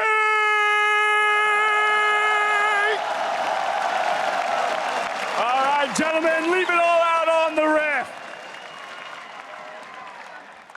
Bit of hype over here compared to those two guys. Yeah, I wish I was trained as a classical actor so I could start screaming as well. Luckily, or we just a bit of voices. or some voices. Luckily, they can boost our mics in case we lack the hype. But yeah, interesting matchup here. ICE representative Clearlove, a jungler at an international tournament. Yeah, okay, not always been the greatest experience for Clearlove, and he was playing the 1v1 tournament last year, Crepo. You know what he picked? He picked junglers. He went Rek'Sai, he went Skarner, and he went Rengar. He lost on the Rek'Sai in the 3rd round, dropped out. He might do the same. Clearlove is the kind of guy who seems to just want to play his own picks. Yeah, LeBlanc target ban. Syndra, guess what? Bjergsen not getting Ghost Champion. Oh, the Rengar. Smart. Respect for Rengar. Never know. AP Nasus, which is kind of the brain-dead bastard of 1v1s. Spam E, hope you win. Now, Kennen is available. Seems like whenever we have this layout, Kennen is open so far. And again, remember, they can see each other's picks. Yeah, I'm loving the hovers. Evelyn is a Clearlove special. Nunu is actually traditionally, if we dive into the history of 1v1s and how certain players even got to All-Stars, you know, the Soaz Wicked 1v1. And that's the thing again with Clearlove. No matter what he hovers, I can't be like, he's just trolling, he's not going to pick that, because he might actually do it. He plays these very, very special things in the 1v1s, especially last year. 80 carry Clearlove, not something we see very often, and he's against a very, very good mid laner. And Bjergsen said himself, I can't lose to a jungler. Is that even possible? With Lux and the Varus. Oh, there's a last second switch from Bjergsen. Because, I mean, you gotta, it's a risk-reward thing, because if you're staring at the screen, with 2 seconds left, you need to like look at the pick, see what you want to pick against it, and pivot. So, last second switch. Jace is a super strong champion if he can get into close range. Yeah, and Varus is a super strong champion if he can keep the distance. So we got story built up. Yeah, we got opposites here, but it's a lot of poke against each other. Difference is one of them can be dodged by you standing behind a minion, and the other one goes through the whole thing and can actually hit you behind. So it's gonna be a little bit tricky for Jace here, unless Bjergsen can find the all-in. Yeah, the ideal trade pattern for Jace is if you can curve it next to the melee minions, hit the range creeps starter and the enemy champion, then hopefully use your own gate to get 3 shots off, switch forms, and then it's hammer time. That's how you want to win, but obviously exhaust is very bufferable in that case. Exactly. One of the very important things for Bjergsen in this matchup is the fact that he can actually use the brushes to his advantage. Because if Clearlove is trying to fire arrows towards him in the brushes to the side, he's not hitting the minions, so he's not pushing. And that means Bjergsen can actually dodge around a little bit easier. It can be hard to spot him in there as well. And then he can jump out with hammer form and try and get the all-in. Definitely so. Both players will need to bide their time and kind of fire at the right moment. We also see, because these champions have very predictable damage, that these guys are running barrier and exhaust, because it's really easy to time when you need to exhaust a Jace. And you can then barrier to shock blast. Well, Bjergsen got in first. He's in there. Bad. Straight on to Clearlove, man. A lot of damage. You can, of course, recall. Can you? Yes, you can. You're actually allowed. Yeah, I was like, I was like, what's happening here? He can't recall. That's why they can get items, Crepo, and not, you know, die and then have to go back. So losing that little trade didn't matter too much for Clearlove. He will return in time, maybe slightly, but actually this will cost him a little bit on the first push because he's behind these minions coming in. Bjergsen will get a bit of damage on the melees. And that's everything in this matchup, because even a full arrow through the minion wave, Jace can just fast push. The second you kill one creep first, the way the waves interact is so it is going to cascade here. Bjergsen will immediately take a creep down. Well, Clearlove did start E, so he can actually AoE on more of the minions, but he didn't hit Bjergsen, and he didn't hit a minion, so this was actually a really poor use of his first ability. Yeah, notice how Bjergsen used auto attack on the melee creep as well, and then obviously Q's the backline for massive AoE bonus. Now he's going to slow down because he wants to keep his spells for his enemy, or for the opponent rather. Yeah, and another thing, especially when you play Jace, but Varus actually suffers a little bit from the same issue, is mana. You can't just sit there and spam abilities on the minions over and over, because then you run out of mana, and then you can't really do a whole lot. Good little trade there. You got the thing Crepo talked about earlier, caster minions and Clearlove. And that's what you want to do, and then later on, you're going to use that same gate to speed yourself up and just whack him in the face. Right now, it is just a control for the push. Another E miss, which means the counterattack from Bjergsen. Yeah, and you can see the thing we talked about earlier as well. Like, Bjergsen is constantly walking in and out of the brush on the side. So when Clearlove did fire his E to try and hit him, he's not 100% sure where he is, and he's not hitting minions, so he's not getting any counter push at all. And Bjergsen just using the brushes really well in the start. Yeah, and usually, if a lane meets up on your side of the map, you push that much. Bjergsen immediately wants to fire down. Now goes in for the hammer. And now he sees mana. He has to go back and take the relic. Clearlove got his relic as well. This could be the counter push, because obviously, much better position for Clearlove here to attack that wave. And he's level 3 as well already. Bjergsen got his level 3 now, and Clearlove again. Is he running XP runes then? Because there wasn't any experience missed by Bjergsen. Clearlove must actually be running experience runes then. Yeah, we have seen that before. We saw it once in the IWCA. Early rush for level 3 and then a full all-in. Definitely is a possibility here in the showdown. You would think it would happen more in the kind of all-in matches. That spike at level 3 or 4. This matchup at least spikes on 6, not earlier at all. You can also see how there's a difference in potions for both of them. Obviously, Biscuits from Bjergsen get a little bit of extra sustained mana. But right now, he's losing out on some of these trades. He's gotten a bit of mana back. Clearlove has now lost most of his, but he's obviously traded it for HP on the Jace. Yeah, if Clearlove can keep his wave posture here and save some mana up to threaten Bjergsen if he goes for the relic, and he's in prime position to really take control and force the first beneficial back for himself here. Very even in farm. Bjergsen will try and get these, but it is different. Last hitting here, you saw the one caster minion actually go down, because the way it works on this map, the caster minions, one tower shot, and then they're all the way down to like 5-10%, and you have to last hit them instantly. Otherwise, you don't get them. Look at Bjergsen here. He knows he's not going to trade, so he just goes for the fast push on the cannon wave, knowing that it'll take time for his opponent to deal with it. Clearlove could leave this in a freeze and base, but you generally don't want to do that in the 1v1 map. But look, he's trying to struggle. Good interrupting though. Very nice. Very good. Smart base by Bjergsen, but now he has to kind of get the advantage himself. Do the same thing again. Wants to keep pushing in and get the reset here if you're Bjergsen. So far, no all-in. Very hard, honestly, for both champions to all-in with barrier and exhaust on the other side. Bjergsen constantly sitting on very low mana. Just going, but he has some minions hitting him. A little bit of minion block here. Clearlove. Got the slow. Can he get in range for exhaust as well? Sweeper. Oh, he has no mana for anything. Oh, he gets him. Bjergsen's so desperate to get the wave under the tower that he doesn't want to base, and Clearlove so comfortable under his turret. Bjergsen could never chase that trade through. That's why the positioning of the wave was much better by Clearlove. Yeah, and of course, Bjergsen jumping in. No mana on Jace. Had a few minions hitting him. Hard to get out then. And the champion of last year's 1v1 goes down against the madman who played just junglers last year. This time around on Varus, he actually had a much better performance.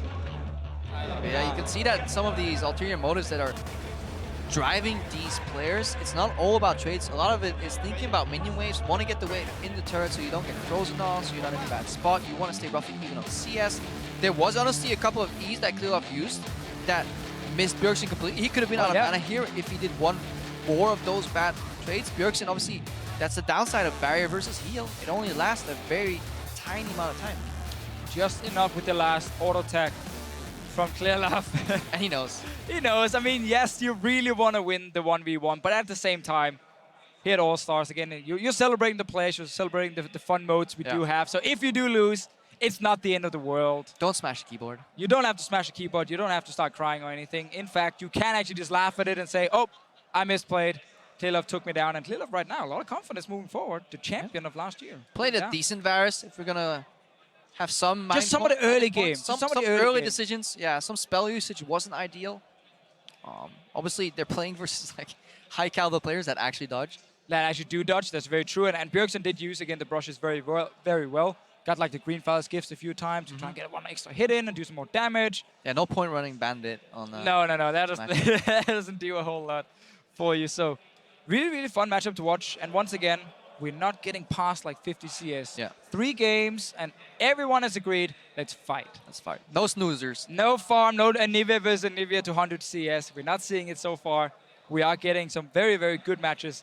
And many different picks so far as well. I'm afraid, though, because representing Team Ice in the next game is a player that may actually has to resort to a little bit of queso, a little bit of cheese, farming up a lot more. We'll get to introduce him eventually as they're still setting up on stage, because with the rapid flow of these games, they're kind of lagging behind. But we'll see who it is right now. Bang. Ahora nos toca alguien. Un hombre que en el 2015 nos hizo soñar con esa bot lane. Y ese hombre es... mithy!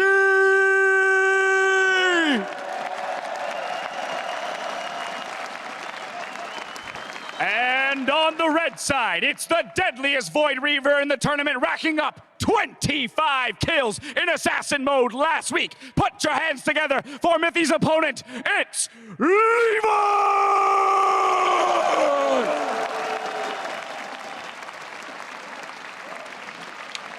I'm feeling so beta right now.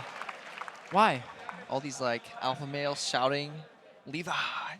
Yeah, you and me and our girly voices, Mitch. Sadly not suited for the hype, but we can talk about the 1v1s. Yep. And we know, obviously, Mithy very well.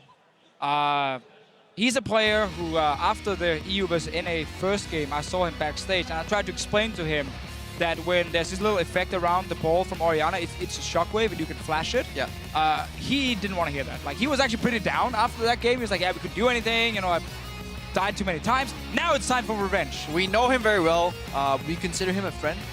Yet you, right after the game, you walk up to him and you tell him, should have flashed us over. Hey, I'm helping. I'm just helping. I hope the world sees what a friend the Visio actually is right now. I am just trying to give him some advice here. Tahm Kench ban, it's happening. These bans are kind of all over the place, you know. No one has actually played Tahm Kench yet.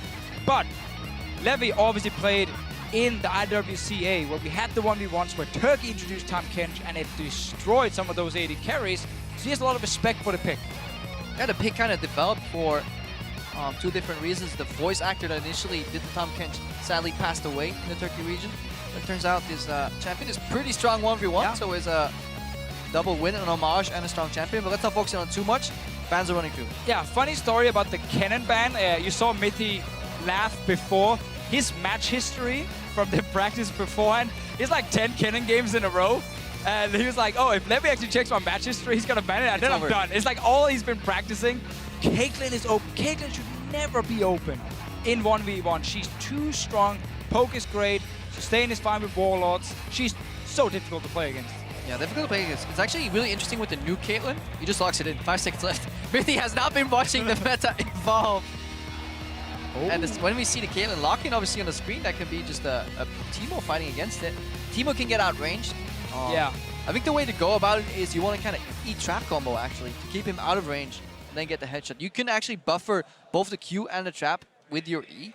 Right. And then you just want to outdistance the Teemos and then disengage once you get blinded. Yeah, exactly. And one of the ways, again, you can play around these AD carries is, again, by using the bushes on the side, the brushes on the side. So effectively, but Caitlyn is the one AD carry who can kind of counter that because she can put a trap in there and make it really hard for you.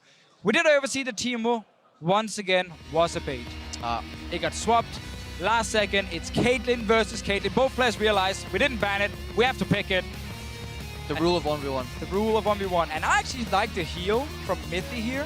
Because Caitlyn, like, it's not a burst champion, so the barrier won't actually get to very often at least. Yeah. Unless you use it on the Q and auto attack after. If you get a Q headshot that you can barrier, maybe it's worth it, but that means you have to be on top of like your stuff. Yeah, which I mean normally a pro player would be. You would expect, but then again, we've seen worse from mithy today. Yeah, he's the man running heal though. He also changed it. Man, these guys are just changing all the time. Changing everything. We're actually trying to bait all of you guys, so it's not Teemo, it is Kate versus Kate. It is actually barrier like, versus barrier. We might be wrong about some things about this heal that the Fisher is seeing. He has been seeing some things lately. I thought it was heal. The voices inside my head said it was heal. And then it's actually barrier right now. So we're heading into the Howling Abyss. Who's going to take this one? mithy or the jungler? Ooh, I mean, so far we've seen mithy on Zyra. That didn't go too well. So automatically you put some of the emphasis on Levy here because he has played a lot of like these maps here. Because I actually talked to Clement, and in the Southeast Asian region, and especially in Vietnam, where these players are from, they actually really love 1v1s. They play them a lot. They say it's like one of the favorite game modes. I don't think the European players spend too much time 1v1ing. And good early start from Levy here, getting 2 early traps in. So, because what this does, and a lot of people don't know, is that mithy is now going to lose access to the wave early. Obviously, Levy will have to attack the same creep over and over. mithy could start with Q. He has now skill trap as well, but he has lost kind of the momentum here. Let's see what he wants to do. So double trap start. Caitlyn's back in the day used to start Q for pushing. The problem is with a mana-gated map, it is not ideal to do so. Especially if the Caitlyn plays out of the wave, because you can never then get the wave and the Caitlyn at the same time. mithy does have Greenfire's gift though. If he can actually step out and just trade like one auto attack with Levy, it would be in mithy's favor, just ever so slightly here. The game will not be decided level 1 when it's Kate versus Kate. Not exactly an all-in champion. He started Q. Clicked on the wrong Caitlyn. Once again, the casters are getting baited. Yep. Time to retire, Mitch. You He's and me both. Twice. I'll become an observer. So mithy looking to utilize that Q to get the push going early. Good trades in between auto attacks. That's what you always want to do. The problem is that mithy, if he forgets about these traps being placed in the brushes next to him, he may pay the price later on. Obviously, he has a little bit of access to the wave earlier. And notice how, again, he's just using Q on minions. Like, he knows, yes, I could try and hit the other Caitlyn, but that damage difference probably won't make that big of a difference. But getting the push advantage, especially if you can get these minions on the tower, where the tower will take some of them, you can suddenly get a bit of a CS lead. Yeah, and he's definitely being rewarded for the push, because the traps behind him are slowly fading away. Again, at least hitting 1 minion at a time, so when it does get sidestepped, just like you said, there is still value there, pushing on.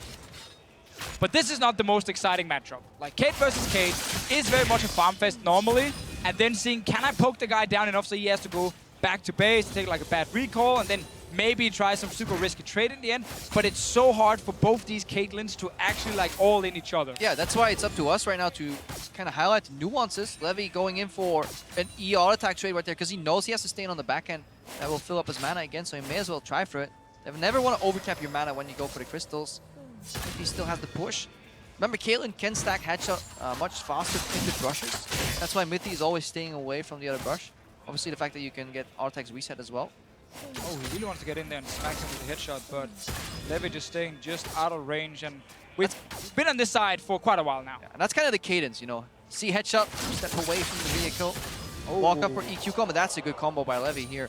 EQ into, obviously, the headshot that gets generated for free when you land that E. He takes some damage, and now the next wave comes in much sooner for the side of Fire because it is near their tower, which means Levy can kind of turn the push around. If you trade long enough auto versus auto, the next wave will arrive when your initial wave isn't cleared out yet, and you will bounce the wave. And I really like that call it there from Levy, just saying like, I can go in and actually use my full rotation, where mithy has just been trying to poke the Qs over and over, hit like 1 or 2 only during the game. So Levy got that advantage going, and missing this one, sadly for him. Oh, this one is good though. Getting the barrier from mithy.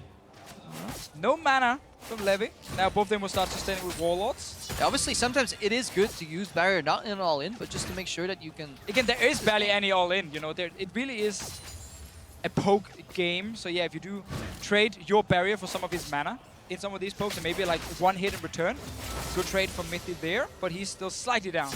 And this means the first base goes to Levy, which means he can then control the next wave again with those items extra. He will likely choose the base here at the end, because otherwise, if mithy gets the bounce, the same thing will happen that we saw in the Clearlove match.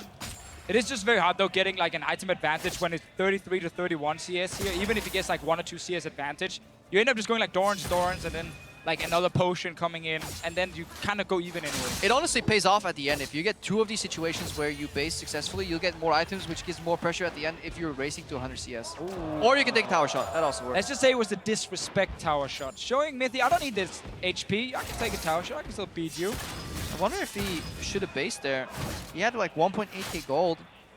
Definitely went for it. Maybe he wants to base on the cannon wave. I mean, that's the important thing here, right? You know, they've been farming for such a long time. You can actually get BF swords, or you can aim for sustain instead and get some more lifesteal and not just value the full damage. Look how Levy is also explaining the brush here. So despite having no mana, he's getting more headshots per wave, which means he can start pushing. I don't think the tower is really the objective in this matchup. No, definitely not. It is hoping that mithy either misses a CS because of the tower, or mithy's busy last hitting a CS when Levy can then hit him once or twice for free. Now he's taking a lot of minions to try and get the relic. Oh! Down to level 6. And no barrier. No barrier. Used before, Levy just with enough damage. Great understanding of how much damage he could actually deal right there. Yeah, he stayed because he didn't want to take preferential base and go for the long game. He instead wanted to just reign dominance. He switched over just when that relic was spawning. Notice how he knows the map, because he played on the left side near the brush, generating push, generating headshots, saving his mana for poke. A few auto attacks in between while mithy was farming on a turret, and then he switched right when the relic spawned. Mithy got baited out in the open. Should have probably based there.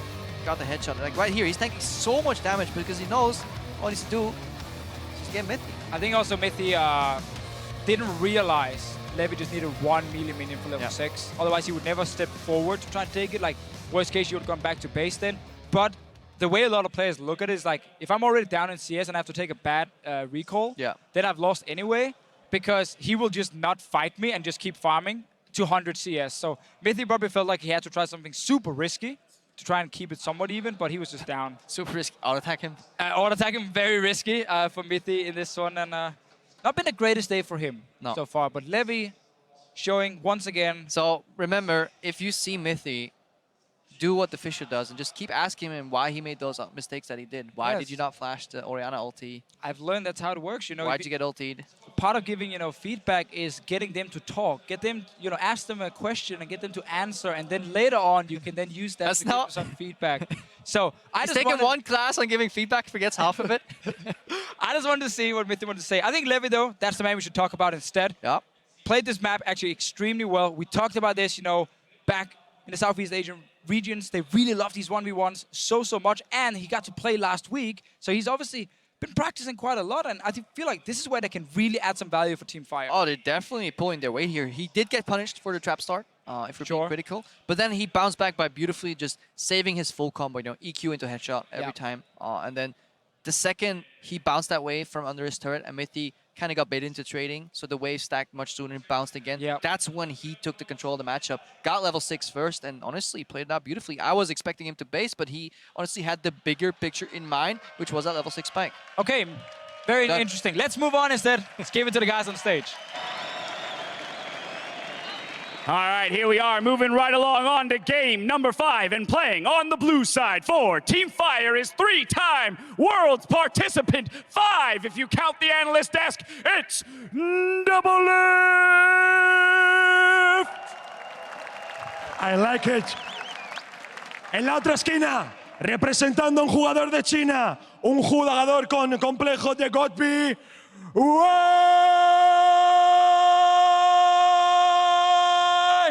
Wireless. Very nice, very nice. Que comience la batalla! Back to the caster desk, Crepo, another 1v1. I think actually it's been going pretty fast so far. There have been so many games here ending way before the 100 CS mark. This one is actually the one I look forward to the most. Yeah. Because it is Doublelift. Tell me why. Made it to the final last time. Lost to Bjergsen in some mirror matches, so it was very difficult, especially the Z versus He got Z. baited into a Z match and a Velcro. Definitely did. It tells us a lot about Doublelift. Great mechanics. He takes the challenge. Not the best decision making. Or maybe the decision making was a little bit off, but Wireless is obviously a guy a lot of people will remember as Godby from Worlds last year, from LGD, where he had such a poor tournament. Like Varus arrows, they went the wrong way, and everything just went wrong for him. This year in the LPL, he's had fantastic periods of time, of play, and less fantastic, really terrible ones, to be honest. Most of Summer Split, though, he was actually very good, especially towards the end of it. So I really want to see what he can do, because mechanically he is such a gifted player, but so is Doublelift. And Doublelift, honestly, was fantastic last year in the 1v1s. So much as we like to joke about him because he can take them, he is extremely proficient, especially in trades on AD carries. He really understands when is the right time to go for a minion, and when is the right time to go for a trade. And we get to see some of the AD carries being removed, obviously, because you are playing as a mid laner versus an AD carry. Syndra has to be taken away. Something like LeBlanc is something that Wireless can play, but he also has a pocket pick. He played a lot of Corgi mid lane in the LPL, and I think Corgi is just fine in the 1v1 map if you don't feel too comfortable playing like one of the available AD carries. The problem with Corgi is, I would say maybe mana, but mana if you optimize your poke again on minions and champions at the same time, you can whittle down the sustain game. One final ban remaining here. I like that we're getting rid of, hopefully we get a cannon ban so we can still see things spiced up. Yeah, some new things all the time. I think there's been a lot of diversity so far, which has been very interesting to watch. Things like Tom Kench is still available. Not expecting any of these two guys to play it. That one was probably not needed versus Doublelift. Wrong guy in the bot lane, I feel, with that ban. They might be setting up for the LeBlanc pick that he wants to go for, though. If you play versus Draven, the dash cancel is embedded in that kit. Obviously, other AD carries can't do that. Because if you screw a LeBlanc out of her W advancement, obviously, she's going to have a hard time. Would be great to finally see LeBlanc here. She's a pick that's obviously banned quite often after the rework. She's definitely the strongest assassin right now. But too strong here and there as well. And it is a champion that Wireless has played so many times in the past. Always been a great assassin player. He's also very known for his Diana, but it's such a risky pick in this 1v1 mode because you have to just all in basically, and he might not want to risk it in the first game he's playing. Yeah, also a melee matchup that is very mana gated is going to be hard to play. Oh. New Twitch could be very interesting for 1v1s. Yeah, one of the problems though in this matchup specifically is that when Twitch will throw down his poison, which is such a big part of stacking up the poisons, of stacking up the poisons for expunge in the early game, LeBlanc can obviously like jump out of it very easily, so it can be actually hard to get enough stacks on her. But she has to jump out of it defensively, because if Twitch plays, let's say, that happens, you throw out your W, LeBlanc advances forward, she's playing in the minion wave as well, where she kind of has to fight the Twitch and the minions, and then if she goes backwards, she gets more stacks on the back end. Yeah, she should be able to out-trade him, though, if she actually gets in the face of the Twitch and his W is lying in the back where the distortion came from. That should be fine for Wireless here. It's definitely like the burst mage versus the AD carry who wants like longer trades, fully stack up the poison. Risky choice from Doublelift, but Twitch is super good right now. Level 6 actually introduces an interesting spike for Twitch, because just the sheer amount you can outrange the LeBlanc with, making her kind of engage very predictable. She can just always close the gap so easily against the Twitch. Like, yes, he can outrage her for like 1 or 2 hits. I mean, that might be enough. I mean, this champion is very squishy. Exhaust is king on the Howling Abyss. Yeah. Obviously, Ignite comes out. There's Doublelift not going for heal, obviously, because that gets countered by Ignite a lot on these matches. Remember, these guys usually have actual blind pick. That's why we very rarely see a heal.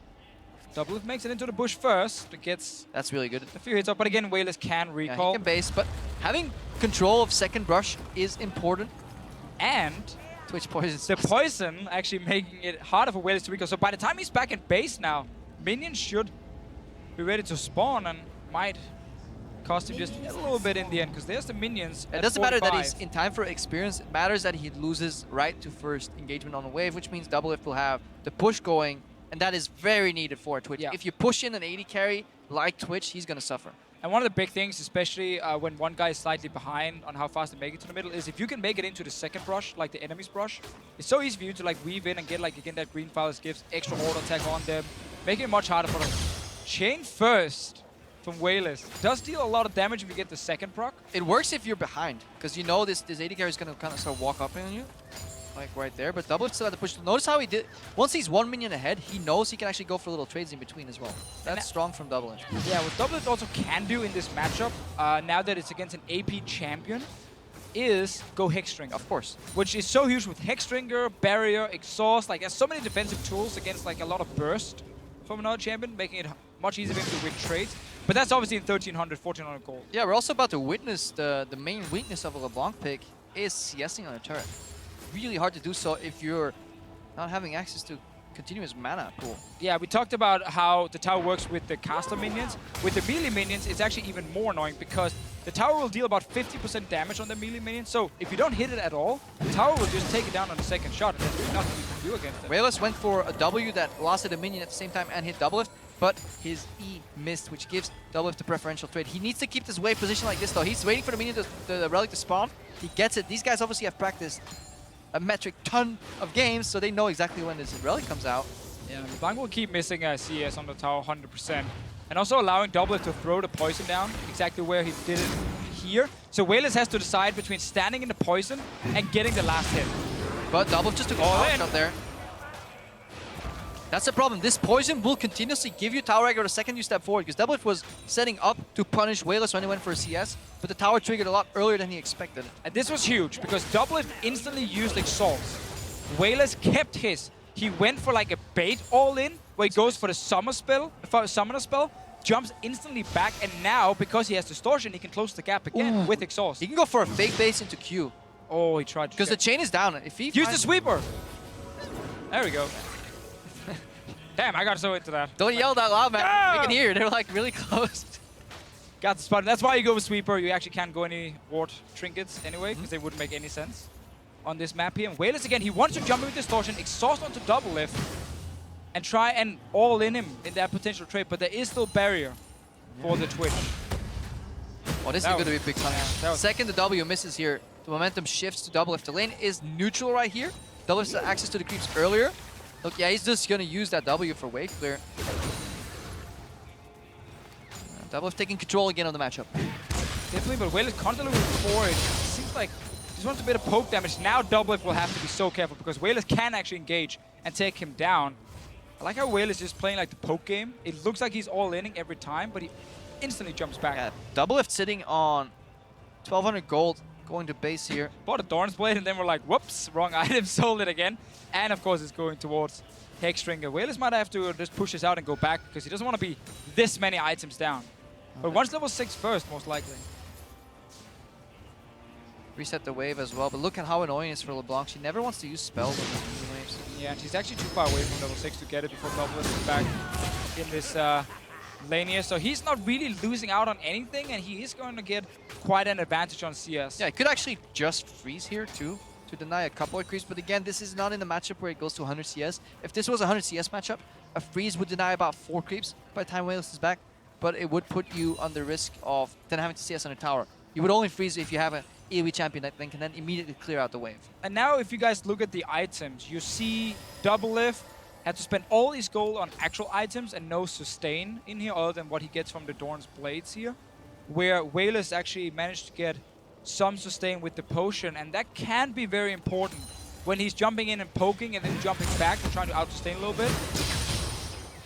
We are looking at a minor experience advantage for Doublelift, though. This may just end once he hits level 6. He is super close right now. You guys can't see it with the camera.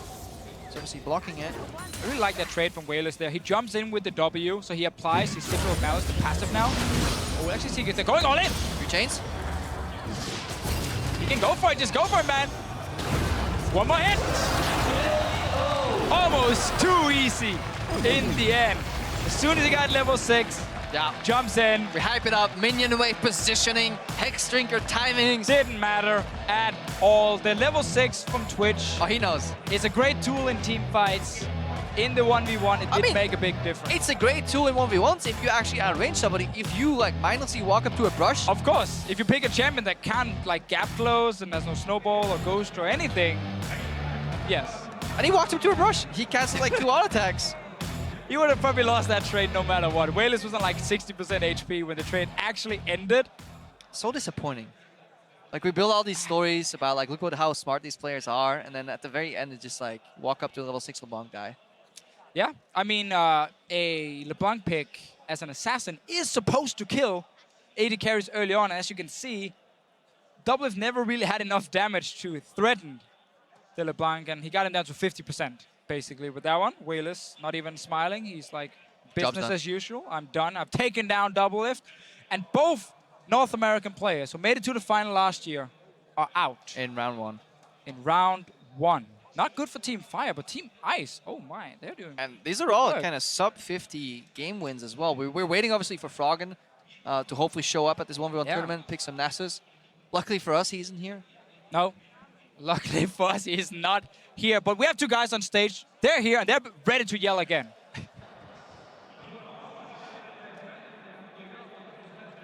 Both of last year's finalists have been eliminated, but we can't dwell on that because 2 new combatants have stepped into the ring. On the blue side, he was knocked out in the first round of the 2015 All-Star 1v1 tournament, and now he's back for some cold revenge. It's BeBe! Y su oponente se ha bastado el solo para destruir el nexo y meter a su equipo en los All-Stars. Por eso su nombre, perdón, empieza por OP. Optimus. Caballeros, la gloria les espera. Let's go, James. Come on. Let's go, Crepo. Let's go, the fish show. Glory awaits.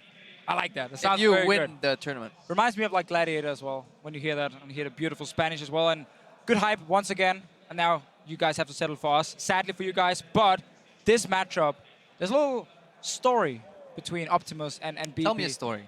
You want to hear the story? Okay, so Optimus actually challenged BeBe to play a mirror match here in 1v1. But he said because BeBe is older, he gets to choose the champion. And I don't know if BeBe actually accepted the challenge. I hope he did. There's a high chance we get a mirror matchup, but BeBe has decided what to play. BeBe is obviously very famous for like his Ezreal. Not a bad choice. I mean, a standard 1v1 choice. Not very appealing though. What matchup would you like to see if it's 1v1? Not Caitlyn versus Caitlyn. I would prefer Gangplank versus Gangplank. What about like Volley or Ivern versus Ivern? That will go to 100 CS at some point. Lee Sin versus Lee Sin is actually a fun matchup to watch. Yeah, but this is a mid laner and an AD carry, and the off role is actually just the opposite. So like, Optimus plays a lot of AD carry himself, and BeBe obviously plays a lot of mid lane. So they kind of play the same stuff, and they should be equally good in these 1v1s. There should be no clear advantage to either one. I mean, usually when teams agree, or players agree rather, on a certain mirror match, they at least have fun with the bans, they spell something out. Now, sure. LCNK isn't really... Maybe they can't spell, I'm not sure. Might be it. These are like actually the very standard bans we expected, like the Nasus, the Cannon. Nasus has been perm banned so far. Caitlyn has been opened once in the Mithy Levy 1v1, where Levy took down Mithy, and Optimus looking, you know, carry that torch forward, because the only one winning for Team Fire is actually the guys from Southeast Asia. I mean, I like where this is going. Team Ice getting a lot of players in the next round. Obviously, can still fail. Varus, another like 1v1 AD carry champ. It works out very well. All right, are we gonna get the mirror match, or did BeBe ignore the challenge? So far, did not pick up the gauntlet. It definitely, well, it's hard to say because every single time I feel like we're talking about the picks, all the way down to 1 second, it changes. Switch. They switch it, they switch summoner spells, they switch everything. Let's talk about something else then. All right. How's Denmark? Denmark is a bit of a mess right now. Honestly, I'm not really 100% sure what's going on. I was home a week ago. How was it? It was great. Good to see my parents again. It's awesome. I definitely ate some pulsar. I mean, come on. When you enter Denmark, the first thing you do is you get handed a pulsar and then you eat it. A custom search. That's your basically passport. There you go. Here's a hot dog and move on. Orianna. Ah, no mirror matches. Interesting choice from Optimus. Yeah, there's still, so for people that did not actually get to see IWCA, there was an interesting Orianna build in there. Yeah, we got to see the E-Max Orianna with Doran's Blade, and it's just focused on like auto attack, out-sustaining. Basically, you shield yourself and you auto attack with the empowered auto attacks from Orianna. Because obviously the shield itself gives you armor and FR once you carry the ball upon yourself. The player in question actually never put any points in queue. Repetitive auto attacks are good, but you're playing against a champion that gets rewarded even more for repetitive auto attacks, which is Draven. Yes, but I do feel like an Orianna getting a full stacks will benefit more from that than the Draven, even like early game when he only has one axe bouncing around. Because with the shield to Orianna, she should be able to actually win that trade. I think Draven is going to struggle in this matchup because even at level 6, Draven has no tools to avoid Shockwave. There's no flash right here. No one is picking flash in this mode. He has no way of like jumping or dashing anywhere. So I think BeBe can just take Q at like level 5 and then just straight up ulti level 6. So yeah, so usually when you have these matchups that break down a level 6 into a clear advantage for one player, you would say that the all-in timing is either level 4 or 5. For the Olaf, it was 5 previous game. I think the Draven might have a window at 4. 2 points into Axe, 1 W to speed up, 1 E to kind of displace Orianna in a position. Because again, BeBe doesn't have a way to kind of get out of the E either if he gets knocked kind of forward. It's just so hard for Optimus in this matchup because BeBe obviously running a second defensive summoner, kind of knowing that as well. So when that all-in will happen, Optimus has to be so sure that he can actually take down BeBe. Otherwise, he's going to face like the barrier and the exhaust. BeBe's going to shield himself and then just walk out. And then wait for level 6 where he can very easily shockwave onto Optimus. This is definitely the build that we've seen before. It's the shield start on BeBe, repetitive auto attacks, only gonna get stronger over time. And that's why it speaks at the level 4 all-in as well, because level 5, there is that extra point, giving more armor. And that's really the thing, like early game, ranking up skills is just like best power spikes you can possibly get until we talk about things like BF Sword. It's so important just getting that extra skill. It's often, you know, 40, 50 like extra damage or 30 extra damage on certain things. Yeah, Optimus didn't really control the direction of his axes well enough, so he dropped 1 CS. Yeah, the only advantage he got from like level 1 was he got the first hit onto BeBe. Oh, he dropped like 3 CS in total. But that's been even out. BeBe loses some CS on the tower. Yeah, this is level 2, obviously 7 creep as usual. Level 2 onto Draven. Want to challenge, but there's no range to punish BeBe there. No, and the thing about Orianna and this build they always go for, the one we saw at IWCA was E-Max and then W, and you just sped up yourself and you started like auto-attacking a little bit. BeBe in this one has actually picked command attack, the Q right now, so he's looking to fire the ball away and then pull it back. He actually didn't do it here. Yeah. Ball first and pull back for shield, but he wanted the instant shield for the auto-attack. Unless he wants to, he might forget about it, unless he just wants to move the ball again later on for more damage. Or he just wants the mana to pick it up if he thinks the pass back damage isn't worth the mana he spends. Yeah, Optimus in good position here to get that relic. Very, very important, especially against like a mage who does use quite a lot of mana. Good trade from Optimus. He's committing. There's still barrier, He's on the tower, one more hit. He got baited. He got baited so hard, Optimus. He's running away. He has the wall odds. He will get the relic. BeBe saved the barrier. Again, we've seen this before. You save it for such a long time and then you just use it on the tower. Yeah, you obviously want to shield early, then bait the barrier, and then get the second shield if you can. We saw the mechanic of the pass-through damage as well. BeBe staying really calm right there, knowing that he can fire back with that barrier. And that's the thing we talked about before, you know, how hard it is for Draven to like all in because it's barrier, it's a shield, it's an exhaust, like it's so many defensive tools you have to power through when there could be minions hitting you, you're taking some auto-attack trades back, and you don't want to step on the tower. And obviously this command attack will help ever so slightly to help you push as well, since it is an AoE effect. BeBe is pretty low on mana, so definitely wants to conserve it for the best moment possible. Optimus is relentlessly pushed. If he ever gets the push turned around, it is over for him, because then BeBe can control until level 6 here. And now we also have to remember, barrier is the summoner spell with like the lowest cooldown. It's 180 seconds. Where exhaust is 210. So BeBe will get his barrier before Optimus gets his summoners, making that window Optimus maybe could have had for all-inning when he gets his summoners back basically non-existent. Yeah. And look at BeBe. When he doesn't need to pick up the ball, he doesn't snap it back immediately. He's comfortably farming as well. Optimus looks like he has missed his window for the all-in on level 4/5. So he'll likely have to base eventually. Yeah. Keeping the creeps out of the tower, because we talked about it earlier. It is very hard to CS under that turret. Exactly. Good position from BeBe here. Just kind of tanking the minions for like one hit only just to stop them in the middle. And then his own minion shows up and kind of blocks them from moving further. Helps you bounce the wave as well.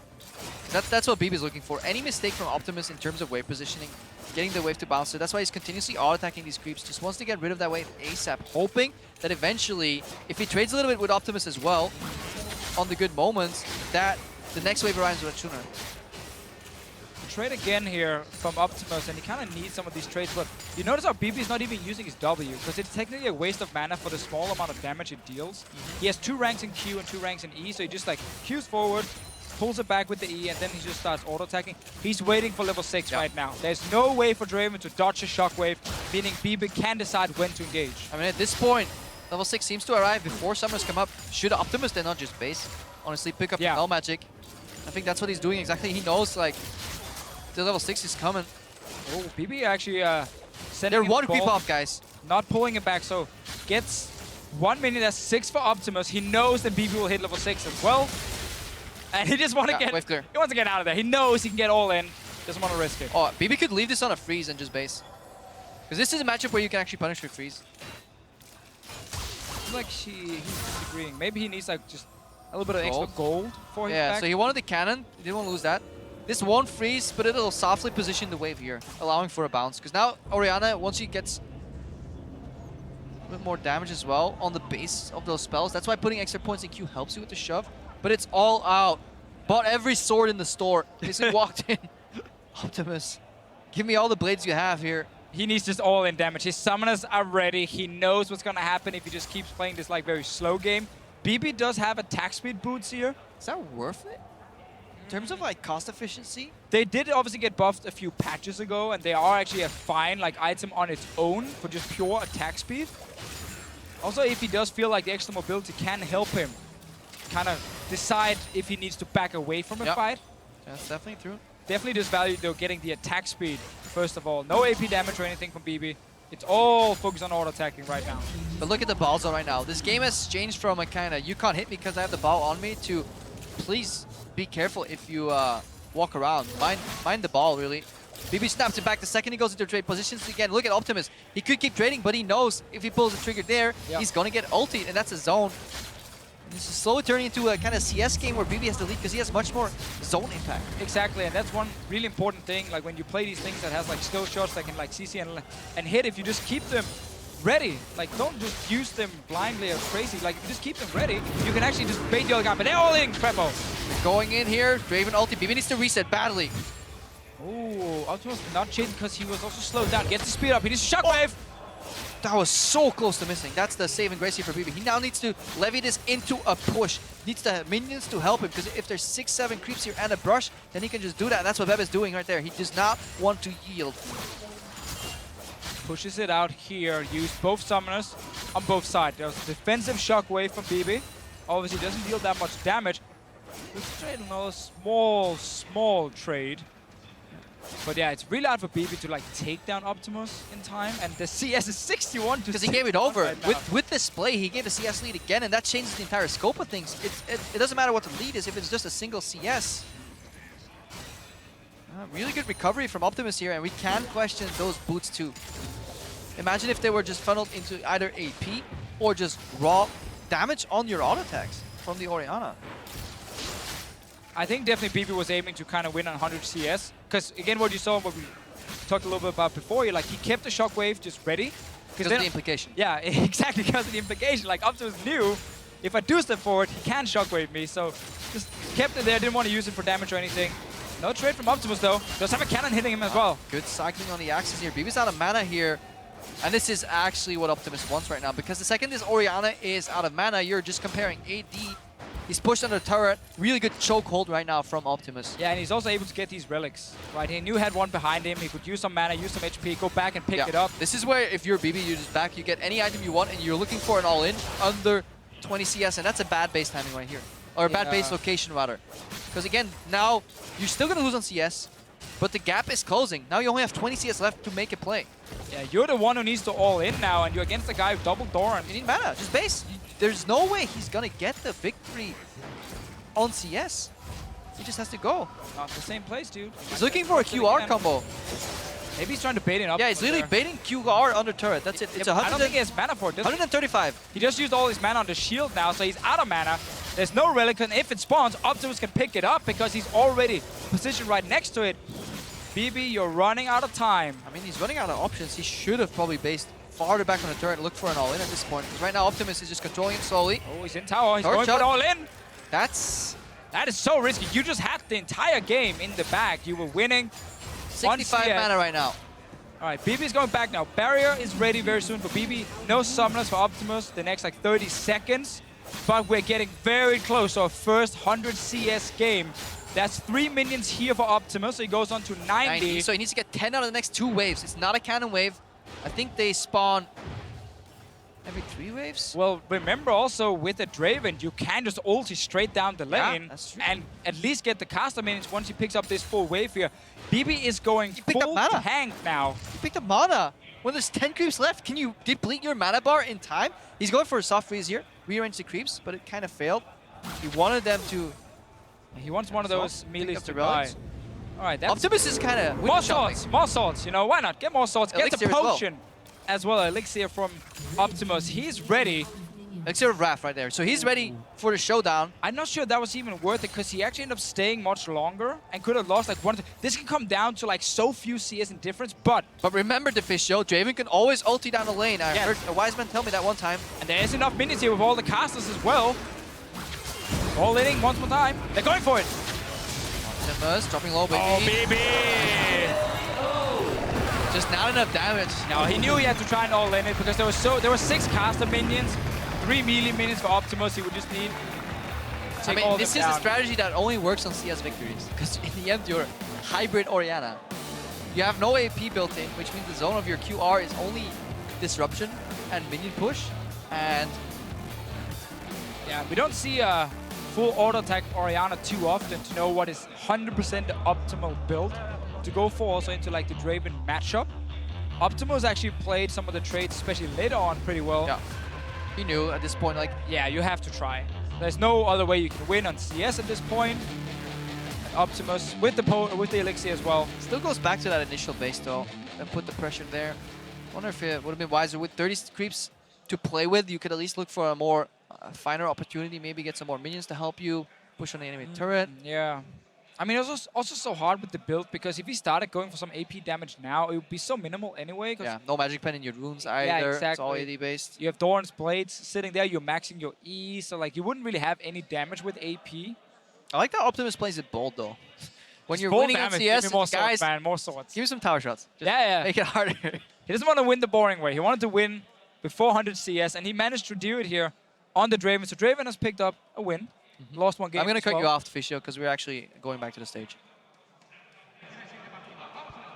All right, we've got 1v1 left this evening. Only one spot remains in the round of 16 for the winner of our next match. On the blue side and playing for Team Fire, he's got his own move. Are you mad, bro? It's Madlife! Y en el otro lado tiene el nombre de un arma porque es un asesino, el doble finalista mundial. Ratatatatatatatata, ratatatatata. Come on, James.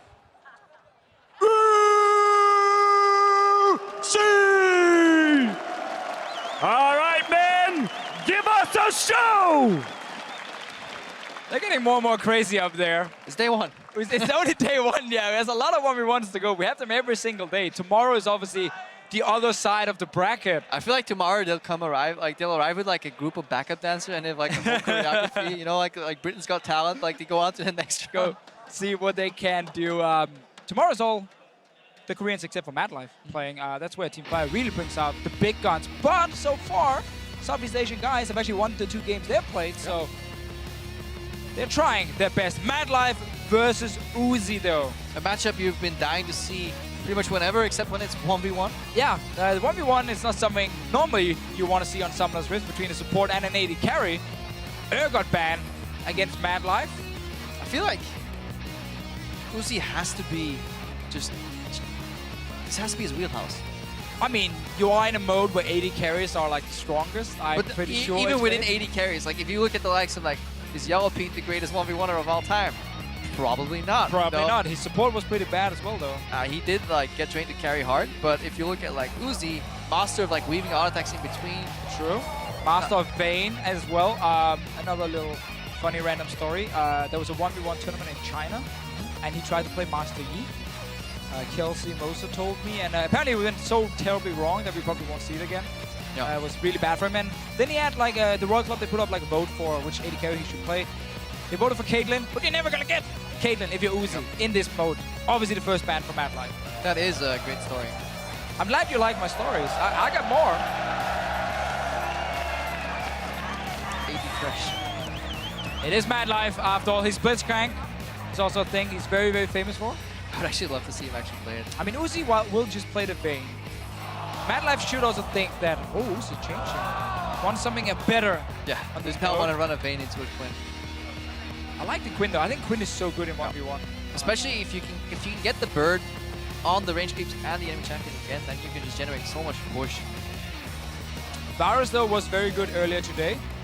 Oh, at level 6, you get back from base with turbo speed, you can actually swing waves and just keep the pressure up. You can, but you can also lose the poking war against the Varus, and then suddenly he ultis you, and as a Quinn, well, you kind of need to be close enough to bounce on something to really dodge a skill shot like that, and that can be an issue for Madlife, but with the blind from Quinn, you definitely do have some tools that help you in the 1v1. Fakers watching them. Amateurs. Where's the Anivia?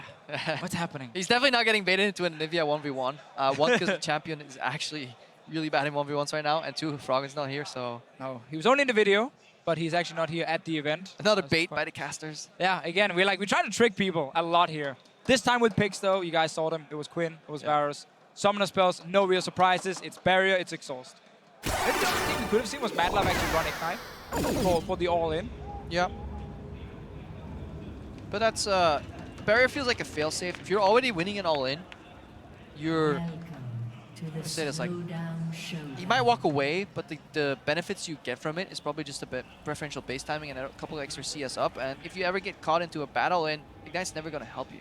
So in that sense, playing it safe with a Barrier in case you miscalculate is the safer approach. Madlife did forget his trinket. Not the end of the world, but it does help you. I mean, there are some brush creeps, yeah, especially now that brush that Greenfather's gift is in there. Exactly, you can just use to spot the guy in the brush. Especially when you're playing skill shot champs. Like, it doesn't matter if you're a melee, like auto attack range with only point and click, because then having knowledge that the guy's in the brush is really going to help you. But if you know roughly where he is, you could actually predict skill shots. Should see Uzi go with the E as well, level 1. Yes, he has picked it. I just checked on my own screen over here. Just better for level 1 trading and also the potential push. If you can actually get it on almost all the minions, like we saw. Yeah, really great E there. And he got to hit Madlife. Follow-up trade thwarted by Madlife though. Uzi could have maybe just went for more creeps. Seems to be a pattern, get one creep, get an auto attack, sometimes gets punished. Chain auto attacks coming out here. Again, it is the push to level 2. Exactly. The trading early on is not that impactful because you just don't have enough damage to really take them down. People have enough sustain with the Dorn's Blade coming in.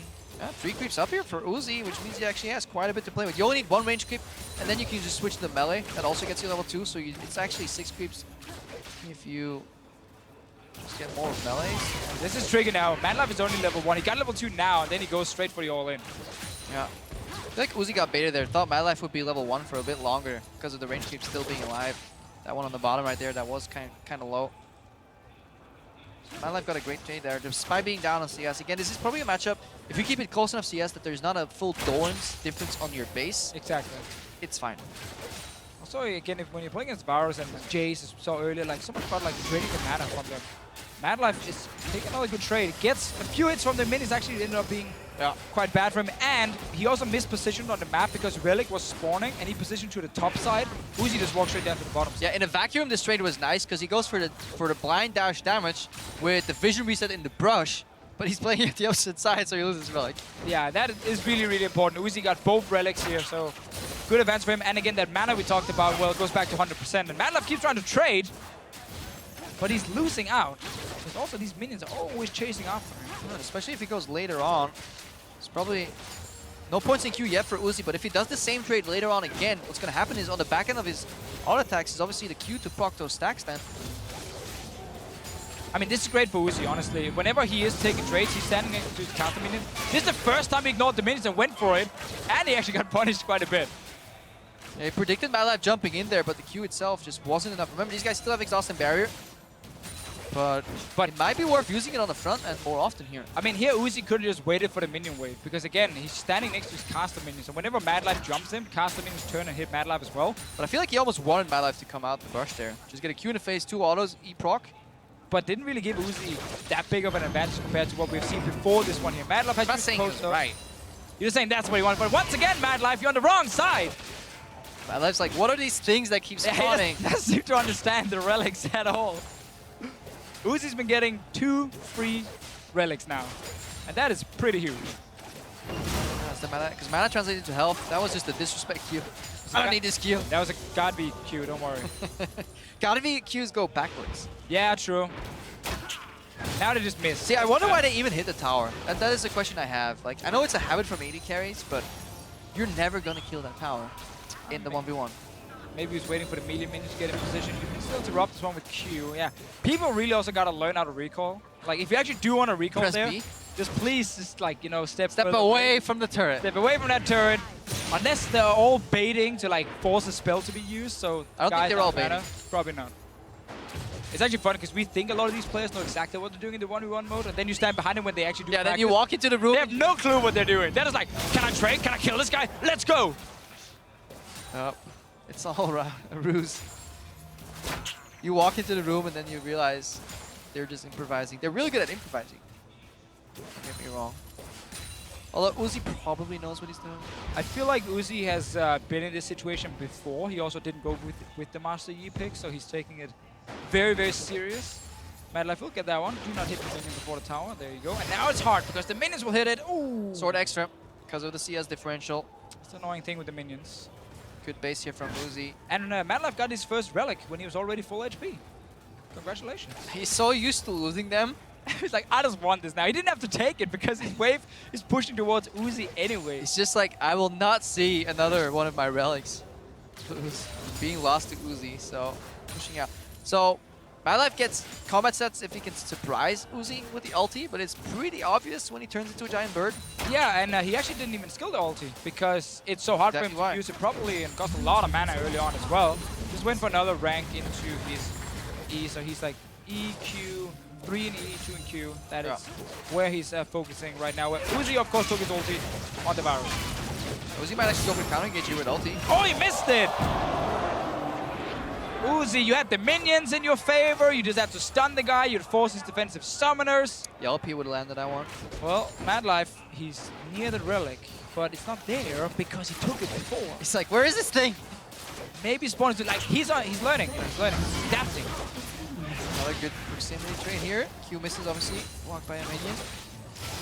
He's actually on this. There we go. Madlife this time around. He gets it. Success story, honestly. Improving. It's very important, though, that particular relic. Right now, Uzi has to wait for his next ultimate to come up. Because Madlife in 1v1 trades is obviously going to win. Quinn is catered to be a duelist. Varus, obviously, centered around pushing down. Poking. Which has been pretty effective for Uzi, but he's going to hate himself for missing that ulti before. That was a game-winning ulti. Such a good position to just get these summoners away from Madlife. I like actually the sustain buy as well. It is so important because Madlife are not all-inning like Uzi and just killing him 100% to 0. He's like jumping him 2 or 3 times. Yeah, consecutive set of all-ins, and he will only pull the trigger to go real hard if Uzi stays below that 60% health mark. And he still has 2 minion advantage once he's picked up all these things here. Madlife again jumping in, and Uzi winning the trade. Ooh, this is rough for Madlife, so at worst he'll have to base here. And then he's too far down in CS, honestly. Yeah, so that's a great trade, and now the sustain. So Uzi technically doesn't have to base anymore at all, because it's not like Madlife is picking up more items. If Madlife bases again, then Uzi will just get to the 100 CS here, so this is a really good opportunity. Also, he's killing in more spells or rank ups right now, so the AoE just keeps increasing, so it makes it much, much easier to get the CS. keep the push going. And he knows he can use the relics to get mana back, even though he doesn't need it for HP, so he can just keep flying away. Like every time you take one relic, it's like one ability you can use extra. And that's all he needs. Couple minor things as well. All attacks 2 creeps to get the stack on. The Eden finishes them off completely. Could finish off some other creeps after. Again, just trying to optimize push here, keeping Madlife locked up. We're looking at a 9 CS differential, 11 CS differential rather. And Serrated Dirk here from Madlife. Again, it's not often we get to see like completed items. Obviously, this is not fully completed just yet, but he has gone for that one. And with the lethality change, while it's not as effective in the early game anymore with the pure armor pen, Serrated Dirk just gives him extra lethality. And at level 8, it actually evens out with the old one, with the old armor penetration. So it is fine now because Uzi is level 8 and it's on enemy level. Yeah, Madlife wants to go here. He really wants to keep Uzi away from the wave. Really good trade. That's a dodge the ulti now though, because he's stuck against minions coming in. Yeah, a lot of minions coming taking. I feel like Uzi could have kept going on that trade, especially since he had barrier and he had minion assistance. The fact that he goes to base right now. But he wants to play it so safe because he has the CS advantage. He didn't want to risk no matter what. Even if he looks back and probably said, yes, I could have taken that trade.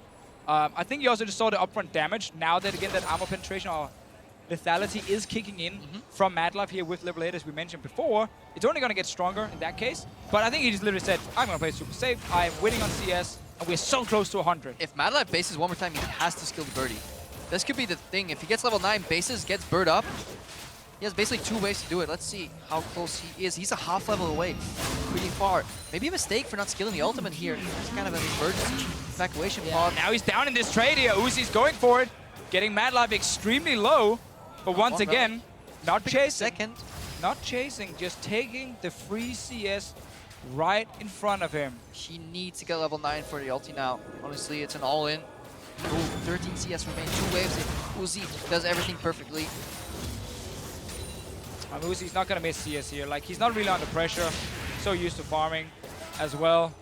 Getting every single one. One more wave for Uzi. That means Madlife needs to all in without barrier, without ulti. There he gets level 9. Is he skilled? Doesn't skill it. Doesn't skill ulti. Is this going for... But he has to go in here doing this wave. Uzi can just like focus on the minions all the way down. That's what he's doing. 1 E onto the caster minion. They're dead. Here's Madlife. He's going for it. Won't be able to do anything because he's in the minions as well. Madlife is just in such a tough spot. Q doesn't connect. Looking for another Vault Boy. For minions, 2 more minutes. The casters. No Q because he missed it. That's over. That's over. Uzi playing it controlled. We've seen other players go for crazy all-ins even when they actually would win. No tower shots. Uzi is 100% serious here. He's a man who can win this 1v1 tournament for sure. Would definitely be one of the favorites now that Bjergsen and Doublelift dropped out. Yeah, solid play, honestly. Saw a couple good trades here, but we see why Varus is such a wanted pick overall in the 1v1 landscape.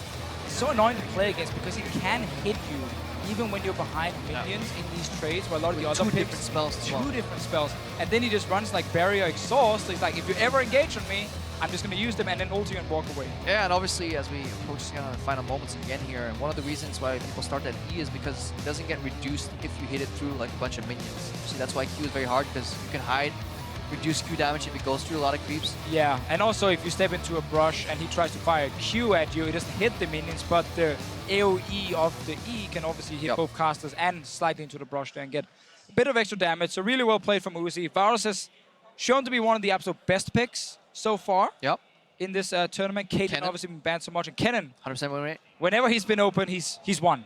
Great sample size right there. That's how you use stats, by the way. Just look at one game. Every single time Kennen got picked 1v1, he came out victorious. Exactly, and that's why you should ban it, like we saw the guys do here. Nasus perm banned. Nasus hasn't yet to lose a single game in the 1v1s. What a beast. Tom Kench hasn't lost yet either. And I think Tom Kench is the sleeper pick in this tournament, and Turkey agrees with me. That's enough from us, though, guys. Yes. Let's send it back over to the analyst desk to take a closer look at the madness that we just witnessed. Great toss over, Krepo. Great hosting abilities there as well. So, first things first, 4-3 for Ice. Ice had 4 wins, Fire had 3 wins, which is, of course, important looking down the line. And, of course, have a happy Jankos here to a testament to that. Your team did well?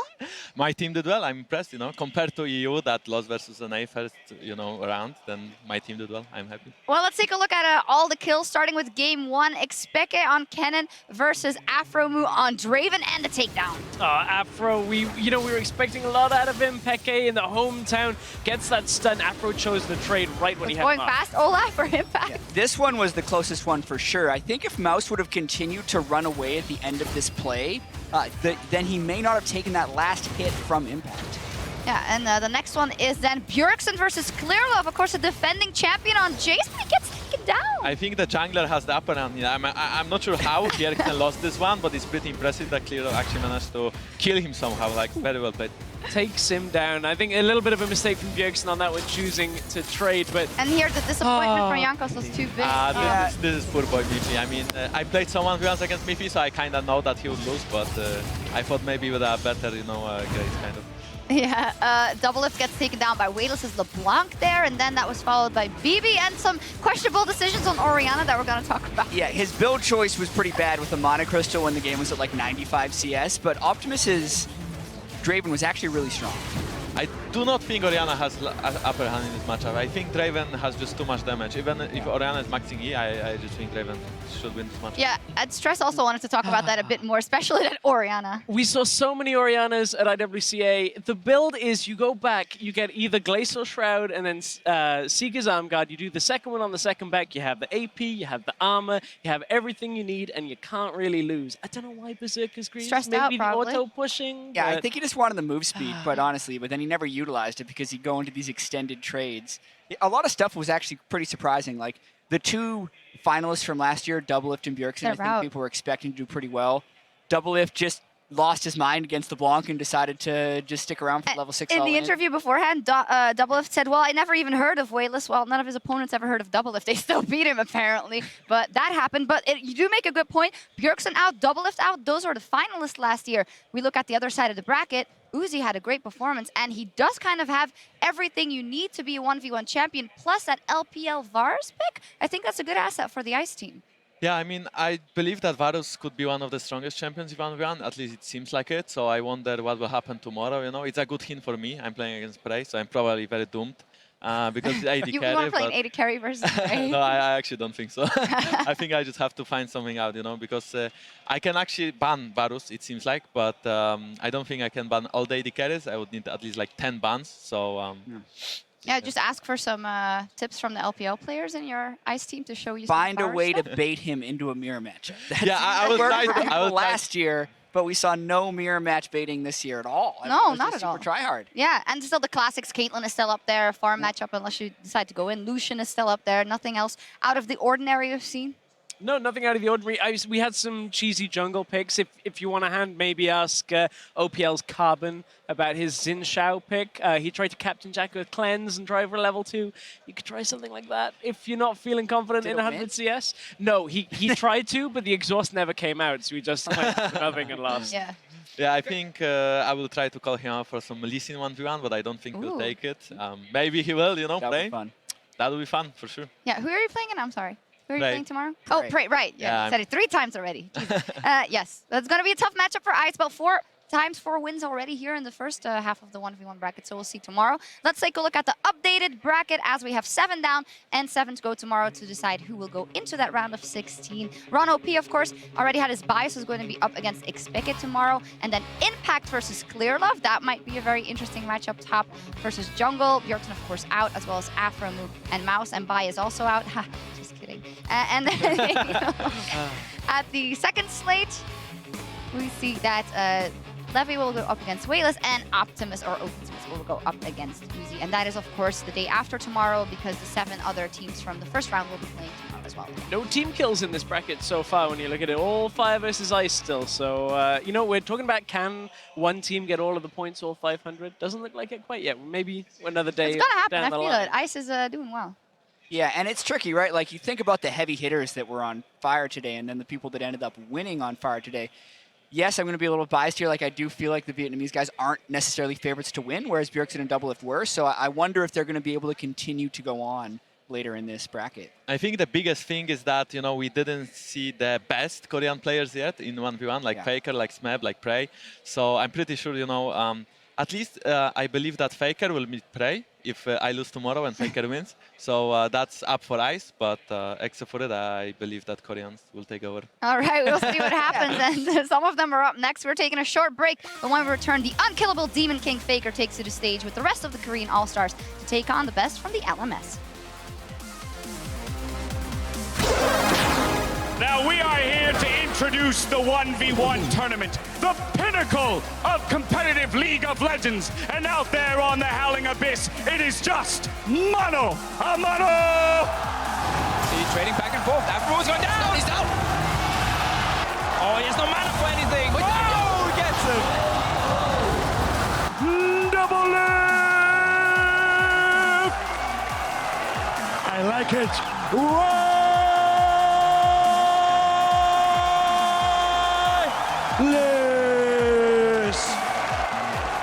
Okay, sorry. Is it enough? Oh, he needs to get to the tower. Not enough. Not enough barrier. He's a tower. Is it enough? Oh my god! For another Vault Boy. For minions, 2 more minutes, the casters.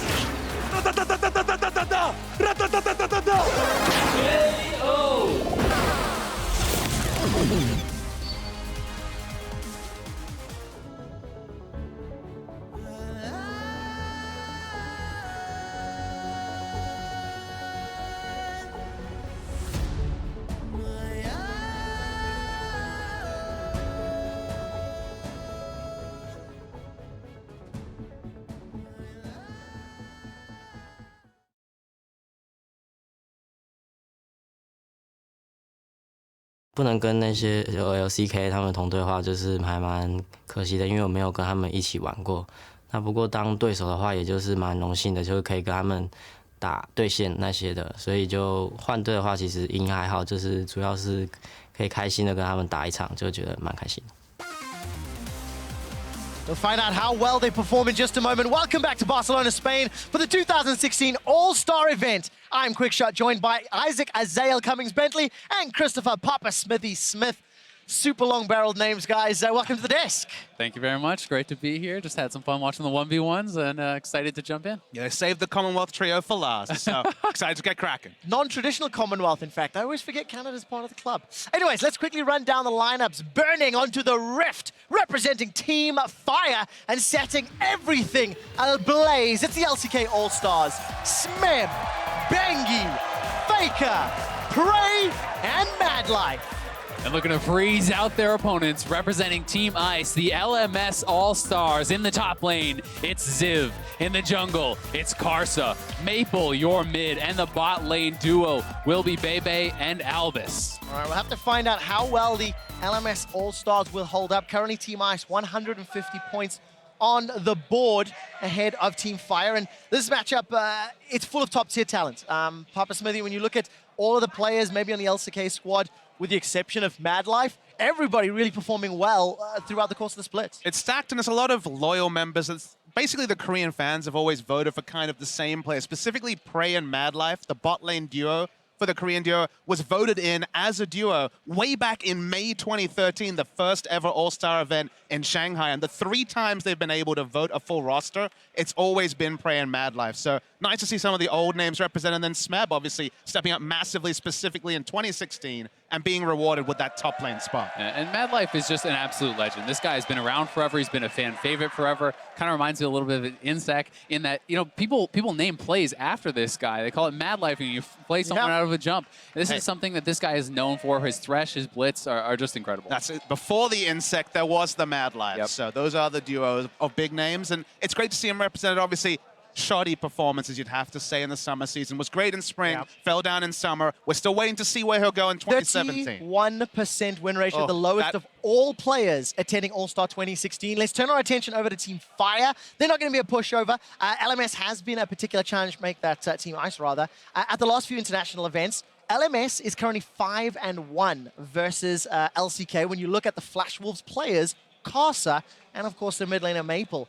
Both of these guys Korean kryptonite, or is that a stretch? I mean, perhaps a little bit of a stretch, but you can't argue with the results. Specifically, the Flash Wolves team have traditionally stuck up, whether against LCK opponents, including SKT, multiple times. So while you look at the squads and you can't look past all the class on the lineup of the LCK team, there's no slouches on the LMS side either. No, there certainly are, but we all know when it comes down to the big finals, it's always the Koreans. These are the guys who show up in the big matches, and it's still early in the tournament, That's so true. maybe the LMS That's true. still has a chance. And BeBe, to speak about him a little bit, he hasn't won an LMS title, but he has won 3 GPLs and a World Championship. And his best days, I don't think they're behind him. His recent results with J-Team has shown that he is a very, very good AD. These guys were expected to qualify for Worlds. They didn't, but he is considered by most to be the best AD in the region. And it's just lovely seeing the highlights like you saw from Season 2. You know, 3 of us were watching the game back then. So much has changed, but BeBe still is seen as the top AD carry from his region.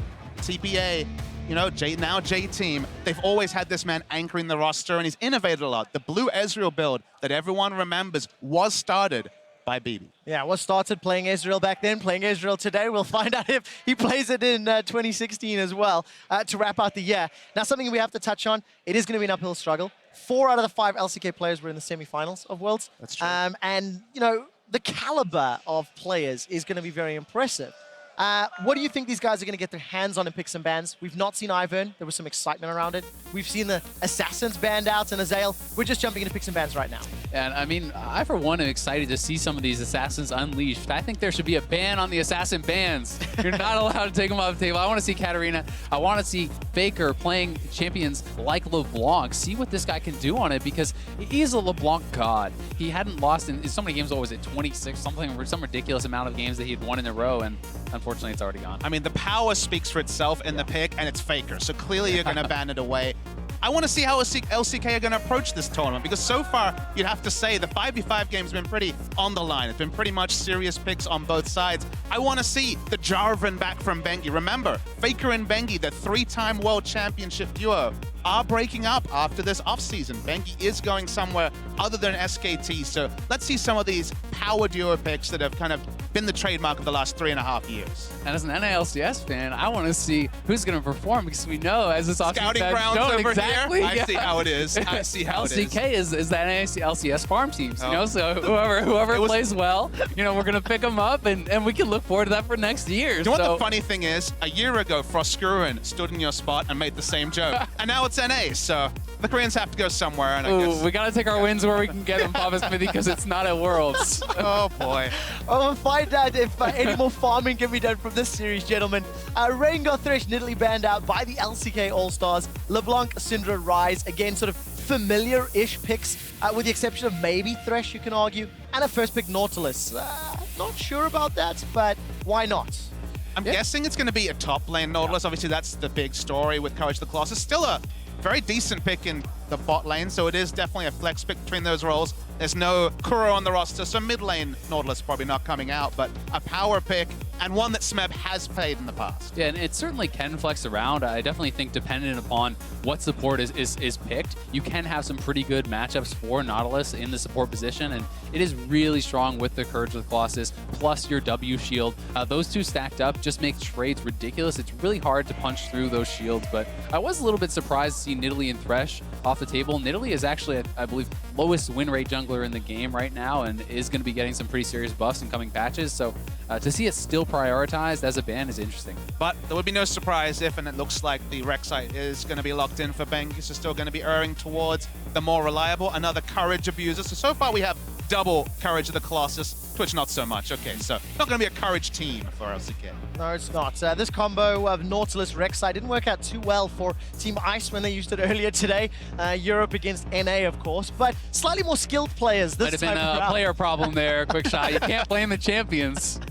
We'll find out whether or not the answer to that question is. But Prey, Twitch, I mean, that's fantastic. I'm already excited about the matchup. And Papa, we've actually been talking about which AD carry Prey was going to play all day long, and Twitch was one of the guys. I mean, he's a seminal Twitch player. Back in Season 2, when he was first voted in Season 2, Season 3, was known for the Twitch. Not his most played, that was Corki, mainly because, of course, moving towards the League system in 2015 and 2016, Twitch went down in priority, but Twitch is way up there in priority. In this tank meta, we find ourselves in a tank buster, now having the longer ability to go into that ambush and being able to set up, can still be using the same assassination role. So Good to see the Twitch, but it's back to the old meta with the Jhin on the side of LMS. Yeah, and Jhin, you know, a lot of people were talking about, oh, a lethality, that's going to kind of kill off the Jhin because it's not as strong as the armor pen, but I actually disagree, and I've been seeing a lot of successful builds. I have been seeing Ghostblade builds still be successful, but you can even go the old kind of like Essence Reaver, Rapid Fire, IE, those builds work very well too. But it's not the full longsword. It's not the flexible back timings. It feels like if you can get a BF sword, still a very strong laning AD carry. If you can get a completed, upgraded Dirk or the Caulfield's Warhammer, still can be powerful. But you have to say, the fact that he had the flexibility, just buy as many long swords as his hands could fit, and then come back and finish items later, really helped the Jhin. As maybe we're going to start seeing some of those picks I was hoping for. So let's see if FLICKR will show out a unique champion this game. Well, there's big smiles on the side of the LCK All-Stars. That's not a unique pick. That's all the way down, having some good chuckles. It's not going to be anything super exciting. However, this means Nautilus support and Rumble top. Obviously, Smeb going to be burning through that top lane Poppy. And it's Katarina! Oh, here we go. We have Katarina, ladies and gentlemen, for the 2016 All-Star. And it's such a gambit to take a teleport mid laner against FLICKR. Now, it is the Victor. This is actually not the worst matchup for the Katarina. Obviously, back in the day, pre-rework, this would be a really painful one, but people have been theorizing that this is one of the lanes that Katarina can stand through. And guess what? Nothing's changed about the late game resets. Katarina is a beast in the late game.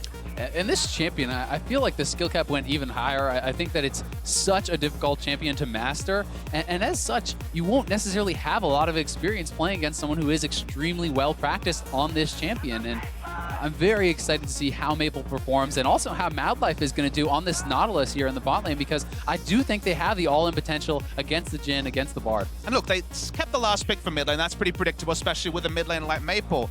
When they committed to the Rumble, it's worth noting that when you look at CC, you know, interrupts were always the word you would use against a Katarina. There's a Rek'Sai knockup. There's Nautilus who has a lot to himself, but this is going to be a support Nautilus. It's going to be a squishy Nautilus. If Nautilus dies early in a fight, gives up a reset, no, not really much else on this team to deal with that Katarina. Especially true when you consider who's handling that Nautilus. Not the strongest of forms that we've seen from Madlife himself. So, ladies and gentlemen, for the last time here on day one of All-Star 2016, hashtag FireWin or hashtag IceWin. Fire currently trail by 50 points, and this match is worth 100. Will this be your Katarina, meaning 0-5-0, or will this be the other team's Katarina, 5-0? We're about to find out as we load up for Summoner's Rift here in Barcelona, Spain.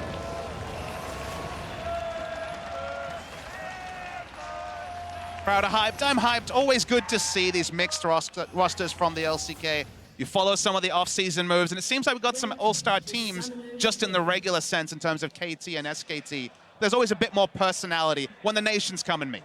It certainly is, and I think this has to be exciting for the LMS fans because they have traditionally done pretty well against the LCK, and this is really the LMS dream team. This is, you know, the best players in each of the roles from the LMS region. I think it's very similar to how NA did with their kind of team for All-Stars, so it's really exciting to see these players perform. I mean, the only name that might surprise Albus over Sword Art to more fans that have watched only the big international events, but the word is, you know, watching from what I've seen, the limited LMS I've seen, but especially talking to the experts, it hasn't been Sword Art's year. You know, Sword Art definitely last year was leading the pack when it came to LMS supports, but it's been much more Albus's time in 2016, so it's actually no big feat to see him here at support. And what a champion for it to be your time on. Bard in game one of the 5v5 Summoner's Rift.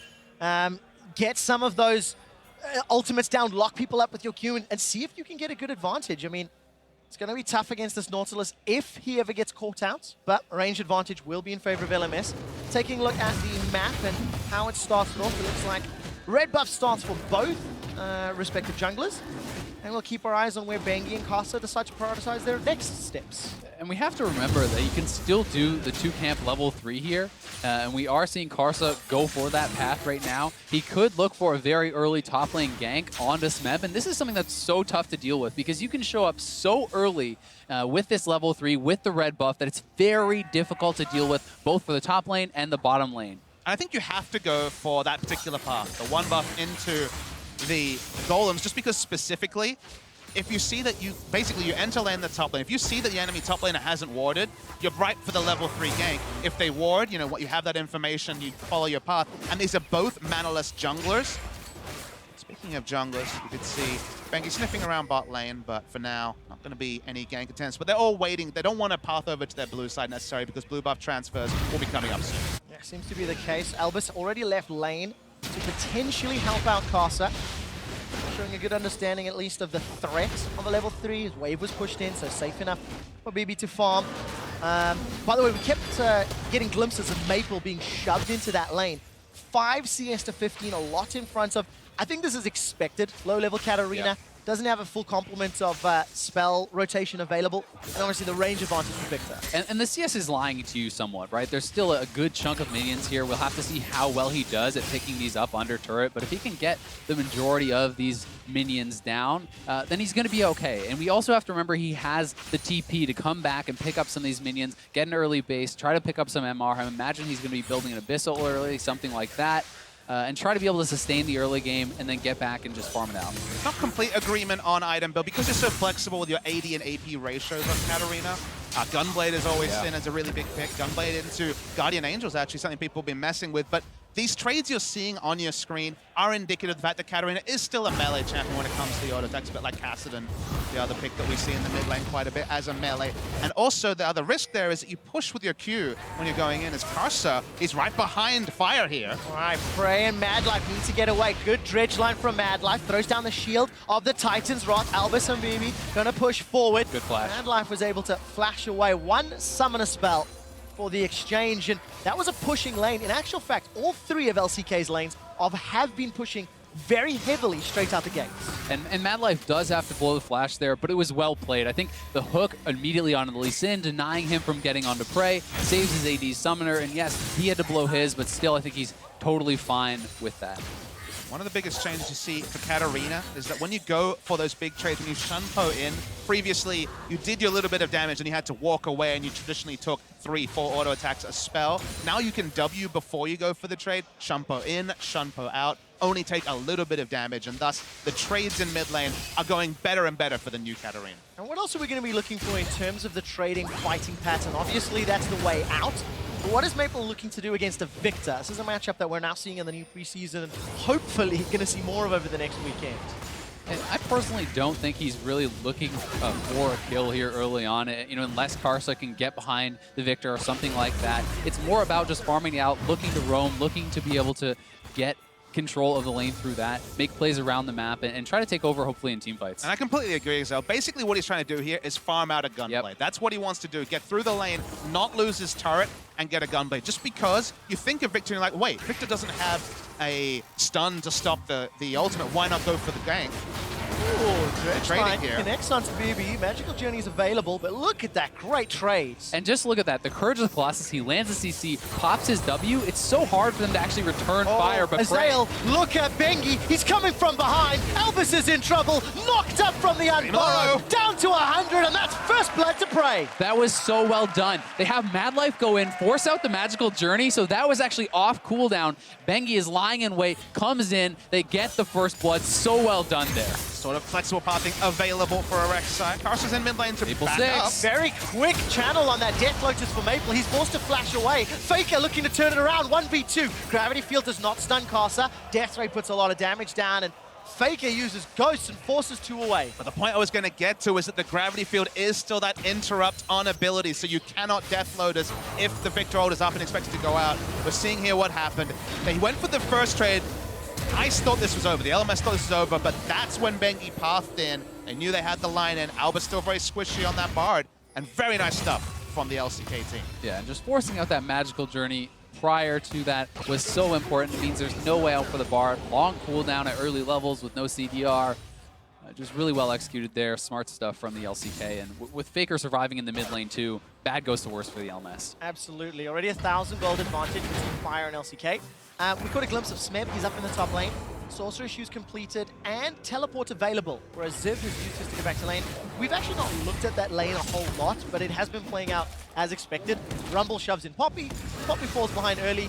Wait for Poppy to make teleport play. And that's a pretty good summary of what's going to happen for the next few minutes. Exactly. Once you know the abilities for Rumble, you know he's going to have the push. Victor predictably has the push in mid lane. The surprise for a lot of viewers, probably, as we see Madlife just going for the most aggressive ward possible. That's a Rek'Sai behind him. He's here. Ignite, Flash for Albus. It's got a magical journey, very short distance. Gets to safety, but there's no support from the rest of LMS. Yeah, and they're going to have to back off the turret because Prey has pushed up the minion wave. They're very vulnerable here if they actually stick around. And even though they're against double TP, both are down. They have the cooldowns there, so they're free to make this move. But the only surprise I was going to get to is that Twitch, now with the ability for the W to stay on the field, does actually have the ability to push in a Jhin, which is not something that could have happened with the way that previously, where previously you just toss the Venom cask and get a couple of stacks, get a quick trade in with Expunge. But the fact that Twitch can now push brings another element to his game, and is what's really helped shore up his laning phase. I love the W because not only can it help with pushes, but it can be used to really complicate trades from your opponents. If they want to go in and get a couple autos off, if they're trading inside the W, what do? Do they stand in it, let you get that 6-stack Expunge? Do they run away where you're going to move forward and get free autos? It becomes very complicated for your opponent. I mean, it crazily becomes a zoning tool as well. It basically becomes something like the Ziggs minefield, which once you start getting level 6, Infinity Edge, and the Static Shiv, it might not do the immediate damage of the Ziggs mines, but the follow-up damage from Twitch has never been a problem for the Rat. No, absolutely not. Prey, of course, maxing that E, getting a lot of damage built up. Sun in his eyes there. There we go. Just the simplest shots are the easiest to miss. But Ziv was actually shoving Smeb in. Got that Spectre's Cowl, got some MR, and gonna pull some supports up. Here's Caster. Think he's coming though. It's a 2v1. Easily pick up the kill onto Smeb. And they just walk away. BeBe a little too late to the party. Yeah, super clean stuff from the LMS, even though that was a cross-team thing. Down bottom, the though. dredge line! Wow, that was interesting. BeBe got pulled out, but still clicked and got past. I don't actually think I've ever seen that interaction before. Movement priority is always an amusing thing, but up top, as you mentioned, with the moment that he had the Spectre's Cowl, was starting to stand up to the trades, and this was just really clean. HQ, Flash Rolls, doesn't matter if there's any team rivalry there, because these two were of one mind. Yeah, that was beautifully done, but oh, Smeb is TP'd bot, and he's going on Albus. That's such an easy kill. Prey gets to secure. And look, Dredgeline is still a hook champion. It's not the Thresh we were hoping for, but the Nautilus has the hooks. Madlife has always been great at those line skill shots, and they're profiting off the bot line here, is LCK. Yeah, and I mean, you're saying Madlife's a little bit rusty, so you make the hook a little bit wider, maybe 2 or 3 times as wide. You're going to be a little bit more accurate. You know, I like it. Can't fault the logic. It seems to be working. 0-0-2 for Madlife. And it looks like Tower First Blood secured as well, just as 10 minutes pressed. Azale, things are looking up here for Team Fire. Plus 2k, tower advantage, kill advantage. Good start. It's not bad. It's not bad. You know, if you're a Team Fire fan, an NA fan, an LCK fan, you know, all the same, really. Really, the same one region. Did you hear Kobe's theory earlier, the NA strats? No? Yeah, it's beautiful. We all came together, you know. How are we going to win All-Stars? It's brilliant. We'll draft the FLICKR. There we go. Draft the FLICKR, draft the LCK. Seems to work at Worlds. 3 out of 4 times. It worked out, right? Yeah, exactly. All right, well, all that shenanigans is happening elsewhere. Maple teleported to push FLICKR out of lane, and that allowed LMS and Team Ice to pick up the Infernal Dragon. So that is a small solace. It's a late-game investment, much like a Katarina. It's a mid to late-game investment. Mid-game more heavily than late, but still no Gunblade and that Negatron Cloak. That's going to slow the build down a whole lot. Unfortunately, the investment, it seems stocks are crashing over here in the mid lane for the LMS. Things are not looking so good. You know, it does have a late game, obviously, on the Katarina, but Victor, no slouch in the late game, turns out, Papa. Well, and also, the futures market against LCK teams has never really been one you want to invest in. Kind of crashes around the 30-35-minute mark, so we'll see. He's being forced into the Abyssal because of the trades and the harass he's taking from FLICKR. The build path for the Victor's not changed much. Rylai's, importantly, hasn't been changed on this patch. Will change on the next patch, so still, the 2-item core, very powerful Some for the shenanigans Victor. down here in the bot lane. They're setting up by the Blast Cone. Oh, please do something fun. Please do something fun. Oh, they got spotted, though. Hit it, hit it. Nope, still not doing it. Prey's going to be able to camouflage his way to safety. Ooh. No, hold my breath. No Lee Syndrome today for Casa. I wonder what that LMS squad were trying to do. I mean, Blast up into the red buff and surprise somebody. You sit there and think about the mechanics behind Blast Cone and Magical Journey, and your mind certainly wanders, but no such luck that time. Not yet. I'm sure we'll get a chance later in the game. For now, pressure is on FLICKR. Gets caught out by the Tempered Fate. Here comes Casa. FLICKR's able to flash away. Albus, he fired the Cosmic Binding just a moment too early. Casa going to hop over the wall to the Raptor camp. Still, both summoners down there on FLICKR. That's a nice play there from Albus. He's able to move mid lane, nails the ult, both summoners down for FLICKR. Yeah, and Karsa has flash available himself, so the kick will probably be lethal onto this Victor. That's not future event. Might be now. Death Lotus fully charged. Maple's going to flash away from the hook. Manages to get a lot of damage down. Still has access to that preparation. Prey pulls the cast just a little short. Spray and Prey contaminate. Flash! Oh, he got it for the kill. Prey gets it. Oh, and that is huge. Prey is 3-0 now of 30 CS. This guy is going to be massive. But look at this full court press coming from the LCK. It's not just the solo kill, but they're invading the jungle in the mid lane. Rumble sack lane ages away, and this is certainly escalating very quickly. Tower fell earlier. A couple more kills. Red buff stolen away. Vision is being pushed in deep. Look at the LMS jungle. LCK beginning to dismantle LMS right at the seams. And they're so good at pushing advantages. As soon as they get it, they're not going to give LMS the time to farm it up, to hit their item breakpoints and become relevant. They have the advantage now, and they will push it now. That's exactly what they're doing, turning their attention to the top lane. Now Zip is going to be the next potential target. No real support, though, from the rest of the map. Taking a look at Smith, he snuck his way up there. What are the LCK All-Stars up to? Have they changed target? It appears to be the case. Oh, this is going to be terrifying. Equalizer goes out, knocked up by the mine, caught by the hook. Praise on a Rampage 4-0. And they're already out of the laning phase with the Nautilus, so whatever struggles there would have been at level 1, 2 are now a thing of the past. Walking around, acquiring targets, Madlife. Don't even need to hit a hook once you have access to the depth charge and taking over the map. Remember, with the long respawn times, it's very important to deny the blue buff, the big camps. Gold lead will only grow for the LCK.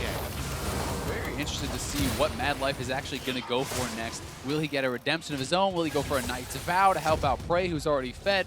Some of these new items for support, I think, are very, very powerful and pretty affordable early on. The build paths are really nice too. Crystalline Bracer is now a big build that's building health. Cast the face checks. Ooh, manages to sidestep the probably at least. Gets out to safety, but LMS 15 minutes in are so far behind, and this is not quite what I expected. I did think the LMS squad is going to put up a little bit more resistance against LCK, despite the Koreans obviously being the favorites in the matchup. I mean, Korea's looking good, but we're not at that 20 points yet, Trevor. Not just yet. Maple's going to dash away after the preparation. Once again, Shunpo's to safety. Caster finds FLICKR, gets the kill, manages to pick it up. There's a knockup from the Unburrow. Bengi's running for his life. Another Sonic Wave connects. Maple's looking for more. Preparation into Shunpo. Maple's on the board. 1 kill, 1 assist. And the LMS are really hoping this is where it begins. Finally, Maple is on the board. Had to go super defensive build with the Negatron first into the nearest large rod, but this is some of the new Katarina mechanics coming in. Double Shunpo available. Finally catch FLICKR with his summoners down, and this is 2 important kill involvements for the LMS. And it's Karsa that gets the glory, but it's Maple who did such a good job surviving, delaying, never allowing Bengi to land that stun, which set up those 2 kills, gets them on the board, and gets them right back into it. Maple's going to need to finish off this thrift shopping. Maybe he's going to flash away. He's coming in. More. Exhaust comes up. Very good tempered face. Double teleports coming in. Maple throws down the Death Lotus. Gets the 2nd kill. Another follow-up from BeBe. Katarina is 2-1-2. And if it were solo queue, I'd be saying forfeit at 20. Well, it's not the way you thought it looked, but it is close now. That's 4 straight kills for the LMS. The Rylai's is completed for Maple. It's going to be so sticky, really hard to get away from this. And they overcommit. They don't respect the double TP. They both come in. BeBe's able to disengage. The ultimate lands from Bard, and it's a disaster for the LCK. Overextending in multiple lanes was what got LCK the lead early, but finally, double teleports. The extra gold to pick up the Rylai's. Just the right spot for Team Ice to come and collapse on top, and you have to feel like even though there's that 2,500 gold lead, the tide is starting to shift to LMS. Especially if another Dragon can get picked up.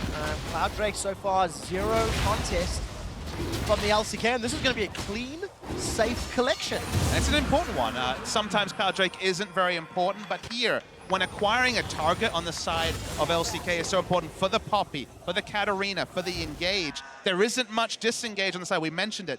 Nautilus, okay, can solo down, can solo CC someone, and there's one knock up from Rek'Sai. But otherwise, whether you acquire the Rek'Sai, so whether you acquire the Rumble, the Twitch, or the Victor, those are all great targets to burst down for Team Ice.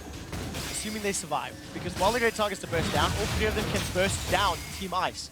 So if the LMS are not in the right place, I mean, with the exception of Poppy, those are pretty squishy targets. Yeah, they are, and a lot of, I think, LMS's success comes from picks. You have to use the Bard well. If it's a straight-up 5v5 with the Nautilus and Prey on this Twitch, getting up in your team's face against Jhin and the Bard, they're not going to be nearly as effective. So they need to get the long-range CC, they need to get these picks and start the fights on their terms, or they're going to be shredded by what I think is just a stronger 5v5 teamfight team. And Prey was still piecing together the 2-item build that gives everyone so much tether, so much terror, sorry, the Hurricane and the Infinity Edge. Infinity Edge going to be coming relatively shortly, and then the team game, the 5v5 especially, becomes basically, can you stop the Twitch? Can you lock him down? Can you CC him? Get rid of his front line? Because if Twitch is free hitting on that 2-item spike, not much you can do.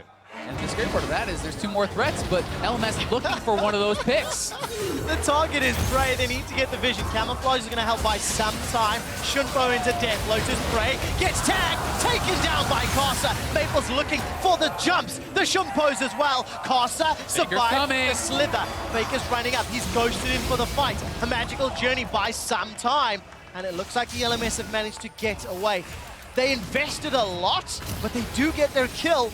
They may just lose a tower for the trade. Even though LCK had an aggressive ward down, we didn't see the TP from Smurf. They answered with a turret, like you said, so still going to be some more global gold going the way of LCK, but it's been LMS on the front foot for the past 5 minutes, and it's been nice picks and nice teamwork, and the Bard opening up plenty of avenues. Yeah, 3-man squad coming in from behind. The ulti misses, the Q misses, it doesn't matter. They had more than enough. And look at the damage from Katarina there. Ultimate actually does more damage than the previous version, and just too much for Prey to get away. And, extra ticks on the passive wasn't enough to take down the Lee Sin, but they healed when they saw Victor walking into screen to ensure that everyone got the hell out of dodge, and we reset, and yeah, does really feel like things are starting to come together for specifically the Katarina, but more generally the LMS. The thing is, Maple's going to have to use all of these like positive swings in his favor to overcome a 3,000 gold lead. Oh, tries a pretty opportunistic death lotus cycle, because that was a flash ulti, and then forced to back away. Summer spell down, but still very steep.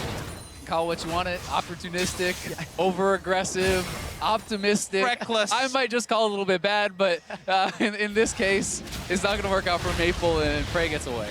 Trying to be positive, yeah, Azael, trying to. Such a sunny disposition you have over there, Trevor. My glass is always half full, gentlemen. Yeah. And as it stands... Maple's is splash empty. I like that one. All right, Ruto to Bengi. A little bit of damage from Maple. Follows up with that secondary Shumpo. Bengi, no real defensive stats to speak of. A little bit of HP from that Cinderhulk. And looking down the rest of the items, again, no real surprises, gentlemen. Keep looking to see if there's something new, but there's not just yet. And BeBe seems to be going the Essence Reaver build. Once he picks up next, currently sitting on 1,500 gold. The big story where you can really start to see the shift in this game is that 5 minutes ago, maybe 10 now, there was aggressive wards down for LCK. They took early turrets, they pushed Vision onto the side of the LMS, but they haven't been able to actually send 2 members without getting picked off, and they've been ganked so frequently around the map. The pressure has really gone down, and then we start getting the items onto these carries. Speaking of carries, all right, Faker's in trouble. Knocked down. Really easy combination. Not enough time to do anything in Faker. And they get his flash too. That's just fantastic here from the LMS. And Karsa and Maple have been working so well together. These guys really are carrying the hopes of the LMS. But it's situations like that where you start to see the difference when it's an all-star team of Koreans rather than necessarily a team that practices together. Because Faker was just sheer overextended. Didn't have the vision to be parking himself up. Only had one very shallow pink ward and was picked off by this pick comp coming through from Ice. And as the game goes on, we see the really high ratios that have been added to the kit of Katarina, making her even more deadly in the late game. It's only starting to put together damage, and it was mostly tankiness in the early game, but it's coming soon. And indeed, Albus holds on to the magical journey long enough to get away. Bengi didn't really have a damage support with him. It was just Madlife looking for a hook, but none available. Smeb joins the rest of LCK in this mid lane, and looks like he's going to try to shove down this wave at the very least. This is where I'm really excited for a 5v5 fight because the items are coming together. Infinity Edge, Hurricane, complete for the Twitch. You leave Twitch alone, he's going to kill your team. Katarina, she might not look like she has the items, but she's getting to pretty much the same place. Once Reset Town hits, we know what comes next. So whichever of these hyper carries goes unchecked in the next fight, I think will take over the game. Yeah, certainly. And although LMS has been winning some of these skirmishes, the LCK, they're still ahead in gold, and their 5v5 is so powerful. And we haven't even seen the kind of Smeb Jhin interaction where Jhin pops his ultimate, and then the Rumble ultimate just gets dropped on his head, and it's so tough to deal with that. It is indeed. Smeb's got an Hourglass available. That's going to buy a few seconds time. Ziv and Maple looking for more. Flashes away from the Death Lotus. Is going to have a plant to knock him to safety, and eventually Ziv and Maple run down Smeb, while Carter gets jumped on his side of the jungle. So it feels like LMS are throwing resources at Maple to continue pushing him ahead. Yeah, and Smeb, he survived for a bit, but he needed to drop his ult before the Zhonya's. You need to have damage kind of going out while you're sitting there in the immunity, and LCK are trying to force this dragon. Looks like they're going to get it for free. We'll give time, though, for Ice to set up some vision around Baron. And this isn't the really big objective you want when you see two members sent top at 23 minutes. Usually, it's an inner turret. Usually, it's a much bigger advantage in multiple lanes, but they're just snowballing their duo and actually get up a turret. So overall, the gold lead firmly with the LMS in that particular interaction. Yeah, tower plus kill. That was actually the LMS's first tower of the game. Fell at around 23:55 seconds. So mid and bottom have been shoved and some chip damage. Nothing secured just yet. Gentlemen, Cos's Lee Sin has gone Black Cleaver after Warrior. That's optimistic, wouldn't you say, Azael? That's aggressive. I like it. It's All-Stars. Let's get the damage builds. You know, you can compare the two Rengar builds today. I would say almost everyone preferred the Assassin build. Oh, yes. Lee Sin, get a Ghost Blade. Get whatever you want. It's free reign for item builds. I like the offensive build. And I really like going extra damage on the Lee Sin when you have a Katarina, just because you get one person pretty low, Katarina does the cleanup. The resets start to come through, so Katarina can profit from the extra damage the Lee Sin will be doing. And also, when you have 4 early kills, well, not that early, but this guy is snowballing. He's doing very well, and when you're ahead on Lee Sin and you build damage, you can just one-round carries. If you get in on the Twitch, you can assassinate this guy. And while the redemption is complete, actually a completed locker is really important here for the LCK. Aegis is gone. We don't have the Aegis into locker build anymore in terms of just the AoE magic resist. Sure, you can get the selfish stats of the new Aegis, but the locker, and specifically the massive shield up to over 600 at highest level. 600 extra effective health may be the difference between a Katarina ripping through an entire team or just being stopped at the start. And that's kind of the name of the game for supports now. You have the Locket Shield, you can get Face of the Mountain Shield, you have Redemption, so it's all these healing and extra kind of shields that you're not necessarily going to expect. Frey's going to use that blast going to get over the wall. Equalizer comes down into Ziv as well. Flash. Frey, not using that spray and Frey just yet, waiting for the range. Ziv will actually just get run down without any further assistance. Picks up a really easy kill, but that was Ziv very overextended. Frey and the rest of LCK now on the tower. Okay, and the rest of the main teammates weren't in position to profit over a teleport coming in from the Katarina, so they should easily get an inner turret, and this is the sort of trade that's more reminiscent of a Korean team playing at their best. Certainly is, and they get the kill, they get the tower, so it's not really even much of a trade, it's just a win. They are definitely looking good here, and Maple hanging out on the side. He wants to see if FLICKR will come up too far, and if he can get a kill. It's crazy how intense the pace of this game is. It feels like a non-gimmick 5v5. We see a lot of power. The Katarina pick is starting to really rear its potentially ugly head if you're an LCK fan especially, and take over the game. And Ice putting down aggressive vision and wanting to get as much control around Baron as possible. All right, you can see the ward in that Baron pit. I mean, we've crested well into mid-game territory, touched a little bit on how both of these teams want to sort of play the 5v5s. But do you think it's fair to say scaling is mostly in favor of LCK? Maybe the Ziv late game on Poppy, you could opt, but like, where do you see the scaling and what do you prefer as this game continues to time? To me, it's for LCK pretty heavily. I think that Twitch outscales the Jhin. I think that Victor, as far as teamfight ease, I think that Victor is very, very effective. almost always, and I do think that Rumble as well. I like their team across the board a lot in five. Oh, wow, Casa just absolutely obliterates Prey. Is going to give up his life in the trade.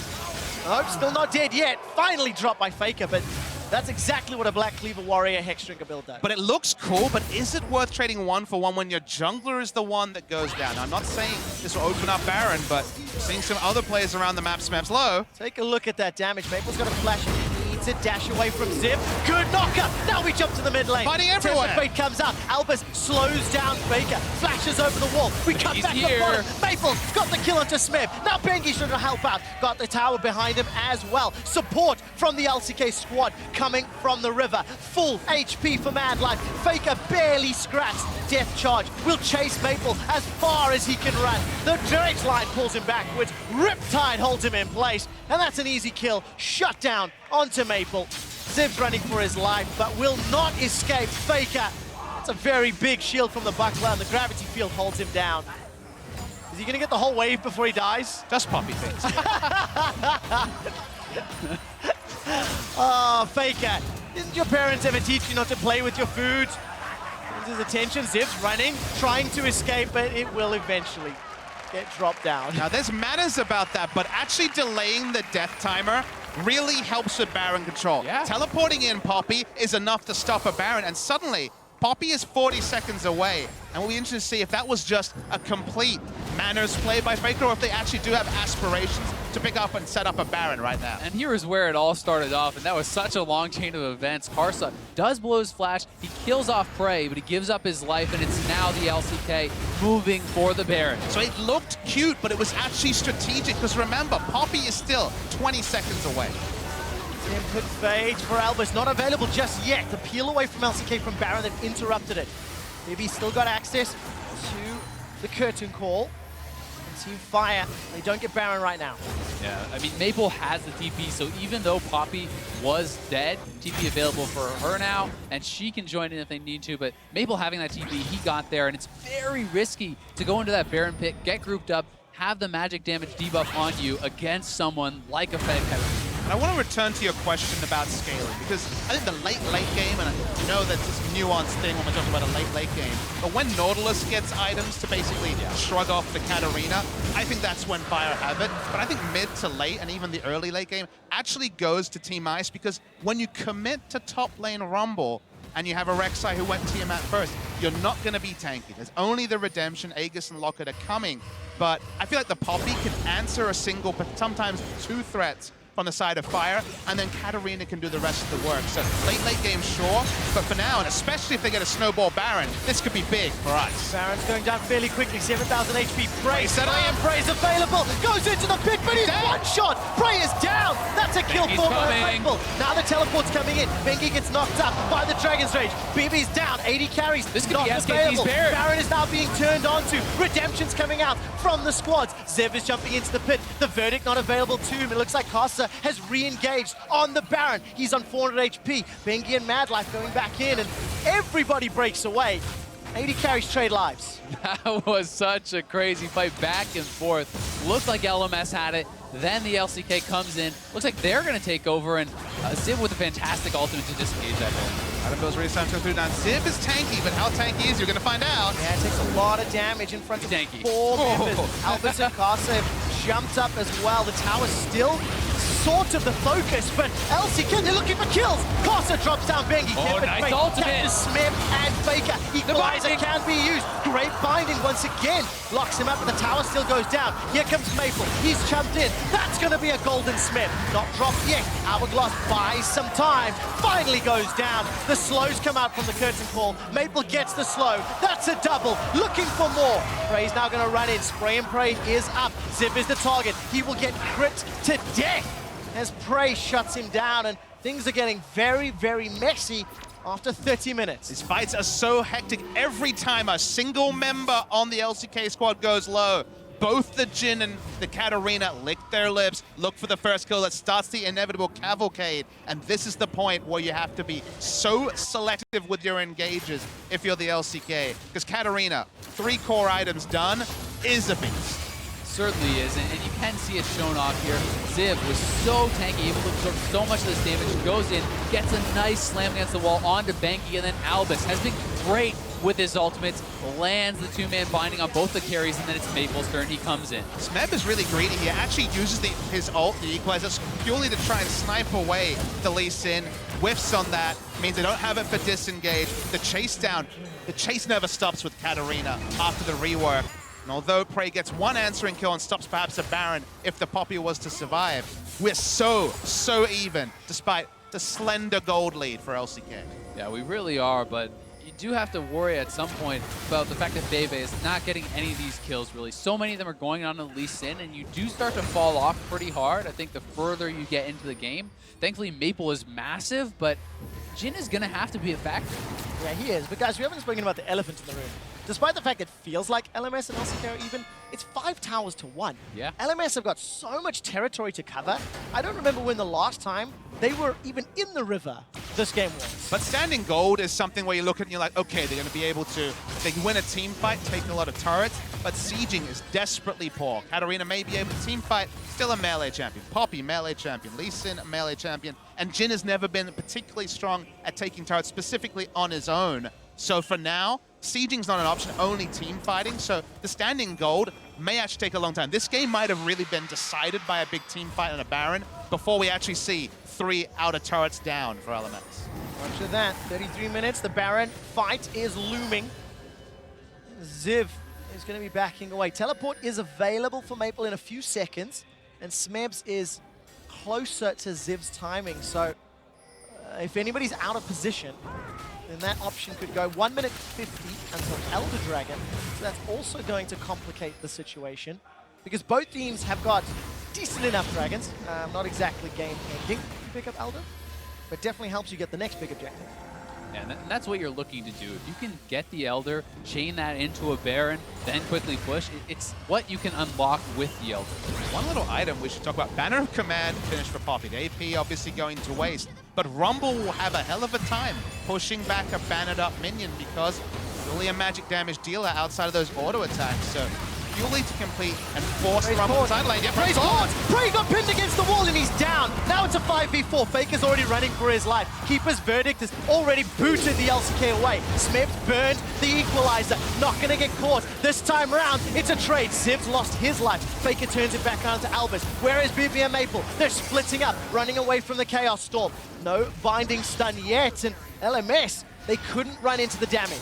It was a great start to the fight, but Maple TP'd in and he could never get in. Oh! Faker with the assassination on Albus. The Lich Bane really just destroying Albus. BeBe flashes away. Maple's looking for an opportunity. Where's the preparation dagger?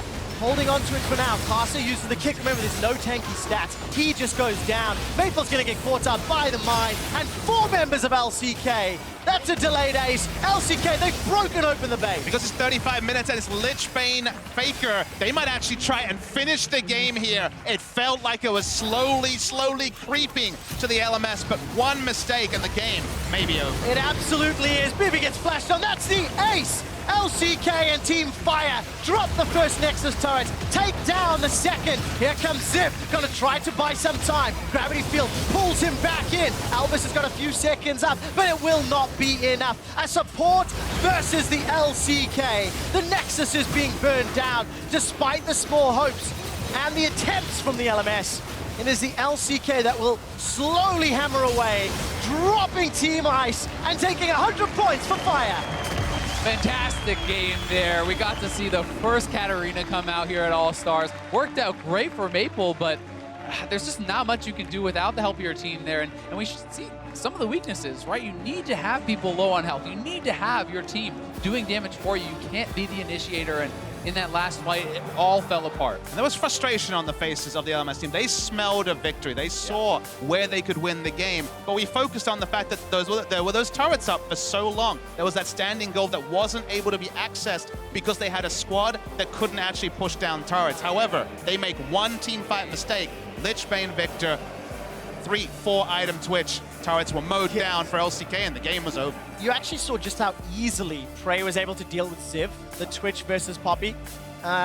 Every single time Ziv was trying to run in, it just did not work out. And LCK, gigantic smiles on the faces of the squad. And they take away the points, and now the lead at the end of day one for Team Fire. And this is kind of signature.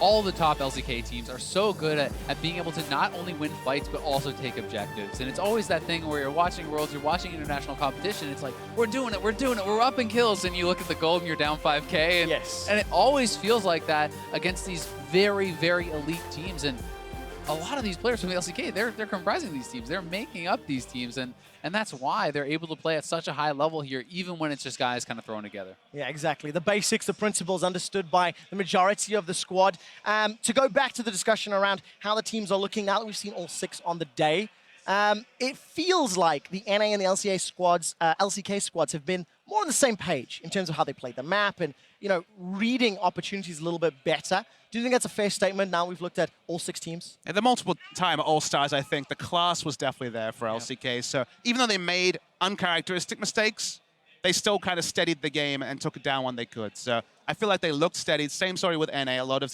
settled names, a lot of people who aren't going to be awed by the scenario here in Spain. They look good, and the 5v5 is definitely where Team Fire has shined so far. Yeah, we saw Katarina in this game. We've seen LeBlanc banned out the vast majority of the remainder of the games. Do you think we'll see a LeBlanc on the Rift? I hope so. I hope so at some point, because I think that champion is ridiculously good now, and I think it has an insanely high skill cap. I want to see FLICKR or somebody get to play it. It would be super exciting. Maybe in the 1v1s, you know, it could have one of those agreements, LeBlanc versus LeBlanc. I think that would be pretty tight. But Trevor asked, do you think we'll see it? I think the power level is so damn high that I just don't think you can leave it up. It's too powerful. Unless you have inside information that mid laner doesn't play a LeBlanc, which I don't understand why you wouldn't. Yeah. Then you just can't leave it up. The risk is too high, as it were. So LCK, they grab themselves 100 points, reclaim the lead for Team Fire, 250 to now 200 to 150. Do my math right, trying to figure it out on the day. And we're going to be doing more of these 1v1s, doing more of these fun modes as we look forward. We'll talk about that a little bit later. For now, we're going to take a look at the interview with Dash on stage. He's standing by with a 3-time All-Star from the Rocks Tigers. Thank you very much, gentlemen. That's right. I'm here with Prey, along with Homan, to help out with some translations. As you already mentioned, it's a very tight race here in point totals. But before we get to that, I want to talk to Prey specifically about the All-Star event and the opportunity to play with players that you're normally playing against, say in the likes of FLICKR or BeBe. You're used to playing against them in the regular season, and here you get to be on their team. So what's that like? 우선 이렇게 올스타전 이벤트 때는 평상시엔 적으로 만나는 페이커 선수 또는 뱅이 선수 같은 선수들을 한 팀으로 다 같이 경기하는 소감이 어떠신가요? 좀 재밌는 좀 현상이라고 생각하고요. 이제 저희가 항상 져왔던 이 선수들이랑 같은 팀 하니까 좀 기분이 좋네요. 네. I think it's really fun, especially to play against players who we usually lose against, like FLICKR and BeBe. So overall, I think it's a really great experience playing with those players at the same team.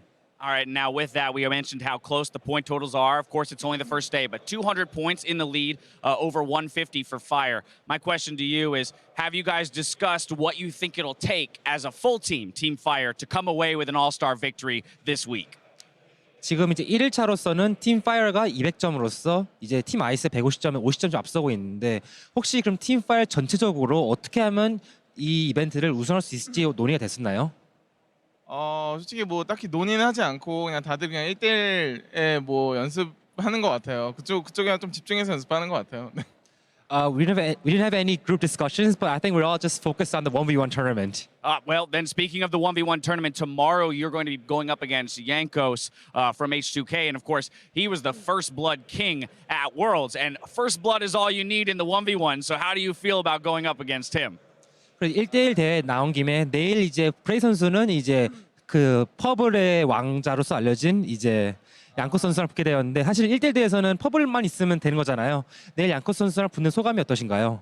저도 약간 퍼스트 블러드 킹이라고 좀 들었는데 네, 어쨌든 제가 1대1에도 좀 강하다고 생각을 해서 퍼블 당하도록 만들어 드리겠습니다. I'm also personally known as a First Blood King, and I'm very confident in those 1v1 matchups. So tomorrow I'll let him get first blooded by me. That's what I like to hear, confidence coming out of Prey, and we look forward to that 1v1. I want to congratulate you again on the victory here and the point total lead for Team Fire. Homan, thank you so much for the translations. Back up to the desk to close out the day. Thank you so much as well. And I'm very happy we got to hear from Prey before that 1v1 versus Jankos. Yesterday, you've been talking so much about it. You heard it here. You're done, though, man. It didn't even start. Yeah, it's over. I don't even try anymore. I will just pick volleyball like amazing 1 year ago, and I will just go in, you know, just lose whatever. But are you willing? Are you willing to put the nickname on the line? Because Prey says he's known as First Blood King. Is that what this is for? I mean, Will you take the challenge? I'm a team player, man. Yeah, what do you pretty want? nice, right? Well, we'll see what happens tomorrow. We are going to talk about this match, the LCK taking down the LMS. Let's take a look at the picks and bans because we have that reworked Katarina in there. Talk to me about the team compositions. Obviously, good synergy with the Bard. How do you think they drafted the LMS? Well, when you look at how the LMS draft, I mean, it became apparent later on into the game, you kind of have this 2 or 3 man roaming pack where, you know, Caster and Maple kind of stick together, and sometimes it's Ziv. And the idea is Lee Sin puts the damage down, Cat cleans it up. But this is kind of why we've seen Courage of the Colossus be so good, is when you can't kill any targets that aren't the AD carry, suddenly you run out of a lot of options on the map. So, you know, there is a way for this draft to work, and we started seeing it, but it's very difficult to pull off. Yeah, I mean, I feel like unless the Katarina snowballs super hard in the mid game, that composition is not going to work, because if you just look at what Korea's put together there, it's just this behemoth of a team fighting composition, and they also don't have a really weak side lane that's going to get 4-1 or 1-3-1. So really, they knew the game was going to come down to team fighting. They were never really in danger of losing, and then eventually FLICKR got Lich Bane and killed everyone. Wow, okay, good to make the breakdown really straightforward. No, I do want to talk about the Nautilus. We saw it in the top lane a lot of times already, and now the support, that is something we have seen in the past. How good do you think it is in all of the regular lane matchup, or how good do you think it is then as the game progresses, which is what's seen? Well, I do believe that Nautilus is only good because of the Colossus mastery. So if he doesn't lose the lane hard, then that makes him a strong pick. Also, in this certain team comps, I think Nautilus was like perfect pick against Katarina. That's why they sent him bot lane, and then, you know, all he had to do is just press R in a team fight, and then no matter what else he did, it just didn't have an impact, you know, like all he had to do basically is one skill, you know. So I do believe that LCK draft was way better because of it, and since they didn't lose bot, even after leasing at level 3, it was perfect. And that says a lot about not only the mastery, but also redemption, that it shouldn't really fit on a Nautilus, like... Surprise! You know, but you pair the two together, and suddenly Nautilus just put him in the bot lane, kind of crushes everything. So it says a lot. Absolutely fantastic. Jat, you mentioned the cat should have gotten rolling, and she did get some nice kills, and we're going to take a look at the stylings of the cool cat from the LMS, brought to you by Acer, because, you know, those new mechanics, the dagger mechanic coming in, and Maple definitely had some practice on it. Yeah, I mean, this is a pretty good play, and as well, I like to highlight Lee Sin here. I mean, this is sick. Like, Bengi could block the Q, he could flash in the Q, for example, and then FLICKR wouldn't die. But the fact that he flashes now, you know, when he's dead as well, like, it was a really poor mechanical play from Bengi, but at the same time, you know, the mechanics from Maple and the Lee Sin was insane. Fantastic. And then top, this happens as well. Yeah, and this was where it looked like the LMS was going to be able to pull it back a little bit because Prey overextended, and they also got the nice double TP in. Albus actually had some really nice Bard ultimates throughout this game. Prey had no chance. Once Maple gets 1 kill, he's very sticky on Katarina. That's one of the things about this Katarina, even before you get a reset. You basically get an extra shunpo when you go to a person, because you're always throwing your Q first, then you're shunpoing to them, then you can pick up your dagger for the reset and bounce after him. So to catch someone in a Bard ultimate and Katarina literally be sitting next to them, haven't using any of their abilities, there's really no escape. No, indeed. Shout out to Vedi, by the way. Vedius, he loves Katarina. He was really, you were there. He was really sad it didn't get picked at IWCA, so this one's for Vedi. I'm sure we told Maple to do it. Yeah, I'm sure that's how that went. We went to Maple, told him the Vedius. Maple and Vedius, they go way back. Yeah, they're like... Yeah. I mean, I just believe Katarina is super OP, so I'm surprised that it got picked right now. But in solo queue, it gives me heavy headache. So, it's tough. It's tough for sure. Definitely in solo queue, I feel like that pick is a little bit ridiculous. It spikes so hard in the mid game is one of those things, and because it can just double dash to you over and over again, not to mention usually like high-low solo queue has about double the kills of a pro game, it's much easier to get that gold income early and hit a stronger spike. Any other surprise picks or picks you guys were impressed with today? Remember the Varus from the 1v1, said we get good. The Nautilus, both top, although you guys didn't win with it. And then the support, Katarina, anything else? We had the Quinn jungle and Marksman mode. That was pretty fun from Reckless. Glad to see Ice, you know, pulling it out on that one. I would actually prefer to see Twitch jungle, but Yeah. we didn't see it just yet. I mean, maybe because... A lot of Twitch, though. Yeah, a lot of Twitch we saw, but I think Twitch jungle could be actually a really decent pick, so I'm looking forward to that.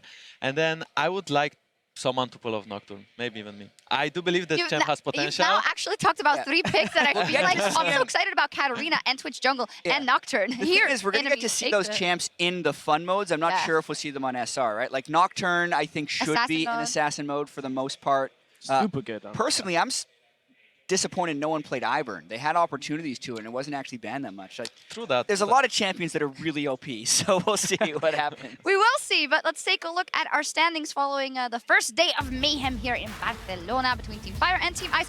200 points for Team Fire and 150 for Team Ice coming through there in the regional matches. Fire reigning supreme so far with the NA LCS and the LCK, but in the fun mode, Team Ice got some points back, and they have 4 representatives over 3 for Team Fire in the next round of the 1v1. So it's incredibly close, Jankos. So final thoughts on the standings so far?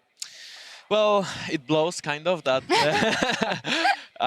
As for now, we have LCK and NA LCS dominating, but I hope we can score some points tomorrow against IWC as Europe. And then we will see what happens in 1v1. I also think in the fun modes, we have a little bit of an upper hand, except for the assassin mode, where we will face FLICKR and Bjergsen in the same team, so that could be tough. We'll see what happens. Let's see which game modes we have coming up for you guys tomorrow on All-Star Day 2. We have the regional matchups, the LMS taking on NA, EU taking on Southeast Asia, and China versus Korea. Wow, great matchups there. And then a mixed team matchup on the Howling Abyss and a Poro King battle you won't want to miss. And then the 1v1 tournament continues. 350 total points on the line tomorrow, as there were only 300 today. Actually, 350, you know, it's exactly the same. No extra hype there. But there is hype for LPL Yes. LCK. That's where the hype is. End of the day, that right there, that's what we want to see. Yeah, and that Poro King as well. That would be super, super exciting, guys. That was it for day 1. Any closing thoughts? A lot of fun, a lot of mayhem. You're going to rest up and then tomorrow pull out some points for Team Ice? Yeah, for sure, for sure. You know, facing Prey and stuff like this, yeah. I mean, I would like to hype up EU a little bit, but I believe that tomorrow we should win. So why would I build hype when, you know, you just kind of have to expect us to win? Okay. But except for it, you know, in 1v1, yeah, I mean, just... All right. All right, we'll see what happens. Time for us to log off here at Palau St. Jordi. From myself and everyone at the broadcast team, thank you for joining us, and we'll see you tomorrow. Hasta mañana. Buenas noches.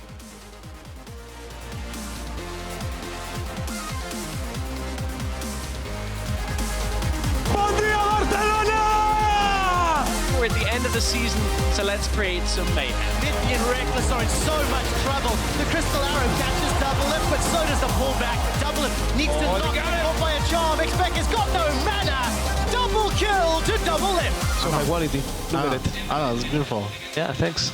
You look so good. Oh my god. Cute. It's the hair. Oh, you too. All in. Exhaust. He's trading back and forth. Aphromoo going down. He's down. I mean, it comes Reckless. Look at the health. Oh, these health bars are still down. Big one for the Graves. They secure it, however. They may not live to use it. Holy shit. Holy. Hey, nice try. Not enough barrier. It's a tower. Is it up? It is. Oh my god. Can he get in range for exhaust as well? Super. Oh, he has no mana for anything. Oh, he gets him. The bot parallel convergence Rod is not able to get the plan. Look at the damage out of Clearlove. You gotta be kidding me. Now he's taking a lot of minions to try and get the relic. Oh! Down to level 6. Minions, 2 over the casters. No Q because he missed it. That's over.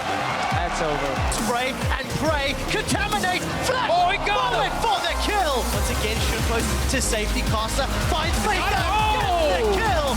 Manages to pick it up. They're going for it. Dropping low. Oh, baby. I'm not gonna lie, I've never heard of Wayless in my whole life. You can go for it. Just go for it, man.